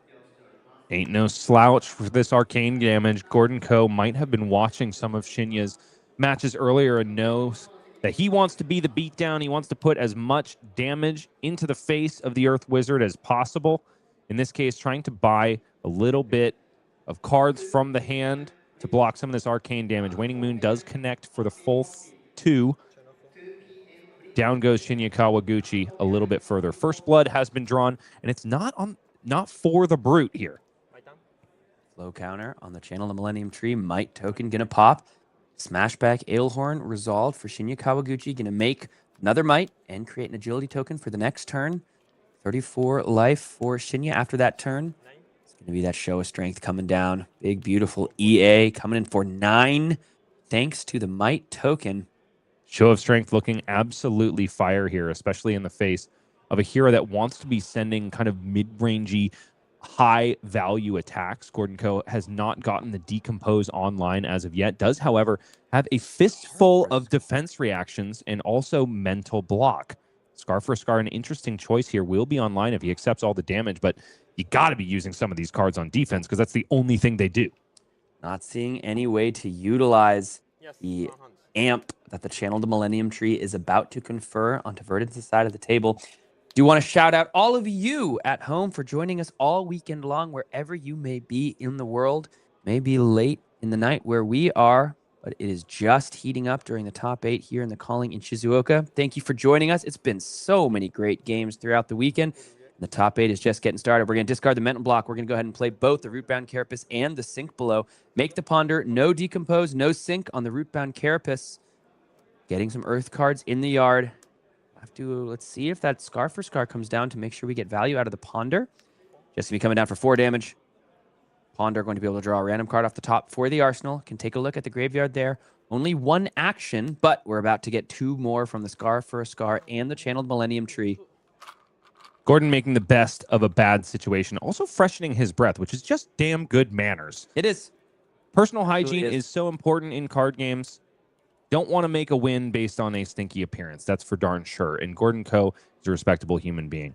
I do like the fact that he blocked with the Rootbound Carapace, despite the fact that he didn't have a Decompose quite set up yet. He still needs to do some work in terms of filling the graveyard, making it fertile ground for decomposition, and in this case, still converting every single card in hand, including the Scar for a Scar. It is a huge bummer that Channel the Millennium Tree is going away, but based on the way that Shinya plays, I don't think that Gordon is necessarily going to have to win off the back of arcane damage alone.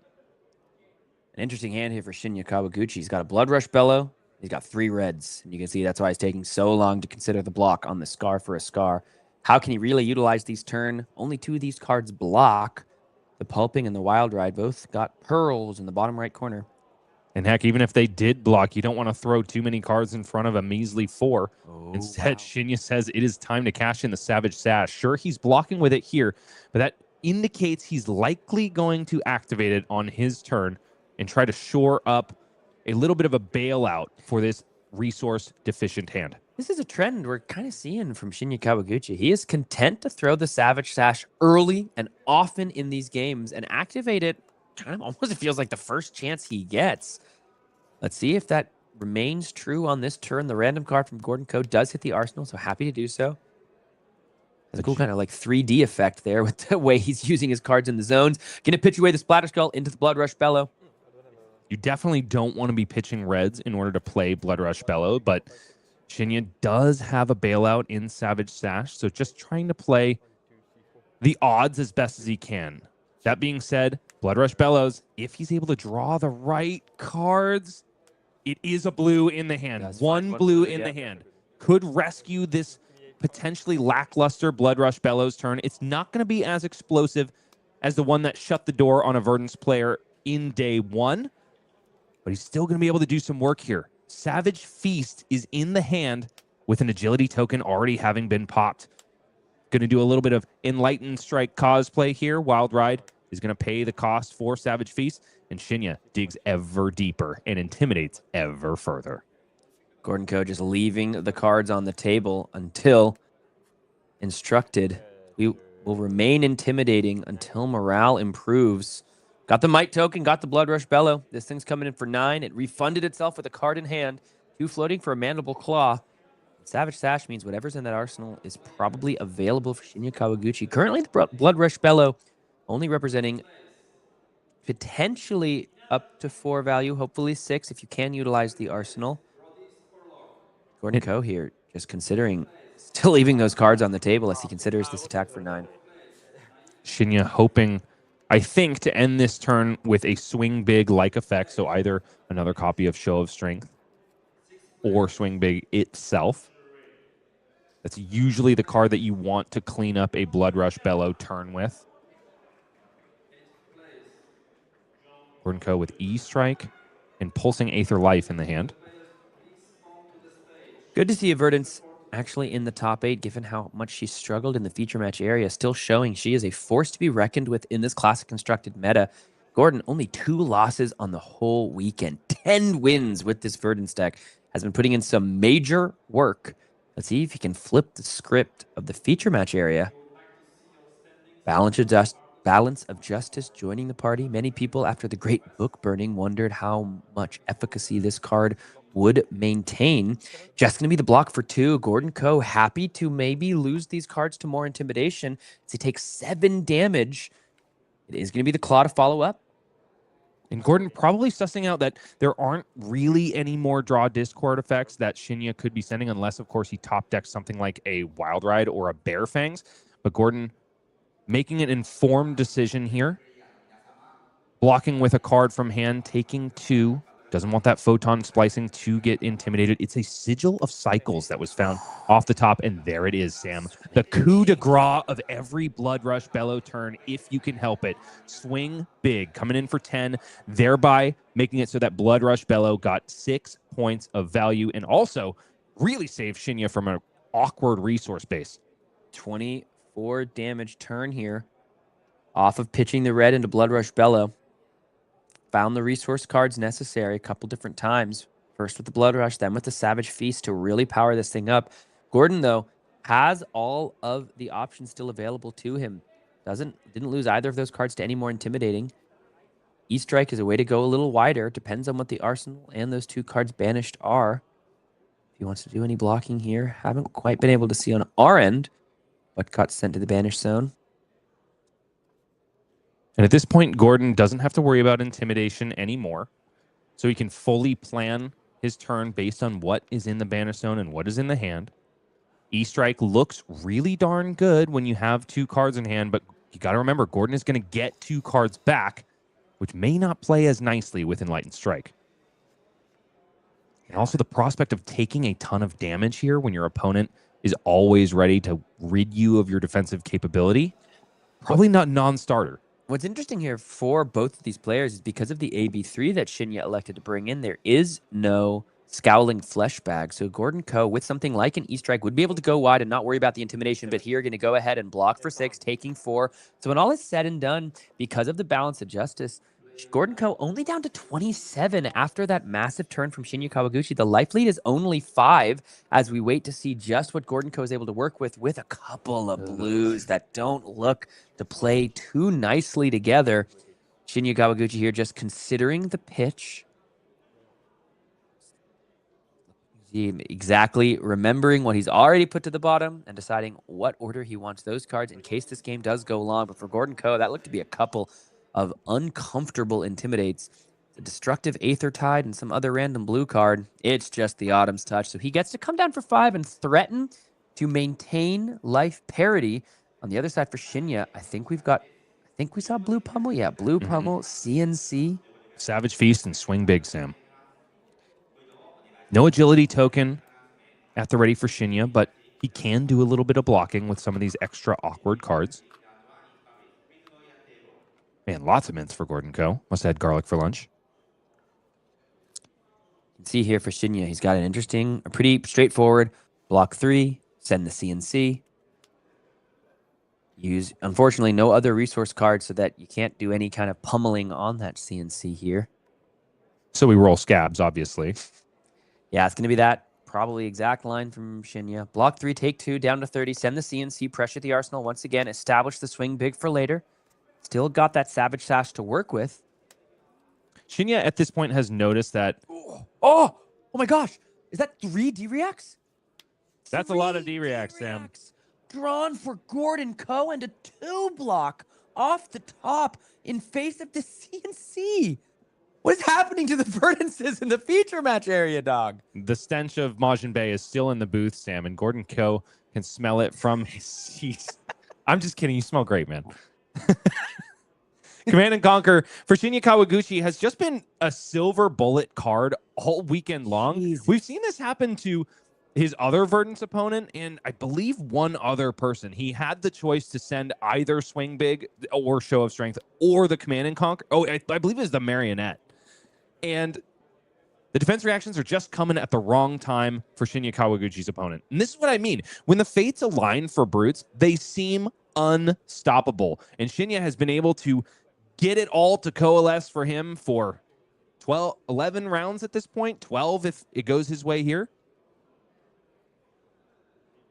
I mean, you can discard Shelter for 1 prevention. You can block with a Fruits of Forest for 2. You're going to lose that Arsenal card almost no matter what. Well, like you can put 2 pieces of armor in front of this and the 2-block in the Fruits of the Forest, but then all you're doing is keeping 3 D-Reacts in hand and whatever your arsenal is. Okay. Shelter from the Storm is going to get discarded here for the 1 prevention. And if you're Shinya, you must be happy to see the beginning of how this is going to go. Fruits of the Forest blocks 2, 3 comes over the top, and there goes the arsenal for Gordon Co. And what was it, Gordon? What have we lost for our troubles? It was a Plow Under, one of the power mid-range cards for Verdance Thorn of the Rose. Gordon is finding them this time around, but what does it mean for him if they're just getting destroyed by Command and Conquer and it's just an Arsenal and Pass for Gordon Co.? You got to feel for him in this situation, Sam. Much better hand here for Gordon. He's got a Sink Below. He's got a Root Bound in the arsenal. And so at this point, Shinya has a lot of information. He knows that there's another defense reaction in the hand based on the way the blocks and the turn cycle went for Gordon Co. Shinya asking for a priority window before the pass back because he's got an agile windup in hand. So with that added information, Shinya could make another informed decision about setting a CNC instead of something like a Bare Fangs or a Swing Big, but in this case, he hasn't found it. It's 2 copies of Bare Fangs and then a copy of Swing Big in the arsenal. Shinya here really giving this a think. Looks like he is going to actually just elect to allow Gordon Co. to pass. Maybe the rest of the resource is not playing too nicely, but he does just want the Intimidate here from the Rhinar activation. And who could fault him because it has been a mechanic that looks better in his hands than just about anybody else's. Couldn't catch the Intimidated card there. But what is left in hand is Plow Under, Light Up. It was the Sink Below that was hit. Oh my goodness. This is just devastating. I mean, listen, here you can lose the Rootbound Carapace in the arsenal and know you have a Sink Below to refresh it later because this is a whole big bit of damage from the Bare Fangs. And left in hand is Autumn's Touch and Light Up the Leaves, which means that Plow Under went to the Bannerstone to join the sink below. No worrying. That is not a cohesive turn on its own. No, but you can utilize those other pieces, block with, I guess, the Light Up the Leaves and the Rootbound. Utilize the Plow Under on your turn, establish the sink below in the arsenal. Looks like that is going to be the play here. Gordon has not made any moves on the decomposing front, but this Rootbound Carapace in the arsenal is going to make it so that Plow Under, if and when it comes on his turn, will get beefed up to its full potential and also bottom the card in Shinya Kawaguchi's arsenal. Likely to be that other copy of Bare Fangs by the end of this turn. Okay. Or no, he's using up his action point here, isn't he? Yeah, no agility point, no agility token triggered on the turn, just one created. So Shinya accepting an IP penalty here. Yeah, I mean, he didn't have much choice unless he wanted to cash in some Scabskin Leathers. Because of those multiple D-reacts, Gordon Ko just had to pass the turn. A little bit of a stumble from Shinya.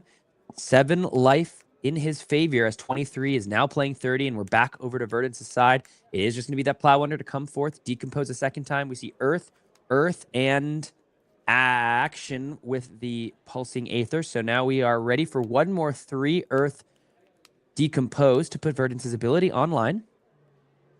And that does immediately bottom the arsenal for Shinya Kawaguchi. I think it was still that swing big from a couple turns ago. He's got a little bit of a clunker here. Sand Sketched Plan, Sigil of Cycles, Tear Limb from Limb. Is that Bare Fangs or Cast Bones in the far left? I believe it's Bare Fangs. Yeah, yes, it is. It is Bare Fangs there, which means that he could resolve Sigil of Cycles, which does have... Oh, excuse me. He could resolve Tear Limb from Limb if he wanted to, or he could simply resolve Sigil of Cycles and then play out the Bare Fangs with the other blue in hand. Would kind of let an agility token go to waste, though. The Sigil proc immediately on playing? Is it just no? It's not the start of your next beginning of the turn. All right. It's all about setup for Rhinar, and if you can line it up with a Blood Rush Bellows turn like we saw Shinya do on day 1, it can mean 20 plus damage and a quad Intimidate, which is pretty sweet. In this case, though, kind of gumming up this hand. This is a fine position, I think, for Verdance here. You're threatening the Rhinar player. You got rid of the arsenal they were working to protect and working to utilize. You're establishing another defensive piece in the arsenal.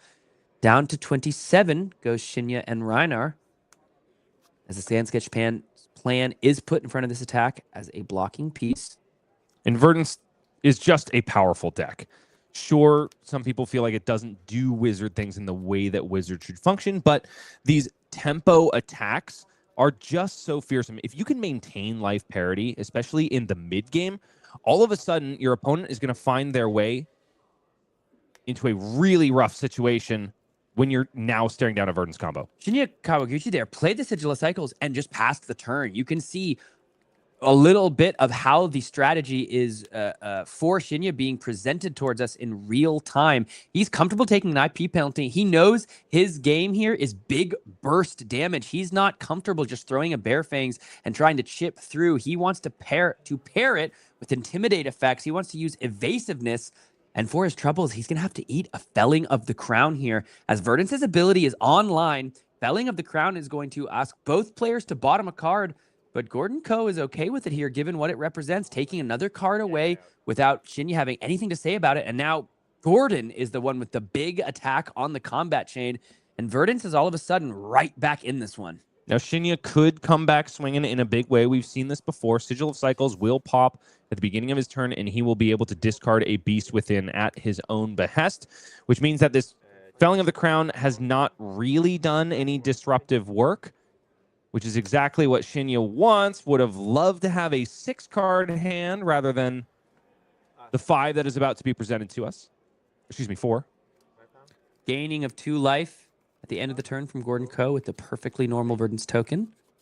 And a ping represented with that token. So Shinya now down to 20. Gordon Ko with the life lead. I'm not sure if Shinya revealed that Splatter Skull as he was supposed to Gordon Ko. I hope Gordon caught a whiff of that, because Beast Within, of course, banishes face up.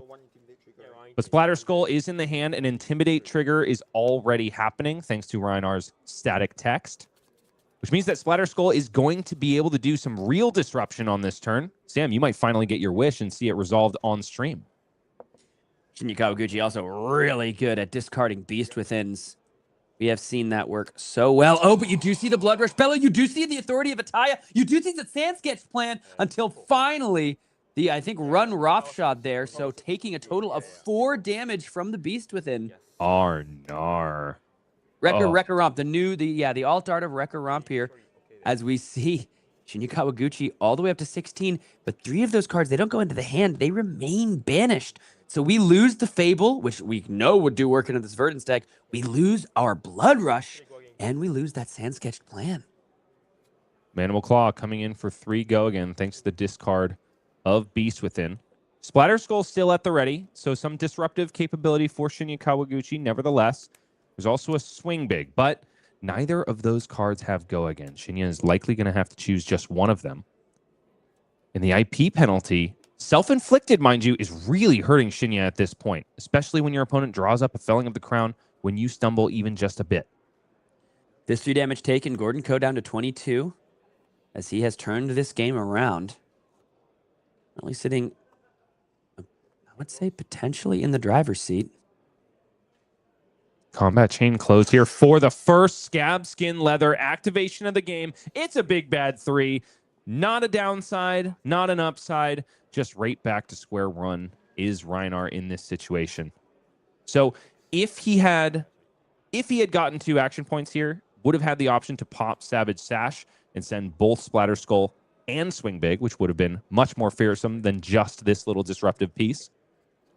Oh, and look here. It's just going to be a use of the Barkskin of the Millennium Tree for 2 vanilla damage alongside that Sink Below that we've been protecting from Gordon Ko's side. He remains with the life lead, 6 life up. And it's another Felling of the Crown coming down in fearsome and short order. Shinya Kawaguchi is going to have to eat some more disruption and also a heck of a lot of damage if he wants to keep clubbing his way through this game. Fruits of the Force here immediately going to get discarded. Put the Verdance trigger on the stack. That Shinya Kawaguchi has to think, and if he pitches a card to this Verdance trigger, he pitches away the Savage Feast. That means that is 1 extra card out of the hand when this Felling of the Crown hits the table. Immediately, Shinya goes ahead to bottom a card. Bottoms the blue and just blocks with the 2 reds. In this case, deciding that he's getting too low. If he was going to eat the entirety of the damage from Felling of the Crown, he would be placed squarely into combo range. Yeah, totally. From just even the light up the leaves. Mm-hmm. Shinya going to go ahead and draw up the 3rd copy of Blood Rush Bellow. So now the onus is on Gordon Ko. I believe, did we use armor there from Shinya? Maybe should be down to 14. Yep. Thank you, Gordon. From taking the 2 damage over the top from the Felling of the Crown. Gordon has not found a disruptive piece, but he did get himself a Cadaverous Tilling, which can be enough to force cards out of Shinya Kawaguchi's hand. Plenty of Earth cards in the graveyard, ready to decompose and buff this attack up to a fearsome 8. Decomposing, Pulsing Aether Life, Felling, and the E-Strike. So far, we've seen 1 copy of Light of the Leaves and 1 copy of Burn Bear. So there's plenty of combo pieces left for Gordon Ko in the deck. Yeah, Shinya's really got to think about this. If you want to just go for the crazy Blood Rush, you might open yourself up to those Storm Striders stealing this game for Gordon Ko. As that CNC just seemed so brutal in the earlier part of this game, but we are seeing Verdance take control in a way that only she can, grinding out the game. Echoes of Icelander with these big attacks, pressuring the hand with physical damage and arcane with the ever-present threat of Storm Striders looming in the distance. But for Shinya here, he has stayed at exactly 10, which keeps him out of the worst of the combo, which is pretty much capped at 9 with the current equipment presented, unless there's something like a Photon Splicing to discard to amp, as we see the Blood Rush Bellow come down, see the Intimidation, any effects, asks Shinya before the Intimidation is placed down onto Verdance's side. This could be the last howl from Shinya Kawaguchi. This is a very precarious life total to be at, and he's going to be intimidating as many cards as possible from Gordon Ko, hopefully to push so much damage over the finish line that he can close this game out from there. But the double-edged sword of Intimidate is that you can no longer then force those cards out of your opponent's hand to block with. So if Gordon still has a usable hand after all is said and done and he's not dead, then Shinya could be in just as rough of a spot as he started this turn with. Couple of blues, Twining and Destructive Aethertide, plus the Channel the Millennium Tree. That currently no Earth card is in the hand for Gordon. We don't know what was intimidated. We don't know what the arsenal is for Gordon. And Shinya, unfortunately, drawing himself up a copy of Command and Conquer and a pitch card in the form of Agile Windup, which means probably, unless he has a brute attack action established in the arsenal, not going to get a whole lot of value off of this Blood Rush Bellow. Gordon, really comfortable life lead. He seized control of it. He's going to go ahead and put the Barkskin in front, make the Embodiment of Earth token on defense, and block with the Destructive Aethertide to block for a total of 5, thanks to the Bulwark of Strength that the embodiment does represent. And it is a big old Bare Fangs coming down. This will be 10 as long as a Brute card is discarded here, or excuse me, a card with 6 or more power. That's going to be the CNC, so up to 10 it goes. One more Intimidate. Either of these cards will currently block for 4, thanks to the Embodiment of Earth. It's either Photon Splicing or Channel the Millennium Tree that can go alongside with the Barkskin. You can see Shinya look at the top card. The one that he got left in hand was Beast Within. It's a 50-50 chance to resolve another Beast Within trigger for Shinya Kawaguchi, but this time the odds were not in his favor. And, you know, it wouldn't have been that great for him anyway. He basically would have been losing life for no reason, thanks to the fact that Bare Fangs is going to eat up his last available action point. So wouldn't have even had a chance to activate Scabskin Leathers if Beast Within was discarded in that case. Important to mention that Beast Within so far this game has dealt 4 damage to its owner. Gordon Co. giving this a think. We've seen the highs of Brute, and now we are starting to see some of the lows. Gordon definitely in the driver's seat at this point. I'm feeling like I'm giving the edge to Gordon more and more with each passing turn cycle. I mean, dude, his opponent is down to 10. There's some inevitability in this Verdance deck once you find those big arcane pieces. You can see even Shinya himself looks slightly resigned. The head is in the hands. Looks to be a bit of acceptance on the face of our Rhinar player. But let's see if he can work a little more magic. An unbelievable accomplishment already for both of these players, hitting a calling top 8. But you know, all eyes were on the Rhinar. So exciting to see an oft-maligned hero find prominence in any given tournament. And it's an exciting time when the Reckless Rampage gets to do his thing. And listen, there's still a chance for Rhinar. There's still a chance for the Brute champion to make his way into the semifinal. But it's going to have to rely on a little bit of luck here. 6 damage getting through here. Still a massive chasm for Shinya to punch through, and no more Blood Rushes left in the deck. He needs possibly to accept a little bit of damage here and just hope that Gordon Co. stumbles in terms of finding a source of arcane damage to pull off the combo. But Plow Under is going to make it hard, Sam. And not even any acknowledgement or reaction from Shinya. He just nods, takes the card, places it under the bottom of the deck without any noticeable reaction there. Blocks out for 6. He understands what time it is. And we do see, I believe, 2 copies of Light Up the Leaves and a very potentially impressive Heartbeat of Candlehold, plus a Waning Moon that could come out on Gordon's next turn. So I think we figured out why Gordon was tanking so much on that previous turn cycle. It's because he really wanted to resolve the Plow Under, but because it's a reciprocal effect and Gordon had a card in Arsenal, he was definitely going to lose just about as much as Shinya. But given the way that life totals are shaking out, I definitely think Gordon is making the correct decision. He is halting his opponent in his tracks and just doing the Verdance thing of taxing your life total every single turn in a way that only she and other Earth heroes can. Visit the Boneyard here. Shinya is going to be able to look through his graveyard, grab a card with 6 power or more, and put it on top of his deck. This is at instant speed, so it's not eating up an action point. He'll also create a Vigor token for his troubles.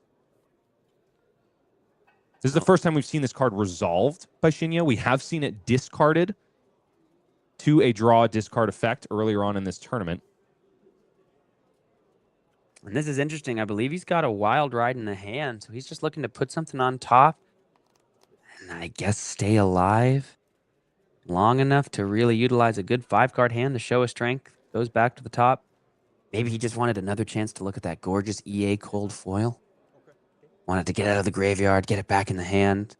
Perhaps the Vigor token is important. But you are now giving Gordon Ko exactly what he needs to close this game out. Here comes the light up the leaves. There's very little Shinya can do but stare at this as his life total will go down to 7 here. And the second light up the leaves will do so much work from the arsenal. The Waning Moon comes forth for 2 more Arcane. Gordon has lined up the kill shot. It is at the ready. It's going to be placed into the arsenal. Storm Strider's at the ready, and Waning Moon, all Gordon has to do is draw resource cards here. And it's going to be really difficult. There they are, 3 blues and an E-Strike. It's going to be really hard for Shinya to survive this turn cycle because Gordon has done the classic Wizard thing. Do some serious chip damage on your opponent on your turn, and now he's going to be able to take essentially an extra one. Oh, no, he allowed Shinya to draw up. He's got a hand that works nicely. He can utilize his action points. Heartbeat to Candlehold is now 3 pings, 3 separate verdant triggers as 3 life is gained. See, both halves of Verdance represented here. Plus the Waning Moon coming forth, 3 AB into 2 AB into E-Strike for 7. This is going to buy the whole hand 1 damage over the top. And thanks to that Chain Ender of the Enlightened Strike, as long as this is not all reds for Gordon Ko, those are 2 cards that don't pitch in the Burn Bear. Wait, but can he still... Storm Striders? No, Storm Striders into Burn Bear? I guess No, don't quite he can't. He doesn't have enough resources at this point. Granted, he can still just play a Burn Bear from hand, discard the other one if he really wants to fish for more resource cards. It's probably a formality at this point, but it is a really funny sequence of draws. Yeah, I think it's a fake beacon of hope for Shinya at this point. He's now down to 3 life. He just passes. Gordon passes back over. There's 2 cards left in hand for Shinya, but these big arcane spells that Verdance has access to, the ability to go over the top of arcane damage prevention. Shinya here might just be forced to pass priority. Yeah, Shinya just going through the motions at this point. It is not a winning strategy. It's a not losing strategy, but you can't fault him because there's no right answer in this case. Sigil of Cycles is going to be pitched to pay for all of the arcane pings of Heartbeat of Candlehold. Waning Moon coming in for an additional 2 arcane damage. And Gordon Ko is just forcing his opponent to circle the drain. This is exactly what Majiin has been talking about, that you don't want to go before you have to. And Gordon Ko extends the fist bump. Shinya Kawaguchi, unfortunately, the Rhinar that could is no longer that. He is the Rhinar that could. The Rhinar that did made his way all the way up to a calling top 8, but finally in the feature match area, it's the Earth Wizard herself. Gordon Ko adds another beautiful record to an already pretty impressive resume as he moves forward into the semifinals here from the calling in Shizuoka, and Verdance, Thorn of the Rose, finally takes a win in the feature match area at perhaps her most important moment yet. There's something way more important that has happened here, Sam, and is that we have confirmed that it is indeed a curse. 2 Wizards abound to have Majiin Bae in the casting booth. So Wizards beware. I guess Verdance's beware, because we had an Oscilio win, right? We did indeed. Let's go ahead and take a look at our updated bracket. As we see, we do have 1 game still being played, but both Cindras move on. Soya Okuda takes down Kazuma Suzuki on Gravy Bones. That's, perhaps to be expected with why you would bring Cindra, but Kayo armed and dangerous Keith Tan wrecked through this tournament with that one-handed brute, but falls to Takuya Kojima, and we have both Cindras making their way into the semifinals. And we do have our next update immediately. Justin Koo just took down Motohiro Makagano, and so our calling champion Justin Koo moves on into the semifinals. That is an exciting matchup. We might have to jump to the other side of the bracket to check that one out, see if Justin Koo can do what many think is impossible and take down a Cindra. But if you know that team over there in the Armory, they think they've figured out that matchup, even going all the way back to the most recent Pro Tour.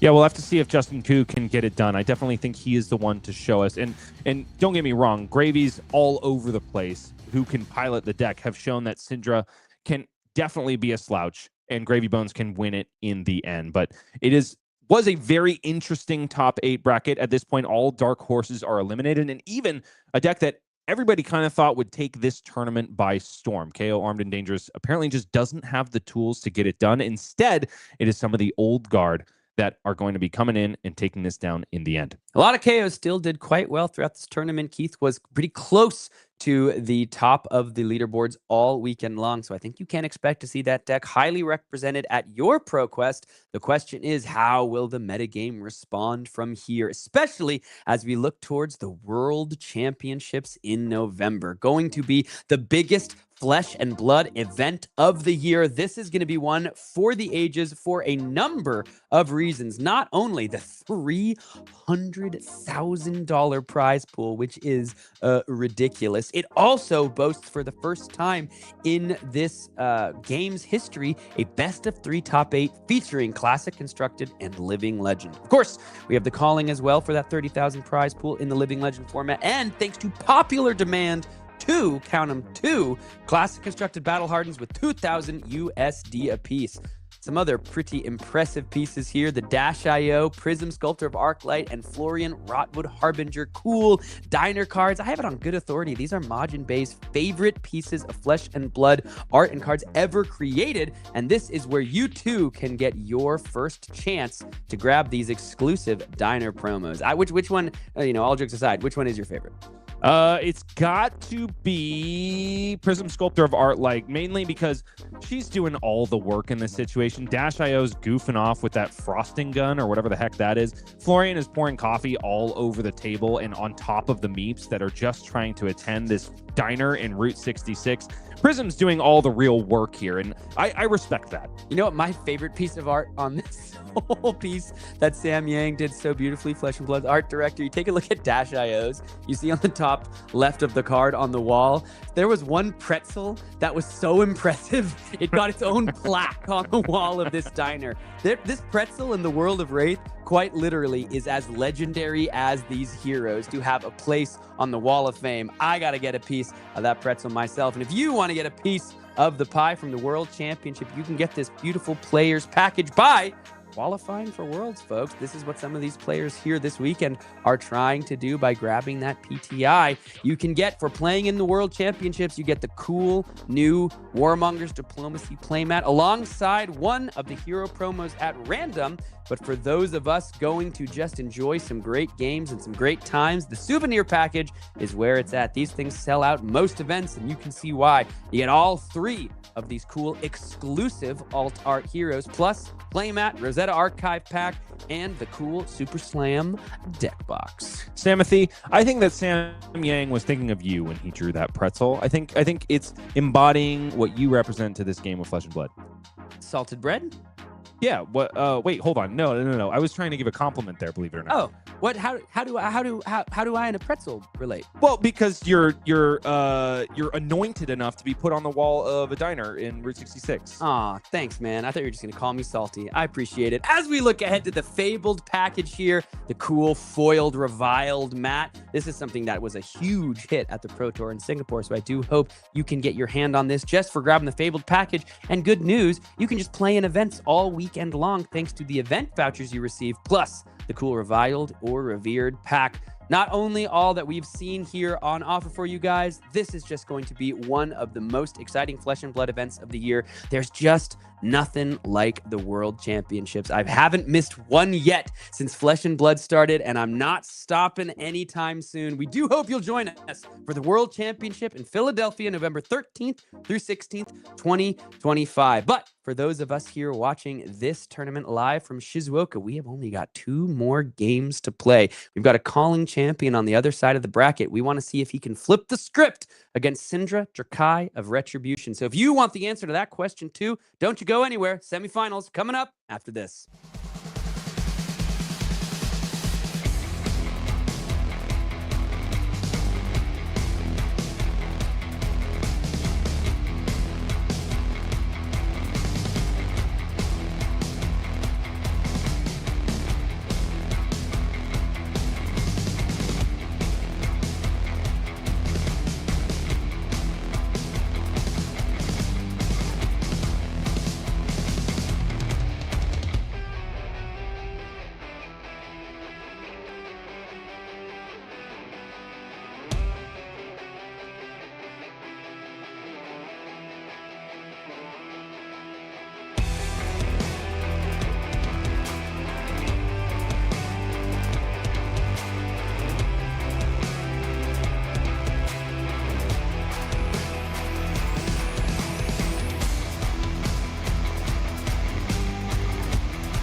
The action is continuing to heat up here from the calling in Shizuoka, and it may be about to reach a boiling point because we have got a semifinal match featuring a calling champion in the deck that it feels like might be perfectly positioned to beat his. It is, of course, Justin Koo and Gravy Bones versus a Japanese player on Cindra, Drakai of Retribution. Sam Burn and Majiin Bae going to bring you the semifinals. Glad to have the U.S. national champ in the booth. It's been fun, dude. It has been. Thank you so much for joining us. Thank you for having me. I've had a blast. Yeah, how'd you feel about it? How have you enjoyed getting your chance to do your yapping that you normally do all alone with some friends for some games? I did. Nice. I have been enjoying it quite a bit. Nice. Except for the last game, I was so nervous watching from outside of the booth. Yeah, I don't know if you guys could hear, but when Verdance won, you literally could hear from right over there. Yes, let's go. Let's go. Well, let's go ahead and check out the bracket as we take a look at the game we are about to watch here. It is Justin Koo, calling champion over in Taipei, versus Soya Okuda on Cindra, Drakai of Retribution at the top of the bracket. That's the match we're going to watch because, again, Majiin Bae wouldn't refuse to watch the Gordon Coverdance game. No, that's not true. We just wanted to see Justin versus Soya, but it will be a Cindra on both sides of the bracket. There's a chance we could have an all Cindra finals, but not if Justin Koo has anything to say about it. I am interested in this one. I know how the Gravy Bones Cindra matchup went pre-tipple ban. Now Gravy Bones is a little bit slower, but those 2 blocks have been replaced mostly with 3 blocks. Maybe that actually helps Gravy in the matchup. Also, Justin Koo's a very strong player. People knew Cindra was going to show up at this event. I have to imagine he has a plan. Yeah, Justin Koo, truly one of the premier Flesh and Blood players in the world. You know, just somebody who he's a calling championship to his name, but just, you can tell when you watch him play, the dude just kind of does it differently. He has just put up some pretty impressive results, but also with some really impressive consistency throughout his professional career. Also just a good friend of mine, really good person, always happy to see him succeed, which he's doing here at the first seed. The question is, can he win this game in a potentially unfavored matchup to punch his ticket to another calling finals? Let's find out and head down into the arena as we have got the semifinals here from the calling in Shizuoka. It's gonna be Justin Koo, Gravy Bones. The shipwrecked looter. Reports of his demise may have been greatly exaggerated. And Soya Okuda on Cindra, Drakai of Retribution, seeing that same mystery sticker on Soya Okuda's accoutrements there. So we'll have to hopefully get some info on that later in this game. But we've already started things off. A Vasti into Rigor Mortis for Justin Koo. He's developed an ally, but one that Cindra is going to have no trouble at all clearing. Yeah, as long as there's a resource card in Soya's hand, it's very easy to clear Rigor Mortis with the dagger. It's pretty cost efficient to do so. If you have to send a full head jab into it, that's not exactly where you want to be. But it does make it really easy to trigger this Mask of Momentum, which I think is going to be a pretty key piece in the matchup.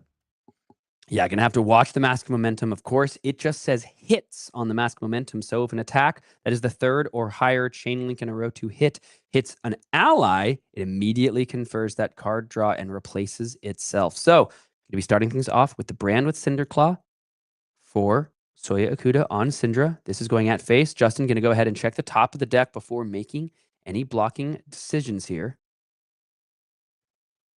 I wouldn't be super surprised to see Flick Knives activated to keep Mask Momentum going. Use a resource from Bloodspatter's Vest to send a dagger into Rigor Mortis this turn. I think that's probably the most efficient way to deal with it. I think the hand is all reds. Blood Splattered Vest, such an important piece in these Cindra decks. Can see the Marvel over there for Soya, so clearly been enjoying Cindra, if not for a long time, enough to invest in that gorgeous piece. 3 damage here for Justin going to be taken. No Flick Knives activated.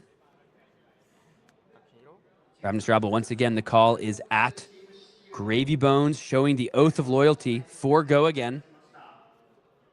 And the Armor Suite for Justin Koo, it's not available to be utilized multiple times throughout the game. Each time you use one of those pieces, that's the only turn you're going to be able to do it. Looks like it's a Saltwater Swell that was just flashed in the arsenal for Justin. No block there, yeah. Lines up pretty well with Chum if you can get it into the graveyard. Get you the resources you need. First, he's got to find some gold. Absolutely. I do feel like when playing a board-based deck against these aggressive decks, sometimes you have to kind of move away from that plan. And instead of flooding the board with allies, you're looking to getting the most value out of your hand every single turn. You cannot fall too far behind. Yeah, Justin here, if he wants to find a way to deploy all of these cards, I believe he's got a Jittery Bones in hand. Let's chart the high seas, tip the barkeep, and chum friendly first mate. Jittery Bones, of course, could get that chum in the yard, but it becomes pretty resource intensive from there. And all of a sudden, if you're keeping all the cards, you've already stared down a brand with Cinderclaw. This Ravenous Rabble is now Draconic. Justin Ku's going to accept this and head down to 33. My friend and colleague, Brian Gottlieb, described this armory, which is Justin Ku's testing team, Gravy Bones deck in the Pro Tour Singapore era as finding the best deck in the room potentially once the Fiddler's Green was activated. Hot in the heels here, however, going to go ahead and take care of the Rigor Mortis, draw a card, which means the display loyalty can come down for 3 with Go again, make the fealty token, and continue this offensive pressure. Now Justin Ku, considering this block, Mask Momentum has already been used. She doesn't have to worry about blocking in a way that allows Soya to continue to get around it. He's comfortable here just trying to save some life, potentially putting the tip the barkeep in front of this display loyalty. It seems so resource intensive to get this chum on the board, but we don't really have anything else to do aggressively on Justin Ku's side. No big things like Conquer of the High Seas. We don't have any of the reds like Swell. No more red tipples available for the deck at all. Justin Ku aware that this is the end of the turn. Oath of Loyalty reveal to the Ravenous Rabble. That can only be played as the first action. So Justin Ku knows that this is where the aggression ends. You can see him. This is why he's considering the blocks, considering what he wants to do, because he knows precisely, exactly what the turn has been and what it will be. He can make the correct calculations, risk assessment. Cindra, a deck that can clear allies quite well, but will have to most likely put multiple cards into a chum-friendly first mate to get it off of the arena. Not what you want to be doing. Essentially taking at least half a turn off, not where you want to be. I will say, fealty token created this early is very nice for Cindra. It doesn't tend to unlock very large explosive bursts like it used to when you played bigger cards like Dragon Power, but I would say it smooths the turns out a lot. It really makes it easier for the deck to not stumble. And against a deck that will absolutely punish you for stumbling by flooding the board with allies, that's so key. Flick Knives activated just for another piece of damage. Let me chart the high seas. Justin Q knows what the top card is. Wow. Swabby in the graveyard and a blue in the pitch. 3 floating for Justin Q, and the first gold created. Gravy Bones can now go ahead and get chum in the yard as well, thanks to that first gold. This was a huge chart for Justin. He knew what the top card was, but not the second. But Gravy knows how to chart the seas better than anyone. Dove beneath the waves to find precisely the treasure he was seeking in the form of a blue card, resources, and now multiple allies to fuel his undead dominion. That has to have been some of the best possible hits. Yeah, ridiculous. I mean, totally ridiculous. Not just an ally and a blue, but Swabby not going to be killed with just a dagger swing. 7 power, quite a lot. This turn from a speculative, not a great turn to a pretty incredible turn very fast. So now Justin Q has a decision to make. Does he rip the saltwater swell? Because more resources on this turn would certainly go pretty crazy. You also are from there able to activate the gold-baited hook. That might be the play here. He's already made gold, so this is a free gold-baited hook activation. Does he rip the swell? Does he play one of these allies thanks to the Avast Yi that he drew off the top with Gravy Bones' ability? It is just going to be the swell. He doesn't know what the top of the deck is. It shows a yellow, so does not pitch. And this changes many things for Justin Ku on this turn. Yeah, that is, I wouldn't say brutal, but it is not what you want to be seeing. A swell really unlocks a lot here if he hit the blue. Does deploy the Avast Yi. Sends in the Swabby. Swabby much easier for Soya Okuda to deal with. And the Dragon Scalar Flight Path immediately was put in front of that saltwater swell, I think quite presciently for Soya Okuda, with just for the measly price of your 1 battle-worn equipment, you keep Justin Ku off of gold. And without those red and yellow tipples, it's harder to come by. However, the Avasti going to go ahead and make the gold on connect of the Swabby. Wow, if that swell hit, it would have been Swabby attack, go again. Yeah. Chum attack. Not attack, but yeah. not in chum. That's insane. No, that was a huge moment in this game, and I think it might be Justin Koo first seeded in this tournament for a reason. Perhaps he knows those are the type of gambles you have to make against this Cindra deck to actually be able to come out on top. 2 allies in hand. Activates Gravy Bones. No more gold available now. Gets one of them out of hand. Sawbone's very potent. What do we have? I think that's a Conqueror of the High Seas. Conqueror of the High Seas, Tipple, out of the grave. Does have the double blue necessary to unlock the powerful boat if Justin chooses to. First, he's got to deal with this Oath of Loyalty that was revealed to the Ravenous Rabble on Soya Okuda's first turn.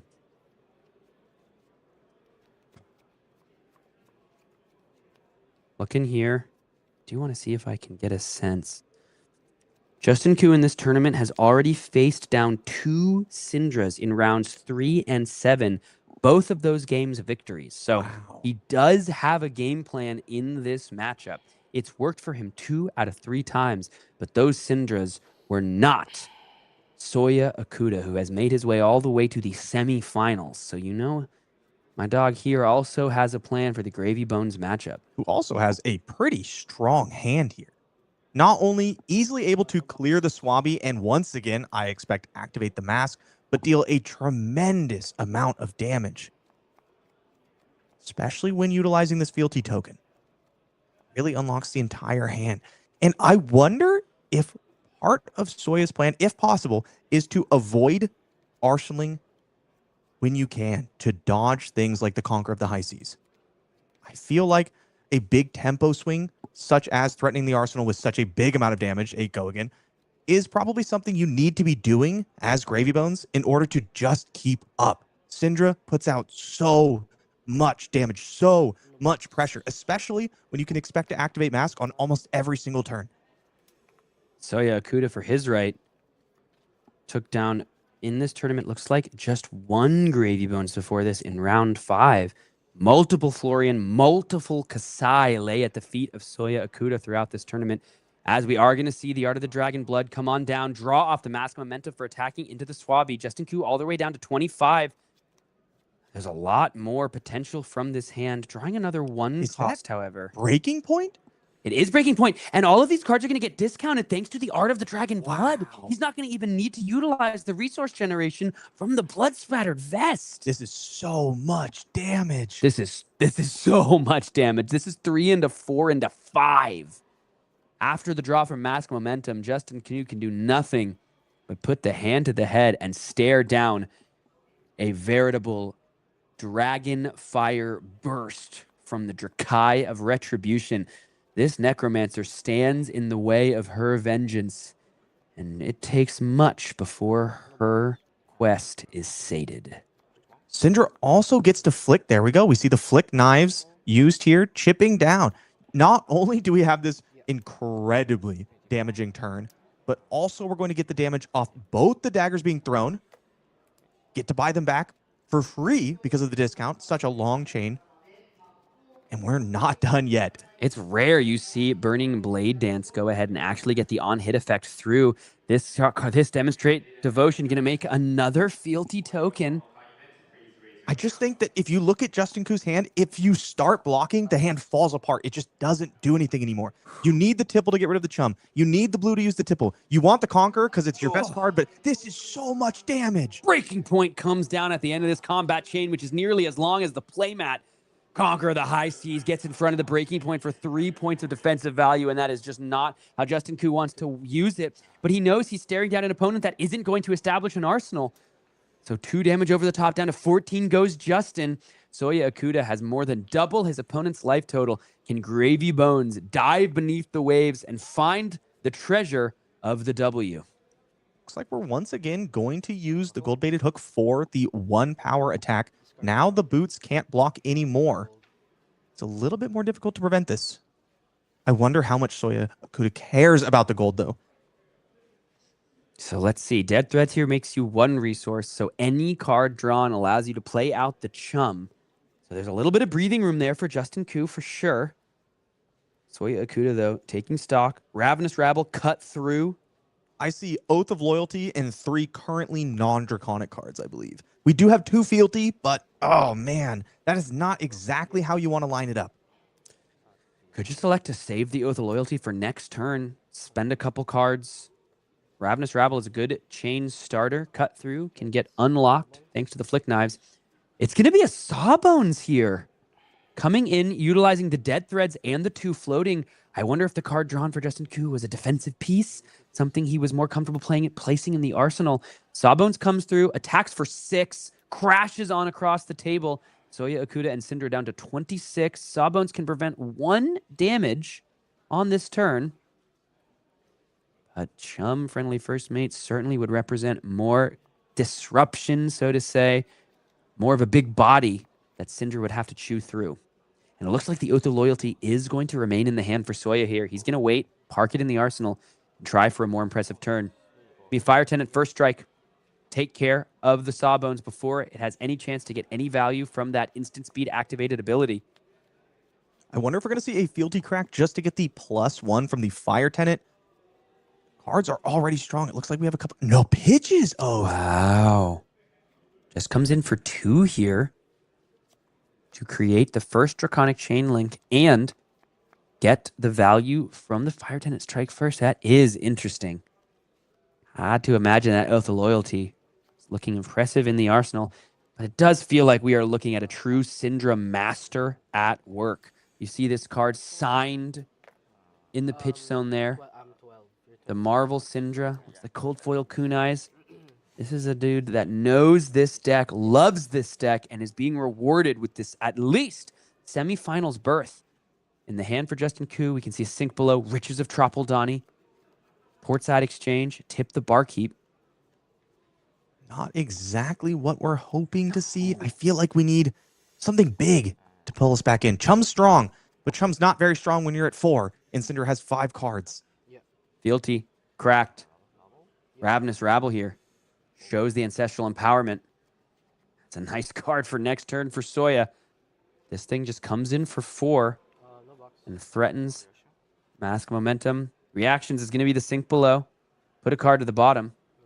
A new one off the top. Flick Knives. Flicks the dagger from the Fire Tenant strike first. Down to 11 goes Justin. Blood Splattered Vest comes on in. Makes the resource. I like making the resource here. It means that you don't have to make this cut through a Draconic card in order to reactivate Cindra and re-equip those daggers. Is that a cut through? What is that Snatch? Oh, it's Snatch. It's the new alt art Snatch. And looks like, so this is with a fealty token so that it can be given go again with the Dragon Scalar flight path, as well as potentially for your line of bringing back the daggers with Cindra. If it hits as well, that one resource could be utilized on the other kunai. You know what you're drawing. If it hits, it's an ancestral empowerment. I've not seen that Snatch in person yet. That particular version. Yeah, That's very cool. pretty. So, totally cool. It's cool. Team Blue Pitch getting to reveal that one. I think this is threatening a double draw here. Because it's Mask Momentum and is live Snatch. and Snatch. This That's chain link terrifying. is live thanks to the kunai being flicked. So Soya wanted to be able to give this go again, even though the Ancestral Empowerment wouldn't do anything this turn. The other thing about the Flick Knives being utilized in the resource gained is if the double draw does come through and it is a 1 cost, you have the resource available. Again, this is a Cindra player. This is someone who has put in reps on this deck in this matchup. He's looking cool, calm, and collected, looking to take down a calling champion. Justin Koo feeling the pressure here. Can see it in the way that he's sitting. Really, really in the tank here. You cannot let this Snatch hit.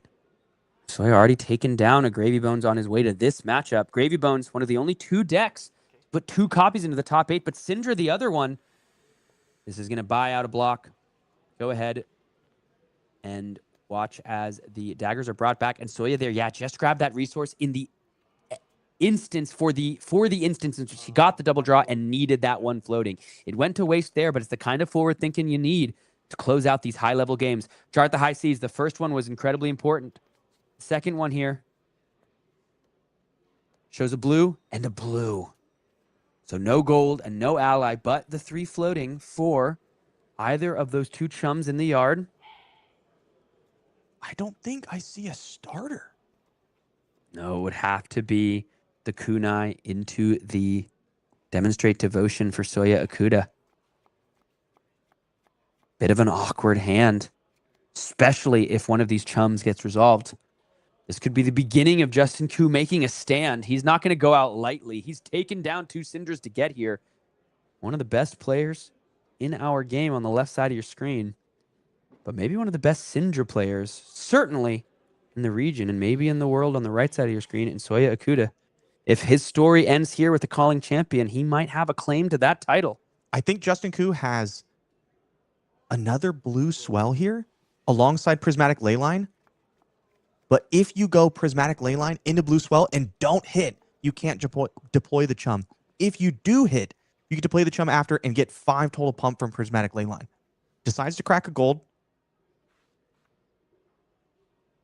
We're working off random cards now. The compass long since looked into.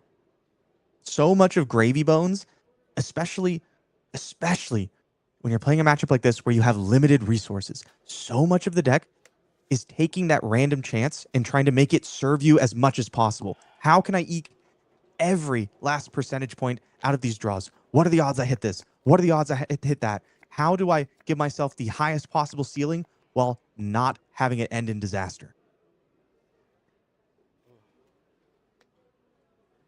Loot the hold comes down. And the chum-friendly first mate swings forth, threatening a gold from the gold-baited hook, threatening a discard from the loot the hold. Soya Okuda here, does he have a way to clear this chum if he blocks out with 2 cards to stop the discard? This is the most important turn so far in this game. Chum Absolutely. established, discard threatened. The hand for Soya, non-functional without going through some major hoops. This could be the moment where we see the timbre of this game flip 180 degrees. It's not exactly the big splashy play that we were thinking Justin needed, but this is applying pressure to Soya Okuda's hand and current position in the game way more than you would think for just how much power is. It's only 4 power, but this is a pivotal turn. Getting chum on the board, threatening the discard with loot the hold, activating the hook, pushing for more gold, and possibly getting an arsenal. This is a very good game of Fab. This is really cool. You see all this pressure that Soya Okuda was able to put forth, but Justin Koo still very much in it at 11. And the blood-splattered vest has to come forward, plus the ancestral empowerment. This is what I imagine Soya Okuda might do. He knows he cannot lose a card from hand here. Now, but this is so interesting because you no longer have the blood-splattered vest to make the resource for your demonstrate devotion, so it has to be pitched away. And we are just going to see both of these next 2 attacks, the hot on her heels and the display loyalty. They're just going to have to both go forth into this chum to clear it. Does get to draw off mask momentum. As long as Justin Koo lets this hit, which he does, goes down to 10, which means Soya Okuda will get to draw here if both of these attacks just smack down into chum. There's the first attack, 3 damage across the table. Fearless Confrontation? Is that what that card's called? The blue? Yeah. Here's display loyalty. It comes That could down keep for Chum 3. alive. Oh my goodness. If that card is in Justin Koo's hand, he can discard it to give an attack -1 and dominate, and it loses dominate. He has the fearless confrontation! That attack goes from 3 to 2. This is the type of thing that I've heard tell about from Flesh and Blood players since this card was spoiled, that this is the exact play that could lose someone a game. This attack goes from 3 to 2. Chum stays alive. No card drawn. Oh, wait, no, a card's still drawn, but Chum still alive here. If it's a go again, if it's an attack, You can always send the kunai. yeah, you can always send the an out. kunai. Oh, dude, that's the first time I've seen this happen. That was crazy. That's been like theorized a bunch. I've heard A people bunch, talk about it, dude. but I've never actually seen Yeah, it. that's exactly that's what I'm saying. Is this the brand with Cinderclaw to go ahead and take care of Chum? Cindra activated here to bring back the dagger. So once again, the onus on Justin. 4 cards to work with. Portside exchange. You go ahead and drop a Sawbones, draw a card, make a gold, another chum able to come forth. Justin Koo is very much alive. Gravy Bones submerged, but not fully. It's like another powerful hand. Soya Okuda. On the other side of the bracket, we are getting an update. Cindra did take down Verdance, my friend, Mr. Majiin Bae. We do not get to see if you can break your curse. And that means if Cindra wins here, we might have a double Cindra finals. I don't think anyone was expecting that coming into the World Tour in Shizuoka. I just can't believe the curse works if I'm in the booth and not the game that we're casting. That seems unfair. That does seem unfair. Prismatic Leyline's going to power up this chum. Gravy Bone's going to be activated here. Fiddler's Green discarded. This is the card that Brian Gottlieb said was the key to the Gravy Bones deck really finding a way forward through the Cindra matchup, and we're seeing why. Discarded for that 3 value. Just go back up to 12. A chum remains on the field. Little bit more tools able to deal with it this time, though. Ram with Cinderclaw. Great starter, handful of 4s. And now the Art of the Dragon Blood takes care of it. Is such a pretty card. Oh, yeah. I'm blown away every time I see it. I love that. I love that card so much. As Nvidia in hand, no block. Blaze Headlong comes down, threatens a draw. Compass activated here. Ophidia chart the high seas. Prismatic Leyline, I believe a Jittery Bones. No blocks is the call, but the sink below. No, Blood in the Water out of the arsenal here. Flick Knives comes forward. Down to 11 goes Justin Koo. Boy, that Fiddler's Green was impressive. Snatch again. Not Snatch Draconic. comes down. Is it Draconic from Art of Dragon? Not Draconic, no. It just turns the next 3 Draconic cards. Okay. So can't be given go again because a fealty wasn't used. Still threatens the double draw, but another Blood in the Water. But no allies to be generated. Another update coming from World Tour Shizuoka. The only Viserai in the Living Legend Battle Hardened just took it all down. Nova Chan, Team Blue pitch. I swear, that dude just stays winning Battle Hardens. Taking it down with Viserai. I believe known for winning something with Chain back in the day.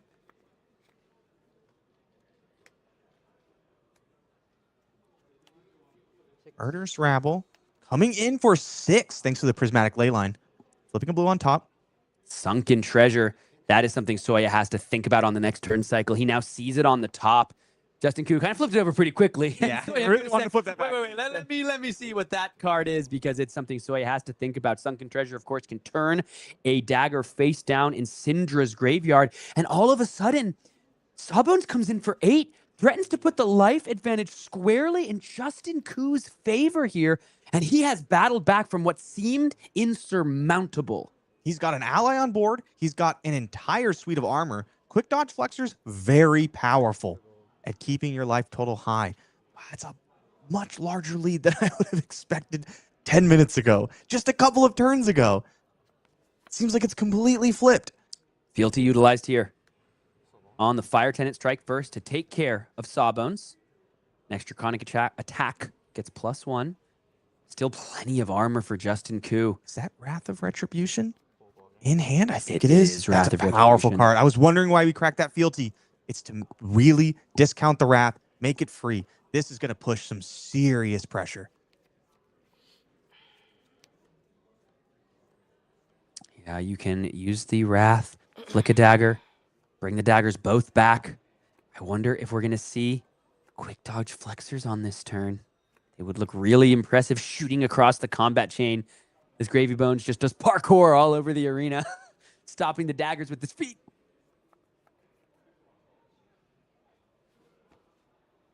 Justin Koo has to give this a real thought here.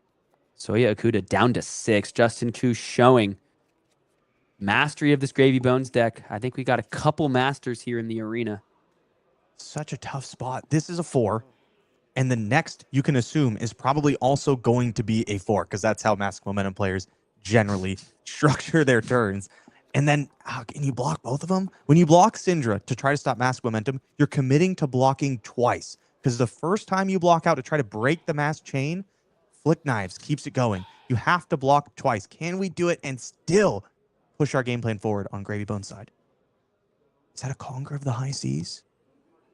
Well, it's a really nice pitch zone of that left card. That is for sure. That is for sure. We got a Jittery Bones. We got a Sunken Treasure. I believe it is a Conquer. 2 Sunken Treasures. Swabby, Sunken Treasure, Jittery Bones, Conqueror of the High Seas. Okay, yeah.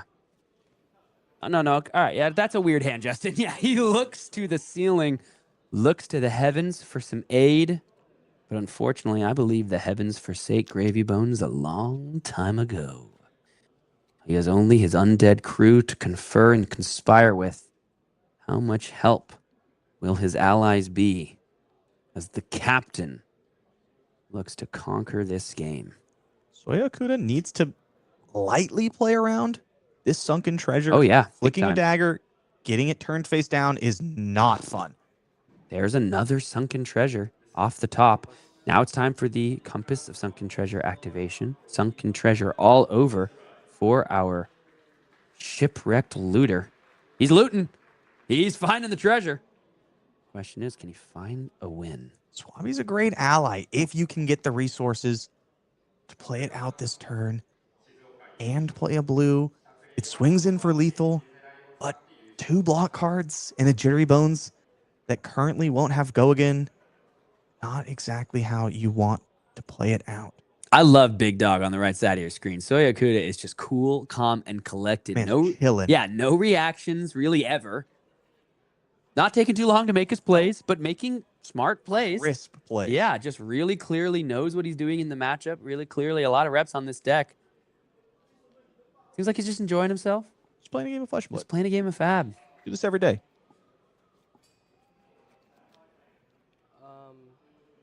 We haven't seen the Balance of Justice deployed yet either. Yeah. Not super likely to draw 2 cards on the Cindra side, especially now that we've seen a couple of snatches gone away.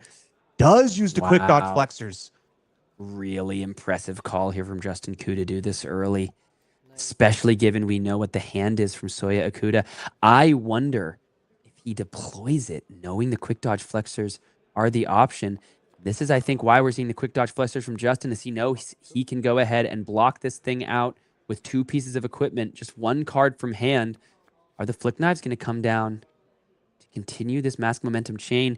Because now the quick dodge flexors, now we're seeing Soya give this a think. If he deploys this important piece here, he knows the quick dodge can just stuff it over and over and over again. I'm not sure if you flick here, you keep the mask momentum chain going. If you wait, I believe you get to attack with a 3rd dagger on this. You do. Wrath of Retribution. 100%. I just wonder, does he even want to do it at all? He does. Here comes the Wrath. He's just pushing damage. He's forcing cards out of Justin's hand if he wants to stop this damage. It is really unfortunate to line up the Wrath with on the quick dodge turn. And Justin must have sniffed this out or just you can see him kind of nodding his head. I wonder if he thought of Wrath of Retribution when he made this play. I think that fealty token on the Fire Tenant may have tipped the hand a bit. I wouldn't have figured it out. I would have gone, yes, Cindra, Draconic cards. This makes sense.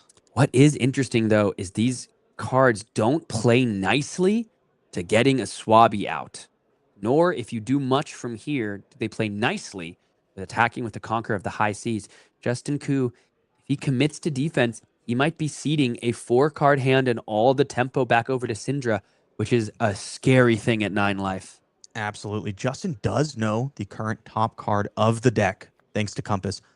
If it's a blue, could think to keep a blue and Conqueror, crack a gold, find the extra resources, and send in 8 go again just for the 8, which is really strong when your opponent's at 6 and playing an aggressive deck like Cindra. They don't want to block. Once you can force them to block, you start buying space.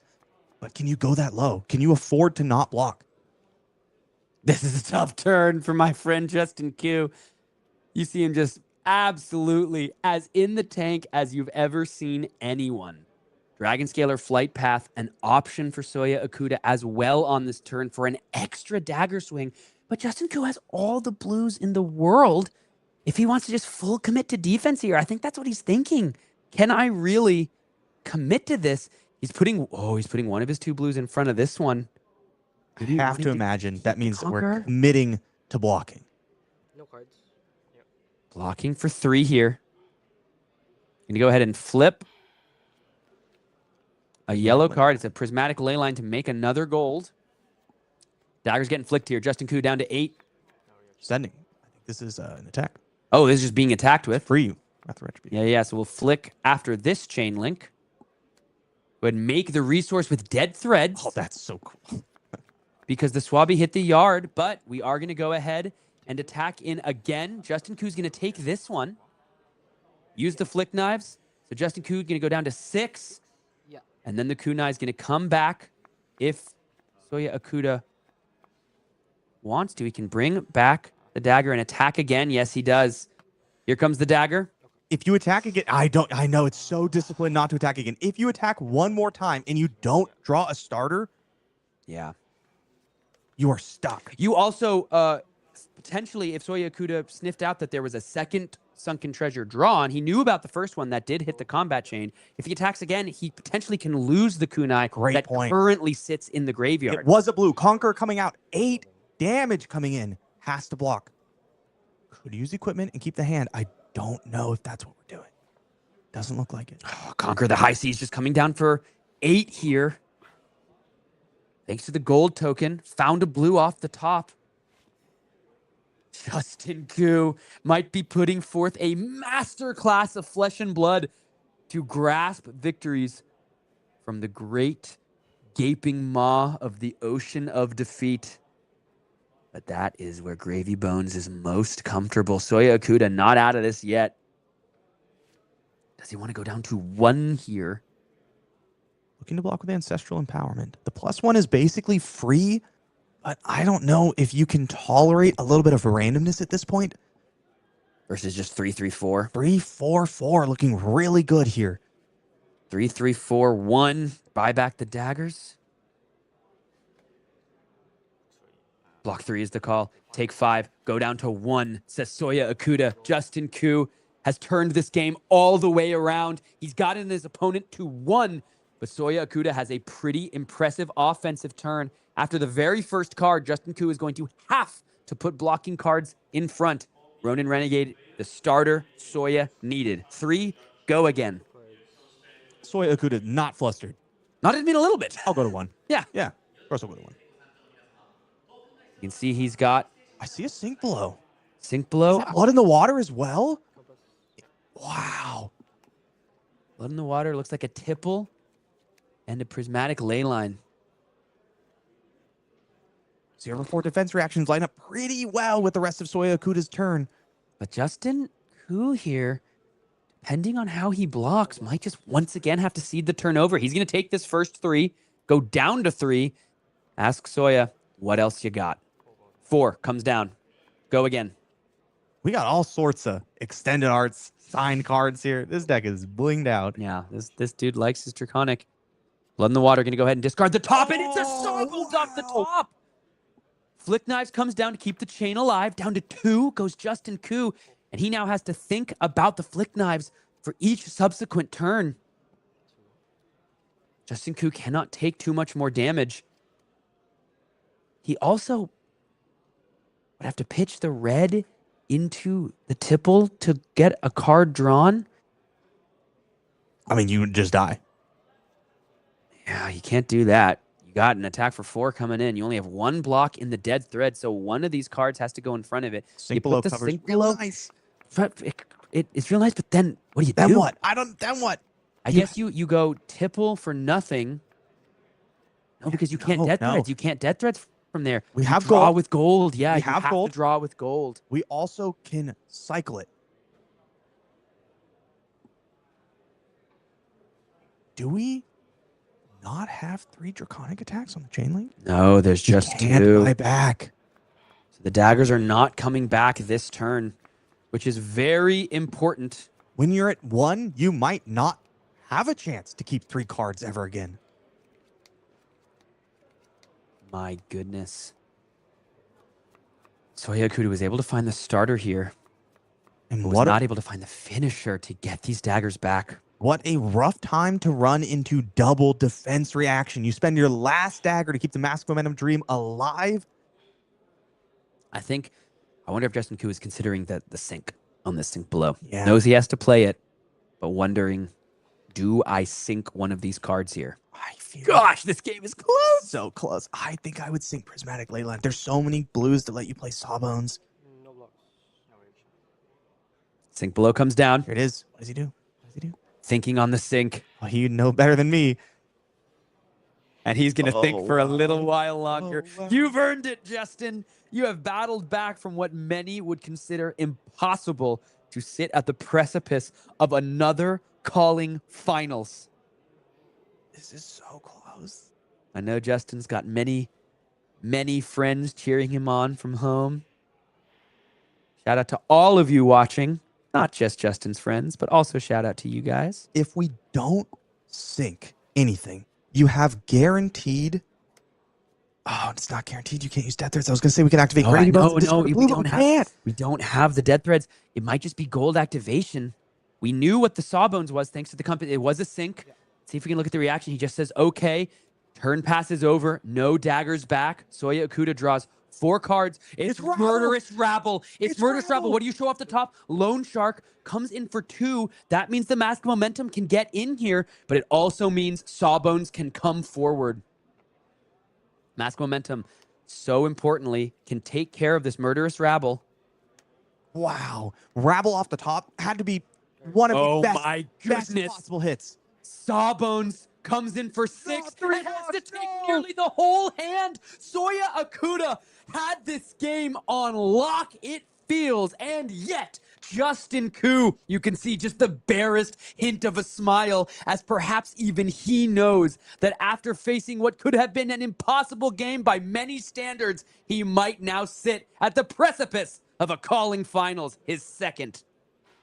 Snatch going face, not at the Sawbones. Says, I have to take some cards. Dead Thread still up, though, means that a 3-block and the equipment getting in front of this completely stuffs it, leaving the ally on the board. You know what's funny? I feel like I'm seeing the slightest hint of an expression from Soya, and it's almost a little bit of a smile. An attitude here for our Cindra player. Chum in the hand. Many would ask for. Chum in the hand here. An attack for 4. I believe goodness. Justin has access to Jittery Bones, discarding Chum.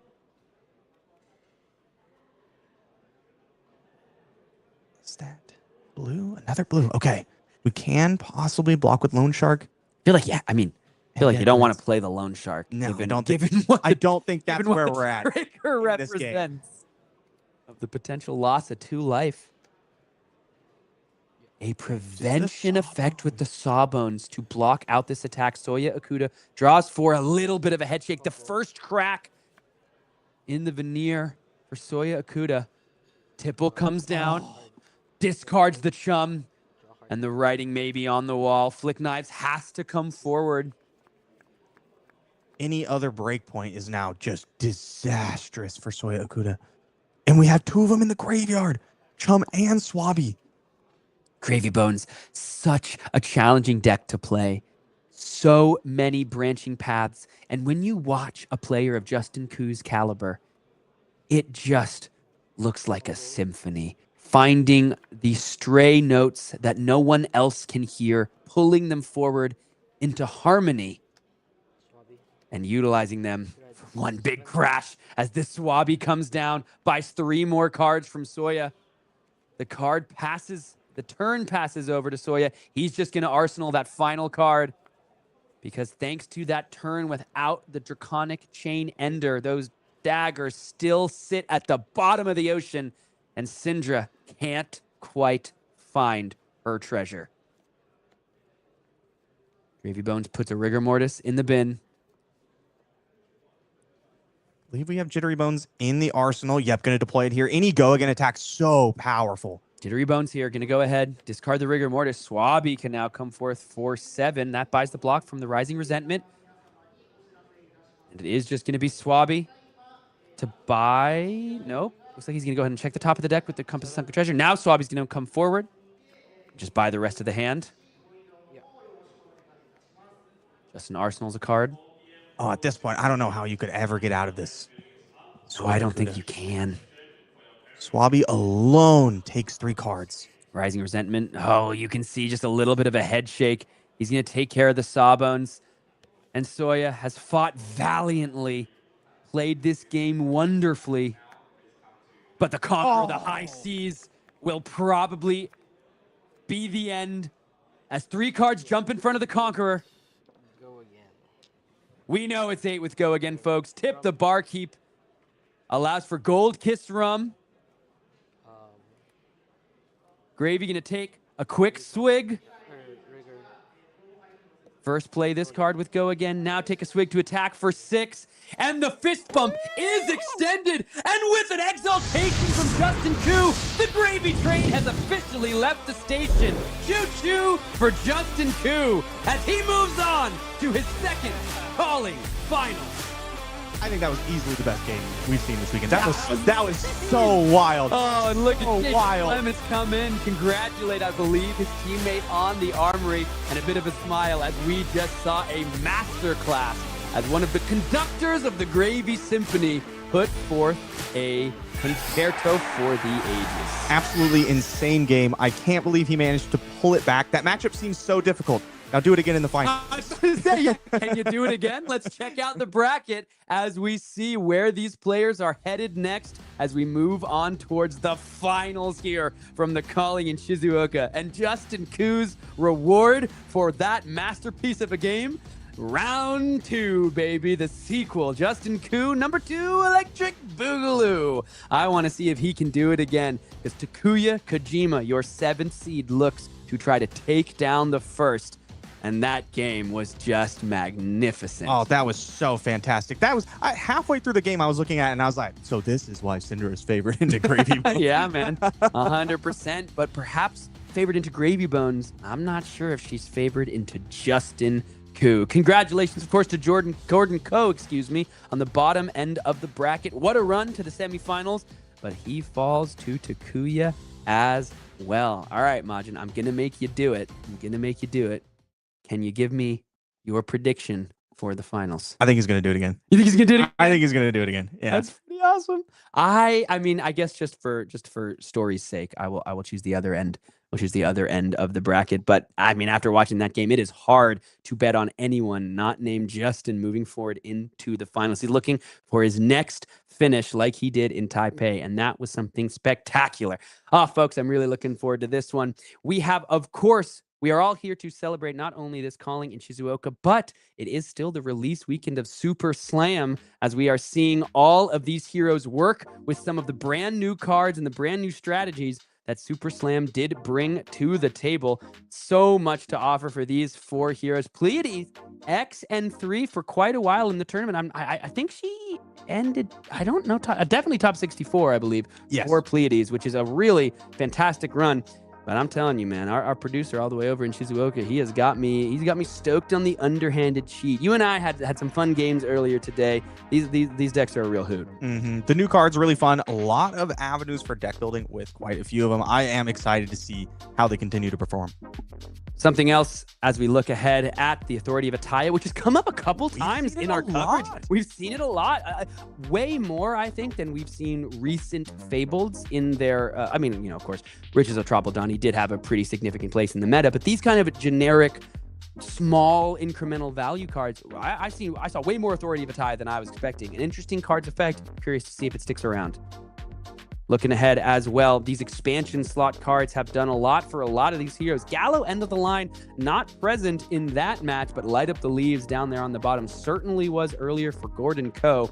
And these reprints are so wonderful to see just how the community is taking to them. We have seen Flick Knives, that EA art by Zuardi Therianto, all over the arena. And I'm not sure how many of these Fellings and Plows we've seen resolved came from Super Slam as well. But it's always great to see players happy that their cards are a little more accessible thanks to the reprints here in Super Slam. So we do hope you will head out to your LGS, celebrate the release of Super Slam with us, get some of those release day celebration promos if you were able to get out there today. day and enjoy jamming some great games of Flesh and Blood with the new heroes. Because as we see, there are some heroes released this year in Flesh and Blood that are doing pretty well in this tournament, Gravy Bones and Cindra alike. But only one of them can end up as true crown king or queen of the calling in Shizuoka. Majin and Bryce are going to take you home the rest of the way. The finals are coming up right after this.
If you come on over here, we could be on the same side. Same side, same side, same side, same side, same side, same side, same side, same side.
Like a hot knife through zombie undead flesh, Justin Koo completely flips the script and turns the tables on what we understand about the Cindra Gravy Bones matchup. Majin, you got to cast it. That was an amazing match to watch. Any way you slice it. Any insight that we've gained here for Justin Koo moving into yet another Cindra matchup? I would say the thing that was standing out the most to me was that game was entirely Cindra's to win, and then one turn where Cindra stumbled and allowed Justin to come back into the game and eventually win it. So I think really just doing everything you can as a Cindra player to minimize the chance of you bricking is the most important thing in the matchup. We were talking, well, you and Sam were talking a little bit in the early game about the possibility that our Cindra player was leaving the arsenal clear in order to avoid awkward situations from Conqueror of the High Seas. Are we talking maybe like ensuring that we are arsenaling a starter every single turn? Is that how we can kind of prevent the stumble effect on the Cindra side of the board? Maybe something like not starting a turn with 0 daggers, which didn't happen until the very late game. And to be fair, was kind of forced. And that does happen. But I don't know, because if you do arsenal your starters, you walk into the Conquer of the High Seas, the biggest tempo swing card that Gravy Bones has access to. It's tough. I think I would have navigated the game worse than both our semifinalist players on both sides, not even close. Well, and that's why you're the expert in the room. Let's go ahead and take a look at the bracket before we move to our final match of calling Shizuoka, one of the many events that we have on offer at World Tour Shizuoka. Justin Koo has battled his way through a Florian and Soya Okuda, a fantastic Cindra player in his own right. Also, a completely unflappable individual. Yeah, definitely stone cold killer for the majority of that game. At the end, I felt a little frustration peeking through it, which I definitely understand, especially because you draw one starter, the hand goes a little bit different, and the game goes different. But that's how it is. These are high stakes games. You don't get a second chance. And gosh, Soya may be a stone cold killer, but he was running hot at the beginning of that game. I could not believe the amount of damage that was coming through. That was like that was a number of chain links that I would expect from a Phi with a pouncing links activated. Yeah, absolutely insane. And most of them are force. Just impossible to block out. So much damage. Pushing mass. Just, I still can't believe Justin Koo managed to come back into that. We're gushing a lot, but it is a very real possibility that Justin Koo can fall by the wayside if the next Cindra opponent is able to find their footing a little bit better than Soya Okuda was. But because he is the first seed, he will have the choice of turn order. And so there's only one question left to be answered here at calling Shizuoka. Shall we answer it, Majin? I want to see the answer. I'm really excited. Hit the button, Ethan. Let's get on back down to Shizuoka, where our players are going to duke it out in the finals. Everything is on the line here. The trophy, the money, the stone wall gauntlet in gold cold foil that signifies a calling victor in 2025. It's Justin Koo on the left side of your screen versus Takuyam Kojima. Also on the line here, hometown pride. It's the Philippines versus Japan on Japan's turf. Can Takuya do the impossible and take down the Justin Koo choo-choo that could? We're about to find out. Yep. Justin picked, I believe, first last time and first this time. It seemed to work out for him pretty well. Starting with the chart, the High Seas. Speaking of a card that worked out pretty well for him, and there it is, Fiddler's Green plus a blue off the top. No, it's not an ally. He's not getting started with a gold token on the board, but hey, you've got to be really happy that it wasn't a Chart the High Seas, or heck, even another blue on the top right there. Darn, I pitched my blue and got 3 resources and 3 life. What a low roll. Yeah, That's so bad. Good. It's so good. Chart the High Seas behaving for Justin Koo. He's also able to establish Swabi, the Nihilistic Carpenter, on the board before passing priority back over to Takuyam Kojima, who I think might be looking to filter some of the hand using the Cindra ability on the end of Justin Koo's turn. You see a 1 cost in hand. Can't quite view the hand. See the sleeves, though, which are matching to the hero. I do like when players do that. Oh, I like to go as complete opposite as possible for sleeves in hero. Like, for example, my Fang deck is sleeved in new sleeves. And I love that infuriates certain people, just like my comments about white border. I think you should be sensing a theme at this point. Yeah, no, I really am. I really am. I'm an anarchist. Did one time sleeve Kano with prism sleeves, and I thought that was kind of funny. See, it feels good, right? Mm-hmm. It is a little nice, but I mean, if there were Kano sleeves, I wouldn't sleeve him anything else. Yeah, maybe you would have won that tournament. Maybe. Swabby on the board. 2 strong reds left in Justin Ku's hands. Sink Below and Command and Conquer. We saw just how impactful those 0-4 defense reactions can be in this matchup, helping stuff the mask momentum triggers against Cindra's plethora of 4 power attacks. Little bit of a judge interaction here, mainly probably just doing a little bit of translation because Takuya's main language spoken is, of course, Japanese. We are informed that he is not an English speaker, and Justin Ku does have the majority English written cards. Oh, yeah, that is not exactly the cards you would have wanted to have in your first hand. Takuya probably stoked to have a new one. Yeah, 100%. Because Justin Ku utilized his action point, Takuya now able to do a lot of filtering and find a starter in the hand. But it is Breaking Point. Brand with Cinderclaw is a good starter right there. That's exactly what he needs. Blaze, Headlong, and Wrath of Retribution. Will Justin Ku be able to sniff out 2 Wrath of Retributions in a row and utilize those quick dodge flexors on an early turn? Yeah, I don't know. This is definitely better than the last hand, I would say. The last hand, completely non-functional. This can clear out Swabby, push some pressure, maybe even have some nice on-hits at the end. And Justin, being in the gravy seat, really wants to be establishing allies only when he can get some offensive points out of them. Of course, turn 0 makes that a little bit awkward. You don't really have the allies established in the graveyard in order to get the go-again clause of the Compass of Sunken Depths. In this case, Swabby is definitely going to go to his watery grave, but Justin will save a little bit of life for his trouble. Holding on to this Conqueror and double blue, it looks like. I have to imagine Swabby not long for this world, but Gravy's most potent offensive threat in hand. The question, though, is will Takuya establish an arsenal on this turn? Or will Conqueror of the High Seas just represent a measly, pathetic 8 go again? Darn. Blaze Headlong, the follow-up here. I'm kidding, of course. A go again is still good no matter which way you shake it out. 4 go again. This turn already way better than what Takuya would have been able to do given his first draw. Have to imagine this is probably when Justin will choose to deploy the Sink Below. You're picturing that the 3rd chain link is going to go into the Swabby. You're not going to be able to stop the mask anyway, but at least you get to block the full 4 on your defense reaction. And furthermore, unbeknownst to Justin, he will be essentially playing around the breaking point that is in the hand for Takuya Kojima. Likely going to be paid for towards the end of this combat chain, thanks to a Flick Knives and a Blood Splattered Vest activation. I love Blood Splattered Vest. I think it's one of my favorite sweet cards. recent equipment. And it's cool. It's cool looking. I kind of feel like it's literally Fiendel Spring Tunic, but with the most assassin ninja flavor that it could possibly have. It's like aggro-coated Fendel's Spring Tunic. Mm-hmm. Flick Knives, gonna connect. Doesn't deploy the defense reaction. An interesting choice here. Will obviously have the opportunity when Breaking Point rears its ugly head, but I would have to imagine that Justin is going to deploy it sooner to avoid a Mask of Momentum trigger, probably breathing a sigh of relief that Flick Knives is activated on a chain link that Justin wasn't planning on blocking anyway. Mm-hmm. Takuya can deploy Wrath of Retribution here with the 1 floating. Decides to send the Kunai instead.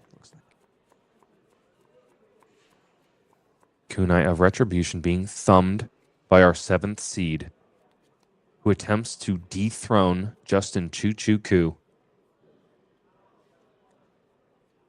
Instead, might be a Wrath of Retribution. Does have the opportunity to generate another resource from Blood Splattered Vest.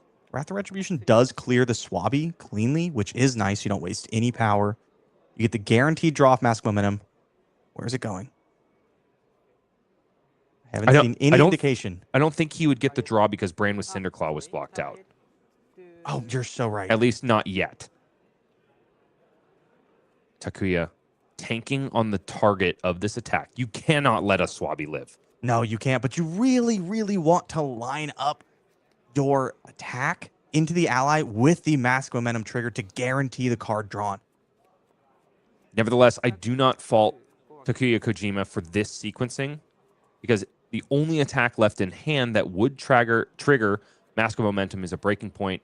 And if he uses that to clear a Swabby and draw a card, not only would he be forced to use the Dragon Scalar Flight Path in order to get go again and play that card, but he also would be leaving 2 points of damage on the table. This isn't looking exactly like the super powered Wrath of Retribution turns that you're hoping for with Cindra. We are attacking with 1 kunai. 1 is already in the graveyard. You can only buy back the 1 since Flick Knives has already been used this turn.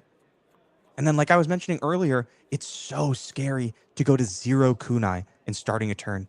You don't draw a starter, and it's disaster. It is at least a little bit less scary when you have the life buffer to keep a full hand against your Gravy Bones opponent. It is not nearly the same situation that our last Cindra player had when he was already at 2-1 life. Absolutely. 2 go again here, being considered for Justin Koo. Was not able to sniff out the Wrath of Retribution quite in the same way that he did in the last game. So quick dodge flexors have not been utilized, probably not going to if they're not being deployed now. Kuya thinking, I believe, on the Blood Spattered Vest trigger. He needs it if he's going to deploy Breaking Point. Yep. But do you want it? If you take it now, you show your opponent, hey, I have a 1 cost. That is a good point. Would have the opportunity to buy back the daggers instead, but no. Takuya says going down to 0 daggers is too scary. I heard Majiin Bae through the ether on the west coast of California. In English. In English, which I don't speak. But hey, the game of flesh and blood transcends time, space, and language. I like this play. I am a big fan of making sure that the worst case doesn't happen. I think sacrificing a little bit of damage to buy back a dagger is absolutely worth it. 40 plays 36. Justin Koo stuffing a good bit of offensive capability from our Cindra player. Still has 2 cards in hand with which to work. Not the most impressive for Gravy Bones, but this is the way to start it. It's Chart the High Seas. Continues to kind of cooperate for Justin Koo. It's 2 allies found off the top, so no resources. But hey, the gold train has started. The undead friendly boys have started. It's a Sawbones and a Chum friendly first mate. 2 of the best possible allies that could have been enough to me. This is a Chum with a gold-baited hook activation, most likely, and you get to Arsenal Conquer of the High Seas for when your opponent finally keeps a card in Arsenal. Exactly the choices made for Justin Koo. 4 damage and a gold generation on hit here. Going up against Takuya Kojima, who has himself Japanese Blood cards that I Runs can't Deep. read. Blood Runs Deep, Blaze Headlong. I believe that's a Fire Tenant Strike first in the back. Can't quite make out Generic. the second card. He is a generic card, so probably Ravenous Rabble. Which does mean that he has enough damage to clear out this Swabby. I highly doubt that the reason he's tanking here, I was about to say is blocking, but in this case, it absolutely is. Oh, blocking with the Dragon Scalar Flight Path? And nothing else. And nothing else signifies I'm looking to possibly use this right now. If I am in the Cindra seat, I'm definitely looking to utilize the Dragon Scalar Flight Path block on a turn where something like a Loot the Hold is at play. But in this case, Takuya just making sure that he has them available when he needs to push the red button. Is that Fearless Confrontation again? I can't quite tell. Let's take a look at the hand. It is. Could see a repeat of last game with Fearless Confrontation, making clearing Chum even more difficult. You just don't want to send extra power into these allies. You know, an It's so extra wasteful. 1, if we talk about wanting to plan for the worst, I mean, I am no stranger to sending 3 at Sawbones because that's just what you have to do. If you consider it just an obligatory action, I don't know. I feel like it definitely feels less bad than having to then send a head jab in after you've missed the target by 1. You're right. But if every time we try to clear Chum, we lose 1 value, how many games do we lose because we're 2 value down? Fire Tenant Strike first is the way that Takuya is starting off this combat chain. And yes, 3 damage goes into Chum. What is going to be the follow-up for Takuya? Is he going to sniff out the Fearless Confrontation or not? Blaze Headlong is thumbed here. Got to be going face. You want to use the Mask Momentum attack into an ally. 5 Go Again here, thanks to the buff from Fire Tenant Strike first. Blaze Headlong coming in with Go Again, thanks to the fact that a red card has preceded it. Justin Koo thinking about discarding a card that came in a set that was meant to buff up Guardians in order to do some nasty Gravy Bones nonsense. I'm thinking about how awful it would be if Ravenous Ravel does not flip a red and it goes into Chum. Oh, could be devastating. Takuyam doesn't really have an opportunity with what is left in hand to play into Justin Koo's Fearless Confrontation, unless, of course, a random yellow is flipped off the top.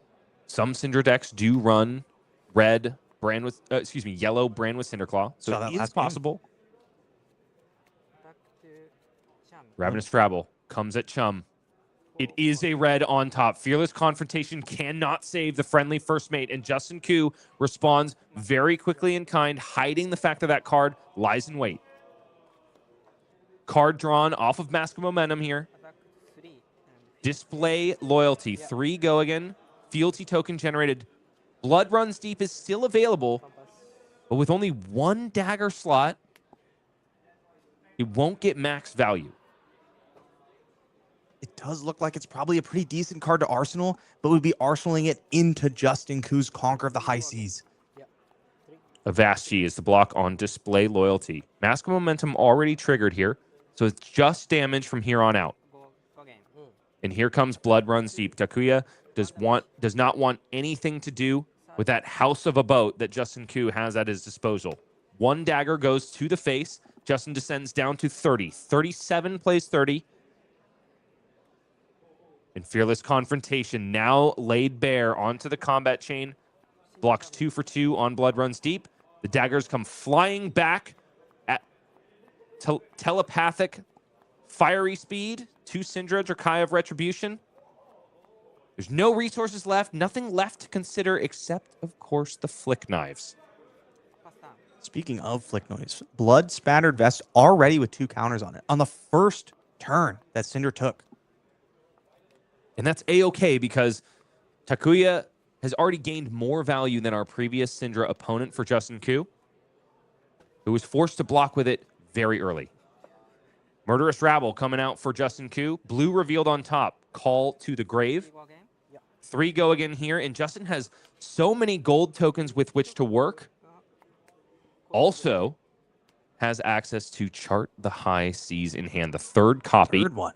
The last one left in the deck, and he knows there's at least some form of a hit on top.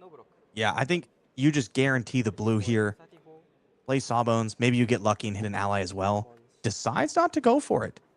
Just play the Sawbones. Call to the Grave is a pretty powerful tool, though. It absolutely is, and maybe leaving it at the ready for next turn is the way that Justin Koo wants to play this out. He's got to maximize every single line here. Gravy Bones is a very high variance deck, but also one with very high agency. If that wasn't the case, then we wouldn't see the best of the best gravitating to him all meta long. Seeing some blocking here. Just Ronin, Renegade, and Snatch. No matter how you draw it up, this turn is going to end with Takuyam Kojima having an arsenal into the Conquer of the High Seas. Ronin Renegade. 3 Go Again, but the target is Sawbones Dockhand, so no damage conferred there. Takuyam is still sitting at 34 life here. This is definitely a different pace of game than we saw in the semifinals. Snatch coming in for 4. As Justin, you're probably a little less scared of this Snatch on hit than you would normally be, considering you have the boat. I keep bringing it up, but it's such an important piece of this game. If this boat gets to threaten an arsenal, it's such a huge tempo swing. And it's important to mention that Takuyam Kojima was doing a little bit of blocking, which is not what ninjas normally do. But Justin overextended with the gold-baited hook. It is no longer available to him because he utilized it in an unrisk-free situation. Wow. Normally something that's fairly safe to do into ninja opponents because they just don't block. In this case, Takuyam says, I have the life buffer. I can invest a lot of defensive pieces into getting rid of this really annoying arm piece. Yep. You don't see it go away usually this quickly. A lot of times Gravy Bones have to do a sort of value calculus. Am I willing to risk this hook to force you to block, to slow you down? Justin said yes. Takuya said, I'm fine with that. I'll take the trade. And I don't hate that decision from Takuya, mainly because there are no allies in the bin for Justin Koo at this point. Yep, life totals are still slightly in your favor. Generally speaking, you can assume that with the life total buffer, it's going to take a setup turn for Justin Koo to get allies in the bin and start threatening you even more on the next turn. That being said, the Dreadnought is in the arsenal. It's ready to sail again. It's coming straight for Takuya Kojima's arsenal. To be fair, even without the hook, we have quite a stockpile of gold over here for Gravy Bones. Lots to work with. That's also a completely different story than we saw for Justin Koo in the semifinals. It took a long time for him to get that gold train underway. And that is exactly the thing that Gravy Bones sails to victory. That's the thing that reduces the variance in Gravy Bones. Those turns where you can pop 2, 3 gold tokens to fix the hand to exactly what you need. Go resource positive, much like Kano before you. I do like my Kano analogies. Yes, indeed.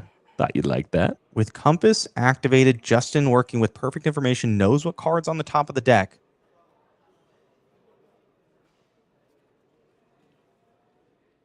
No allies in graveyard. We do have access to Call to the Grave.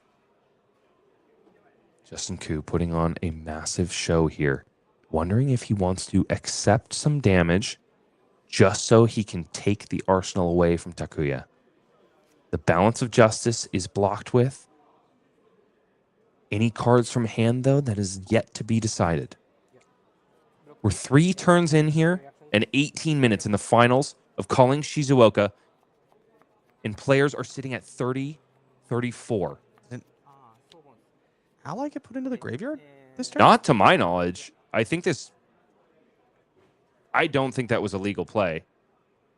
Dead Threads tapped in order to play. Oh, it did. Swati got killed. It's just face down. Ah, right. It does work. I was looking at the graveyard. I was like, there's no... Sawbones, but yes. I was like, there's not even any allies in there. How could you put one? And here we go. Conqueror of the High Seas coming for Takuya, but just his life total. Snatch being stuffed means that no card was drawn and no arsenal placed. What do you think of that play? I kind of like it. I mean, you're pulling ahead on tempo. You did use the rest of your blocking equipment, aside from the Dead Threads, which you'd prefer to not block with as long as possible. But you need allies. You get to send 8 Go again into Call to the Grave. Grab your choice of allies. But you'd have to think that if you give your opponent an arsenal and you send Conqueror of the High Seas, they're a ninja, probably going to hit or at least rip enough cards to where you essentially redden the ledger your opponent. That is true. We did already see the Wrath of Retribution used on the Cindra side. Don't have to save the boots for that. Looks like Double Ignite cut through Lava Burst. Fairly clean turn for Takuya Kojima. This looks strong to me.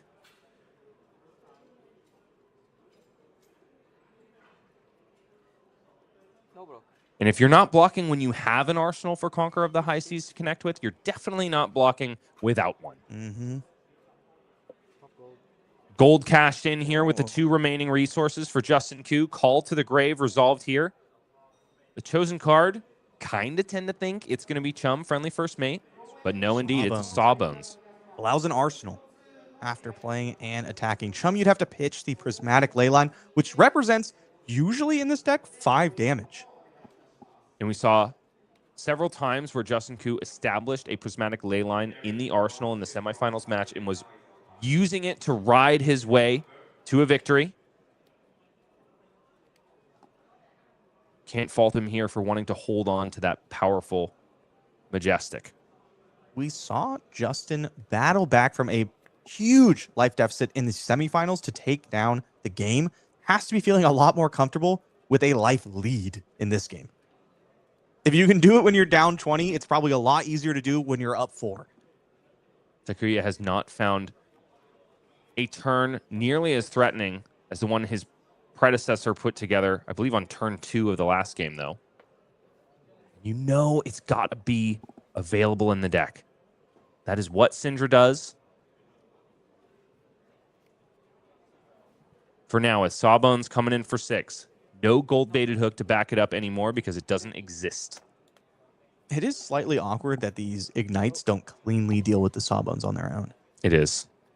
I mean, they do if you factor in that the kunai could follow it up for free. You're right, but the kunai doesn't draw you a card off Mask Momentum.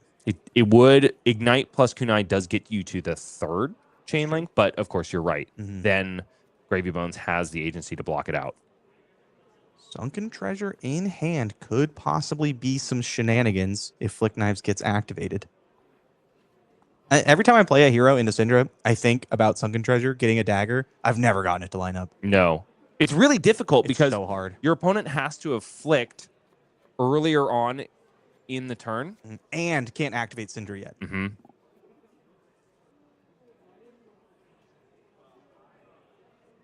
Something that mainstay Cindra players are probably really used to. Gravy Bones has been around for a while now. Chum in hand. We saw just how impactful Chum was in the previous game. It absorbed a bunch of damage in this one as well. Starting off with Ignite. This will discount either of the kunai. Nothing in hand because Takuya just doesn't have anything that costs 1.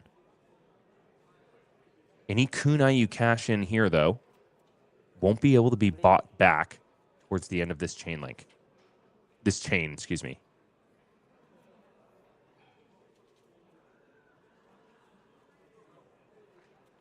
To go again. We do At have, Justin Koo. I think Justin Koo has a blue swell in hand, which lines up very nicely with the Prismatic Leyline in Arsenal. This is one of the cards you really want to use it with. Does not currently have a way to get rid of the Chum in hand, though. Save for the Gravy Bones ability. Knows what's on top. I have to imagine if we can see a blue on top, it unlocks a lot of lines for Justin. Justin Koo, I will say, is quicker with the compass than I expect from most high-level Gravy Bones players. I think it's less using it early on in the turn and more like, I know when my decisions change. I know when it's time to cash it in. And against a deck like Cindra, you make your main decision when you are blocking. A lot of times when you keep 4 or 5 card hands with Gravy Bones, you need to change your play midway through, and that's when you need the compass. But here it's like, okay, what am I keeping? 2 connects with the life total. Kunai of Retribution, I believe, chosen target Justin Koo's face, but Sawbones does get in the way, is tapped down now to prevent 1. Which means that the Mask of Momentum train must start again, kind of encouraging Takuya Kojima to close the chain as he has done in order to put a kunai into the bin. But Sunken Treasure is at the ready for Justin Koo. This could be the moment where a kunai gets turned face down. Oh, you don't get to block the Ignite. Oh, because he sent it at It's added Sawbones. ally. Yeah, 27. Kunai has hit. This unlocks the cut through. Do you activate the fealty? No. You'll get the 3rd Draconic with the Lava Burst at the end. Cut through, coming in 4 go again, thanks to a kunai of Retribution spilling Justin Koo's blood on the arena. Can still threaten the kunai in graveyard with the Sunken Treasure. If that's what happens, I think we're going to have to see the other dagger flicked, get the resource off the vest, the final resource to activate Cindra and bring him back. And that's not an ideal situation for the final resource of Blood Splattered Vest. We've already seen multiple 1-cost cards in the deck.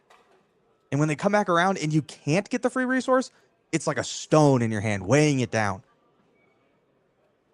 Cindra does not like to pitch very much. Will Justin go for the kunai in the graveyard? He does have a very resource-intensive hand, though. And room. 27 life. Much more room than he had in the semifinal. This cut through is threatening Mask Momentum, though. Perhaps must be respected. Flick Knives also not utilized as of yet, which means that the Lava Burst that follows, which it surely will be threatening Mask, even if Justin Koo blocks out Cut Through. And these are the difficult blocking decisions that Cindra has been putting us in since calling Memphis. Gravy Bone's such a difficult deck to navigate. Probably when I watch coverage and I see players play a deck, usually I'm either agreeing with the line or I find a line that gets similar value. Gravy Bones is the deck that I disagree with players the most, and my line is usually a lot worse. I go, yeah, this is what I would do. And then they find 4 more value, and I go, oh, whoops. All right, that's why you're playing this deck. I see. No blocks declared. The reaction still comes forth from Takuya Kojima, activating Flick Knives and sending the second kunai into Justin Ku's eyeball. Doesn't matter, though, because he's undead. Doesn't feel it anyway. Gets the... We already had the 4th power and the go again. And a sink below was on top of the deck. In the reaction step, Justin Ku activates Gravy Bones, discards Chum Friendly First Mate, and sends out Sink Below. Does a little bit of filtering to boot. And it's a Rigor Mortis found in hand. I'm not done with this mask momentum yet. You still got to block this one, too. Lava Burst, not the follow-up that Justin Ku was hoping for. Surely. Lava Burst is never a fun thing to see. The top of Justin Ku's deck now, not known information. Saltwater Swell, a little bit more risky. But nevertheless, sometimes something you have to commit to, especially when your arsenal is prismatic leyline as it is. It does line up pretty well. If you decide to no block this, you do still get to play Prismatic Leyline into Saltwater Swell, into a risk-free Chum by pitching the Rigor Mortis. The issue is that if that is your line, you could be stranded with a Rigor Mortis in hand at the end of the turn if your Swell does hit. Could always be cashed in to that remaining gold token. Gravy Bones is tapped. Oh, I mean, just a pitch to it. Oh, that's a great point. Not a lot of reds in this deck. Although we are seeing way more defense reactions in Justin Ku's version than we did before the most recent ban and restricted. So could just go back to the well for a better arsenal. Absolutely. A blue starter, perhaps, or another defense reaction. I do love cracking gold. Big fan of drawing cards. Turns out that card game players like to draw more cards. It's just so fun. Cindra activation here as Justin Ku declares no blocks, going all the way down to 21. We are not even yet at life parity. The card drawn for Takuya, oh, it's a starter and a half. Oath of Loyalty. And this time, Justin Ku has no way to threaten the arsenal. No Gravy Boat, no loot the arsenal. Back over to Justin Ku, who's got a 1 life surplus here. Takuya, definitely the winner of this turn cycle thus far, but Justin still hasn't had his say. Prismatic Leyline into Saltwater Swell. It's definitely coming in for 4 misses. It's a huge miss. It's Conqueror of the High Seas. But Rigor Mortis has already been pitched. So Chum can come out to play. It's going to attack for 6. This is still going to be a 10 damage turn with an establishment of Chum-friendly first mate. Takuya Kojima, however, has a really nice hand. And it all comes together thanks to the Oath of Loyalty in the arsenal and the fealty token that's already been generated. Yeah, that fealty token is going to be key here. And furthermore, he's got to display loyalty in order to generate yet another one. And if he wants to, can send out Snatch at the end of the combat chain. Draconic. Oh, Snatch to kill Chum and trigger mask momentum. Give it go again with the boots. That'd be a pretty cool line. I would love to see that. So like I said, Takuya has yet to find the full power of the Cindra deck. Maybe until now. This could be a turning point in this game. There's no doubt about it. Gosh, Justin Ku finding a red on top is absolutely huge for Cindra here. Still good. Still good turn. Still a good turn. 10. Here's my Chum. Go. Especially with the life lead that he already built, 21 to 10. That's a sizable gap when you have essentially 6 health on the board. 10 plays 21 here has Justin found another Fearless Confrontation. No. It's a third copy of Chart the High Seas. Only one blue in hand. Riches of Trobbledani. I think it's only one blue. Conqueror. Yeah, correct. It's Rigor Chart the High Mortis Seas. is the other yellow. Oath of Loyalty coming in for Takuya Kojima, pledging his loyalty to the Emperor and going out in his name for the blood of the undead. This Looks turn like has to be good. chosen target has been the opponent's face, not mucking with Chum quite yet. Justin Koo has the ability to activate the tap ability on Chum friendly first mate and force the issue. But in this case, just accepting 4 damage. Down to 17 he goes. 10 plays 17 now. We're reaching a fever pitch as we eclipse the 32nd minute and only 5 turns in the finals here at Calling Shizuoka. I can't believe it's only been 5 turns. They've been quite filled. No doubt. And this is what we've come to love and, in some players' minds, loathe about Gravy Bones. They just get so many more game actions than any other class in the game. Absolutely. Takuya Kojima, really thinking about the proper way to sequence this turn, has got to be thinking about the moment where Justin Koo could discard an ally with Watery Grave. So trying to ensure that he's got the perfect amount of damage to send into Chum-friendly first mate. In this case, as long as there's no Fearless Confrontation in the hand, he can send Brand with Cinderclaw, display loyalty, straight into Chum, get the draw off of Mask of Momentum, and continue this turn. Mm-hmm. But does Justin have the Fearless Confrontation again? We know he doesn't. We know he doesn't. Brand with Cinderclaw also lines up very well with this turn. Decides to send it at Chum. This Oath of Loyalty was a pretty fantastic card to draw off Mask Momentum last turn. No Really ifs, lines up ands, well. or buts about it. Art of the Dragon Blood is going to be how this proceeds. And I don't hate this. Takuya is playing very safe here. He's also protecting his Draconic sequence because Art of the Dragon Blood is benefiting enormously from being made Draconic for obvious reasons. It also protects that fealty token, which means that Takuya still will have the option further on down the line to deploy the Ancestral Empowerment that he has just drawn off the top, despite the fact that it is not Draconic. Demonstrate Devotion, Should be generating another fealty token here. I hope Takuya doesn't miss that. which is very important because the Snatch is not Draconic. You would not be able to play both these. There it is. There we Okay. go. Oof. Well, I was Way to go, worried. Takuya. I was worried. Not leaving any value on the board. That's not the way you win a finals. Snatch a pretty powerful chain ender here. You know, with the Mask Momentum trigger and a Snatch possibly finishing out the turn, Balance of Justice can come into play. Justin Koo perhaps rewarded to the 9s. Bringing in that juicy head equipment that a lot of people were touting as over and done with after the burning of the books.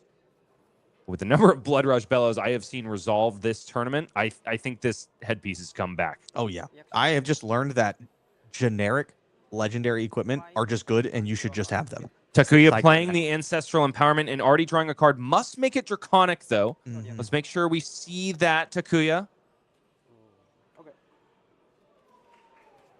It shouldn't be a problem because he has plenty of fealty tokens to proceed all the way through to the end of this turn cycle. But we have to make sure that everything is accounted for.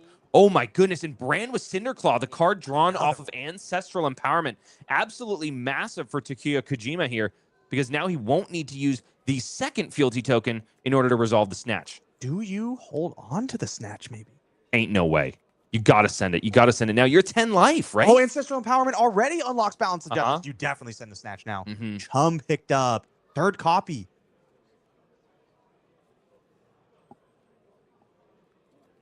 But less than stellar here for Justin Koo.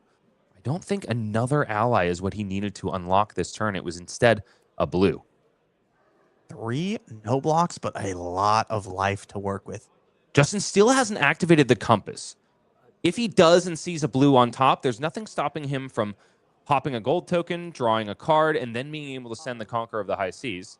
Justin Koo might be noticing the fealty tokens at this point. Judges are called in to make sure that all our T's are crossed and our I's dotted. I have to imagine this is a not too difficult fix. I feel like this is just going to be a rewind to the point where the ancestral empowerment was utilized and just a deficiency of one fealty token, because the sticky situation is that a card is drawn and involved in this case, information gained. I think if Takuya is playing this out properly, there's no way he doesn't utilize the ancestral empowerment and use the fealty token. There's no reason not to in this case, because you have plenty to carry your way through the turn. It's got to be a quick rollback, right? I imagine, but I'm not incredibly familiar with the minutia of the rolls. I leave that up to the judges. I just tell them what happened, and I say, tell me what to do. Yep. But in my mind, in my non-judge mind, it feels like a pretty easy rollback. Mm-hmm. We have the fealty tokens available. Nothing would have changed over the turn. Yes, the card was drawn, but like you mentioned, the sequence was going to happen no matter what. The one argument I could see in Justin Ku's favor in this case is that the information gained, a brand with Cinderclaw, does mean that Takuya basically at this point wouldn't have been risking anything. Don't get me wrong. He can utilize all the fealty tokens on his side of the board, but going into the next turn cycle and maybe through the rest of the game being at 10 life without any fealty tokens is a very different proposition. Definitely different calculus that needs to happen on his side of the board. And I could see a lot of spots where the last card in your hand, maybe you now know what you would draw and you go, oh, I'm just not going to play it now. I'll just play this other card instead. That absolutely could happen. And that's why these are more involved than, we'll just roll it back. Yes, 100%. Nevertheless, all Flesh and Blood judges are committed to resolving games in the great way that they should. Ultimately, in the end, we all want great games. That is exactly what the judge staff wants as well. Deliberation is still happening. We're looking at potentially a partial fix, but time will be told. I want to talk a little bit about the position we're in at the game right now. I have to give the edge to Justin Ku. I think the life lead and the 5-card hand that he has access to, that's going to be tough. Once you start forcing Cindra to block, as we saw in the semifinals, that's it. The door is closed. 100%. The question, though, will be what, if anything, is the card drawn off of the snatch?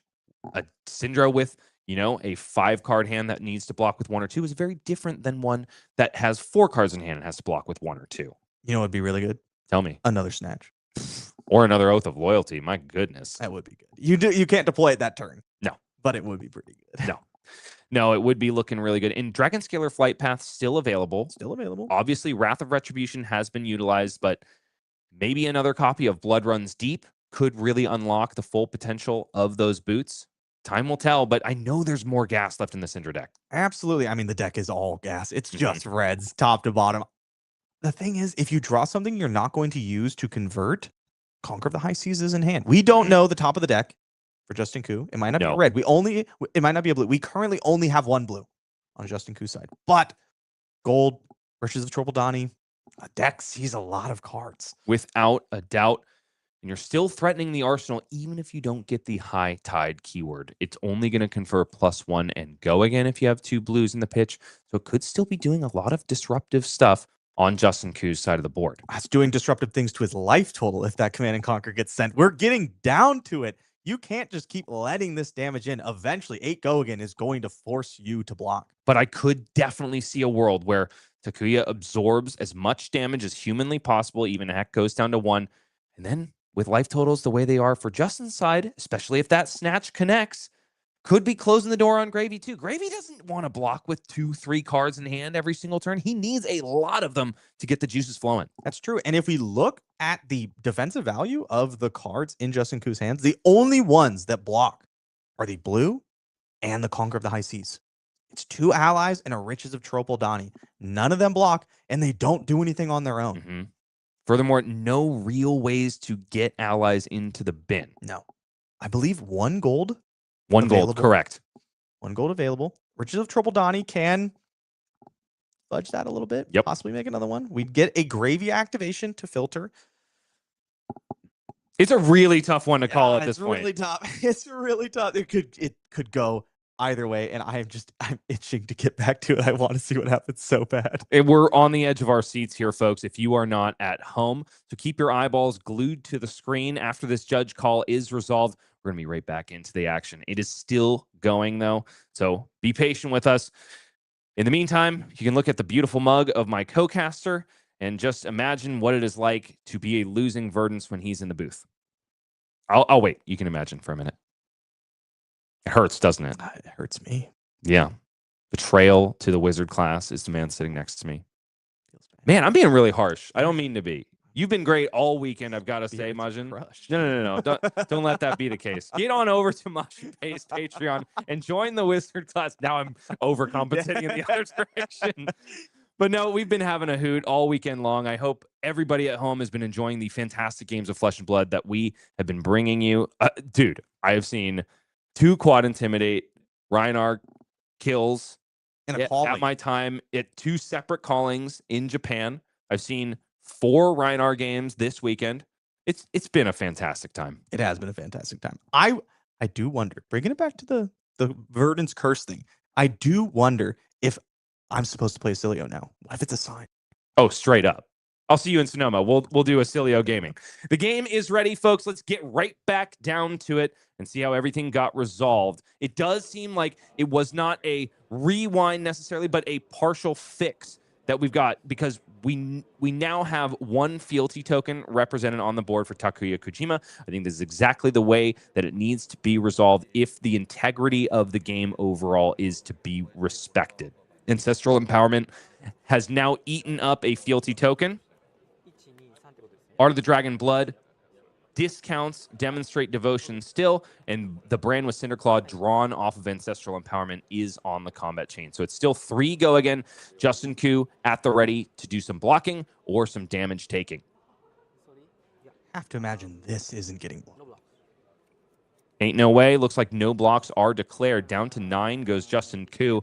There's only 1 thing left to do. Sorry, 2 things left to do. A Flick Knives activation, which means down to 8 goes Justin Koo.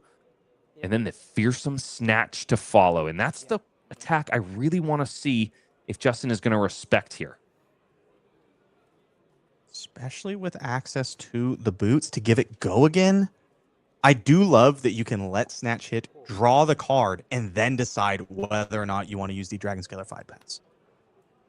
It's amazing. An instant speed ability, an instant speed go again activated ability is just inherently better than an attack reaction speed. Yeah, absolutely. And this one blocks. It absolutely blocks. But if you have any qualms about Cindra players bringing in Dragon Scalar Flight Path over Snapdragon Scalars, well, maybe Takuya is going to show you exactly why you should reconsider. Important to mention that through the thick and thin of the judge call, we did come back after a short break. So that fealty token that is still represented on the board, you might be thinking, oh my gosh, it's happening again. Takuya didn't make this Snatch Draconic, but the card that came before is, of course, Brand with Cinderclaw. So no way for this Snatch to not be Draconic. It is 4, no go again yet, draw a card on hit, and it's got a little bit of a fiery border thanks to the card that came before. Yeah, I'm looking at Justin's hand again, and man, I bet he wanted any card that blocked here. It's so rough to look at your hand and be like, I have 1 blue, I have 1 big red. If I want to stop this Snatch, I have to give up not only one of them, but also another card or Dead Threads, the last piece of equipment available to Gravy Bones. No allies that are ready to play in the graveyard of Justin Koo. The last copy of Chum Friendly First Mate is in the hand. There's not a convenient way to get into the graveyard save for the Gravy Bones ability. He's thumbing the Conqueror of the High Seas. Justin Koo feeling damned if he does and damned if he doesn't. You've got to respect him in this moment. He's fought so hard to get here. The blue is Chart the High Seas as well, I think, which adds even more to the complexity of this turn. Could gamble for the blue on the top. But gosh, what do you do with the rest of the hand if it's a miss? Even if you play Chart the High Seas and you hit a blue, you still need to find another one. Could crack the gold to dig there. Still not activating Compass. And it's still Turn 5, Majin. Still turn It feels 5. like it was 20 minutes the last time we mentioned that it was turn 5 in this finals and calling Shizuoka, but you cannot blame these players. Both are stalwart representations of their class. Justin Koo finally takes a look at the top of the deck and throws the Conqueror of the High Seas in front of the Snatch, along with Dead Threads. Kunai of Retribution bought back for Takuya Kojima, who has finally bought a little bit of space from the onslaught of zombies that Justin Koo has been presenting. That was a pretty incredible turn. That was a ton of damage. We were talking about how this needed to be big. Takuya really needed to step on the gas here in order to catch up, and I think that's exactly what happened. Would have to agree. Riches being pitched, cracking a gold, replacing itself. A fairly clean turn for Takuya Kojima on the other side of the board, made possible thanks to that fealty token and the one counter remaining on Blood Splattered Vest. But it's all Justin Koo right now. Another Conqueror of the High Seas? Maybe the one thing that Justin didn't want to see right now. Finds the second blue. Finds it's the a second blue. This is a huge moment in this game for Justin Koo. Finally finds the blue, can send Conqueror of the High Seas for 8 go again. Into Chum. He still needs a blue to hit the graveyard, though. Oh, you're right. Can play Chart the High Seas. But if he doesn't find a blue again. Oh, if it's like red or red yellow off the top. So it can be red because there are still bloods in the water and sink belows left in the deck for Justin Koo. Here we go. What's Here we go. it going to be? Blue. We got blue, baby. Portside Exchange and blue Jittery Bones, which means that Chart the High Seas has unlocked Chum-friendly First Mate at no cost to the resource base of this turn. Conqueror of the High Seas comes in for 8 go again. Justin Koo, the last thing he expected off the top of the deck after blocking with Conqueror of the High Seas was yet another Dreadnought of a Gravy Boat. But here it is, and it's on the combat chain against all odds, coming for the life total of Takuya Kojima. Who has not quite enough life. Something is going to have to go in front of something here. And not only is it any ally, it's an ally threatening lethal with this Chum, and it's a Chum. You keep cards expecting to go face, he's not going to let you. Takuya in the tank now. Both of these players just trading difficult moments back and forth, this way and that. This has not been a simple game for either of them. The cards off the gold, the cards off the Chart the High Seas, disaster or salvation, depending on which side of the table you're sitting on. Comes right down to the wire. Luckily for Takuya, there's no card in the arsenal. Snatch was blocked out on the previous turn cycle. So he has nothing to protect except for the life total, something that Cindra is all too used to using as a resource. But after coming so far, being so diligent and careful with his play, the last thing he wants to do is leave 1 point of value on the table. Mask of Momentum is ready to block if need be. Blood Splattered Vest is there as well, but kind of is needed in order to unlock this turn. There's a Demonstrate Devotion in hand, Ravenous Rabble, and Fire Tenant Strike first. The 1 cost is what makes this a little bit awkward. And also, the blocking numbers on every one of these cards makes defense a losing proposition in a lot of ways. The offense he's able to send back is not... it's not quite enough, I feel. Not with a Chum on board. Not with the Chum on board. Takes the 8, no blocks. Down to 2 goes Takuya Kojima. No gold token generated because there are no cards in Arsenal. The follow-up is, of course, Chum-friendly First Mate, Swing Chum. Not even a 3 block. Not a single 3 block in the hand for Takuya Kojima. But the Blood Splattered Vest is being thumbed here, probably also blocking with the Demonstrate Devotion, if that's the play. Yes, it does seem like Ravenous Rebel, Fire Tenant Strike first, and Hot on their heels. Cards chosen for this turn cycle, which is 2 head jabs, essentially. One kind of functions as a 4 power. This looks terrible for Takuya. Terrible. but not dead. Cindra's still got a little bit of equipment left to block with. We're going to be able to clear the chum and draw a card off Mask Momentum here. There's no allies in Justin Ku's graveyard. No card to Arsenal. Will only be 4 cards. No gold. No equipment. Takuya takes 1, down to 1. But will Justin draw the ally? I saw a yellow strip, but it's a prismatic ley line. There are no allies in the hand. So Takuya could send everything face. This is a terrifying hand when you're at 1, though. Murderous Rabble, Golden Tipple, Prismatic Leyline. This hand pushes a lot of damage. Probably something Justin is happy to see. Takuya immediately chooses Chum Friendly First Mate. He's just so friendly. He's so friendly. He deserves a lot of hate from these attack action cards. Chum takes 3 damage immediately. The follow-up here. No. Wait. Hot on Their Heels is coming in. Does not currently have Go again, thanks to the fact that Fire Tenant Strike first has not been made draconic. Oh, wow. Luckily caught it after the fact. Takuya Kojima is giving me ulcers based on the way he's managing these fealties, but catching it in the end. It's looking like now you're going to have to use the fealty on the Ravenous Rabble, send the Rabble face, then Hot on Their Heels into the Chum. Which does open him up to a Fearless Confrontation discard. Luckily, Justin hasn't found it on this turn. But sequencing, potentially an issue for Takuya. Finds a red on top. It's Display Loyalty, which means 5 go again is the call on this Ravenous Rabble. You could force a block here at some point this turn.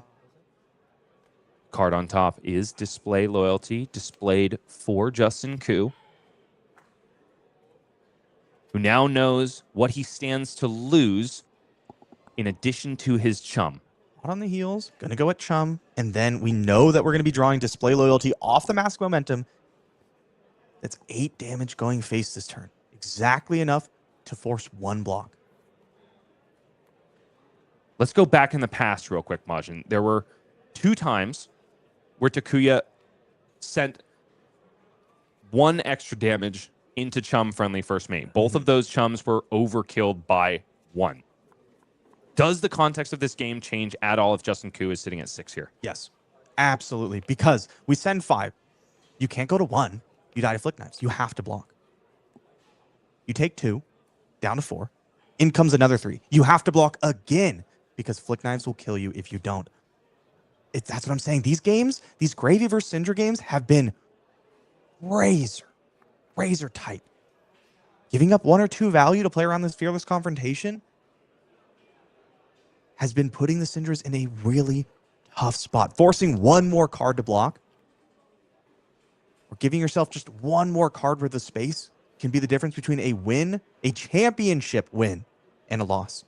Perhaps the most powerful part of Fearless Confrontation is just how fearful it makes your opponent when trying to clear these all-important allies.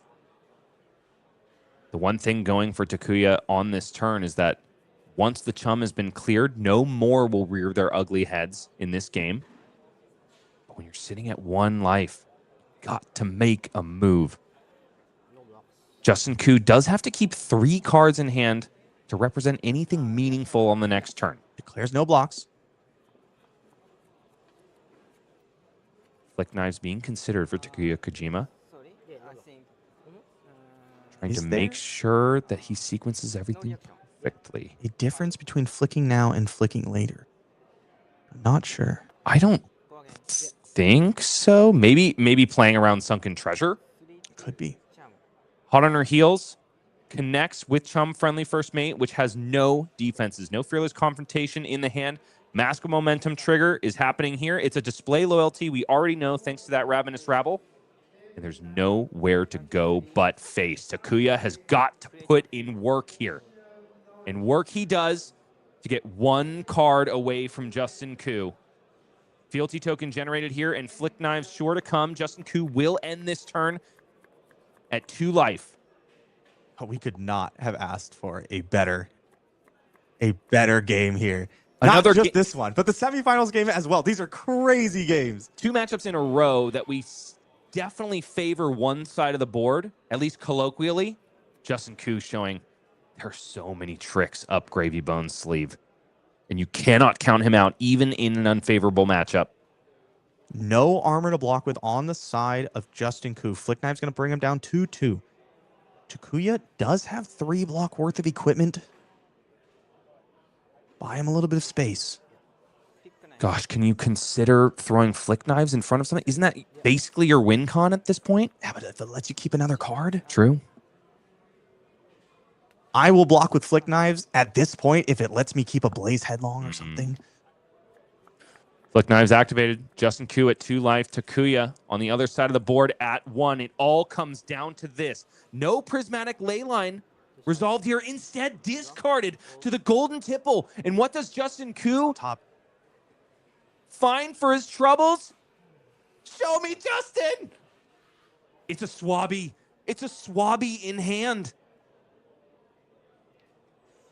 That doesn't do anything here. Not ideal at all. The only thing Justin Koo can do after this golden tipple is draw a card. If it's...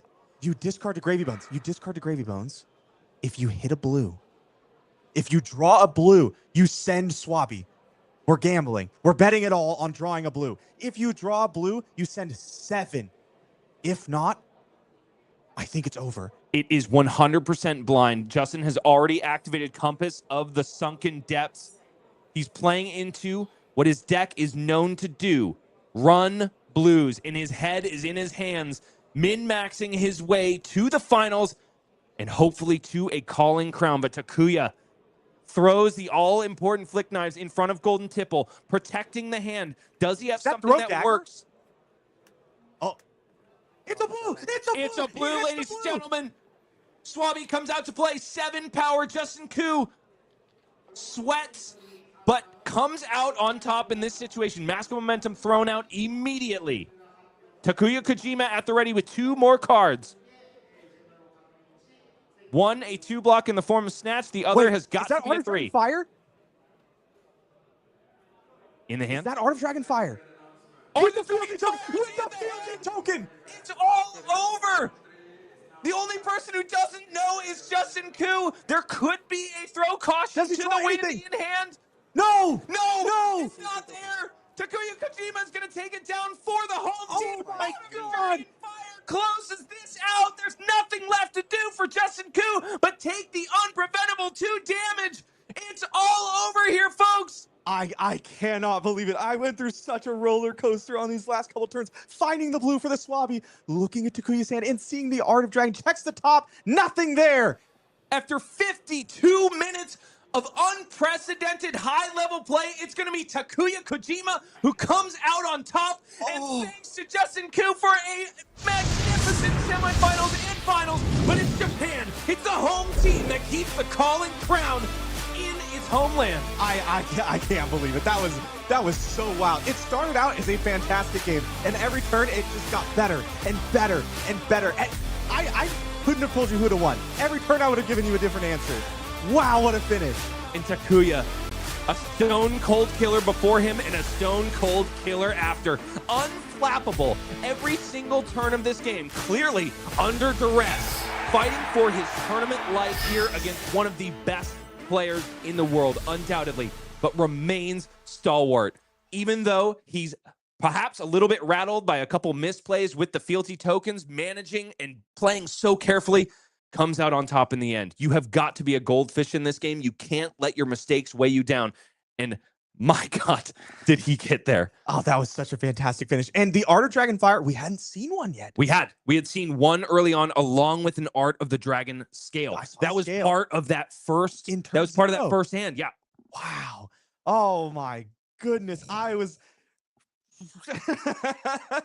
I could not believe it. That was all right. We're both speechless here, so let's go ahead and throw to the bracket. This is how the story of calling Shizuoka ended. It was Takuya Kojima who rose through the ranks. Keith Tan, the one undefeated at the end of our first round today, falls to Takuya Kojima. Then Gordon Koko, thanks to the curse of Majiin Bae, falls to Takuya Kojima. And then Justin 222, after fighting tooth and nail, gaining every single point of value that he possibly could against Soya Okuda, falls in the final round. And Takuya Kojima is your calling champion in Shizuoka. Wow, I heard a lot about Kayo. I heard a lot about Florian coming into this tournament. But in the finals, Gravy Bones versus Cindra. These decks proved they were strong before, and they're proving they're still strong now. Cindra was touted as the answer to Gravy Bones even before the bannings of the Tipple, but perhaps she has finally found her draconic footing, perhaps stepping beautifully into the Dragon Scalar flight path like Cinderella before her and taking out the mainstay in the meta in the hands of one of the best players around. That was so impressive. So impressive from both sides. I can't believe how that game was navigated. I am blown away.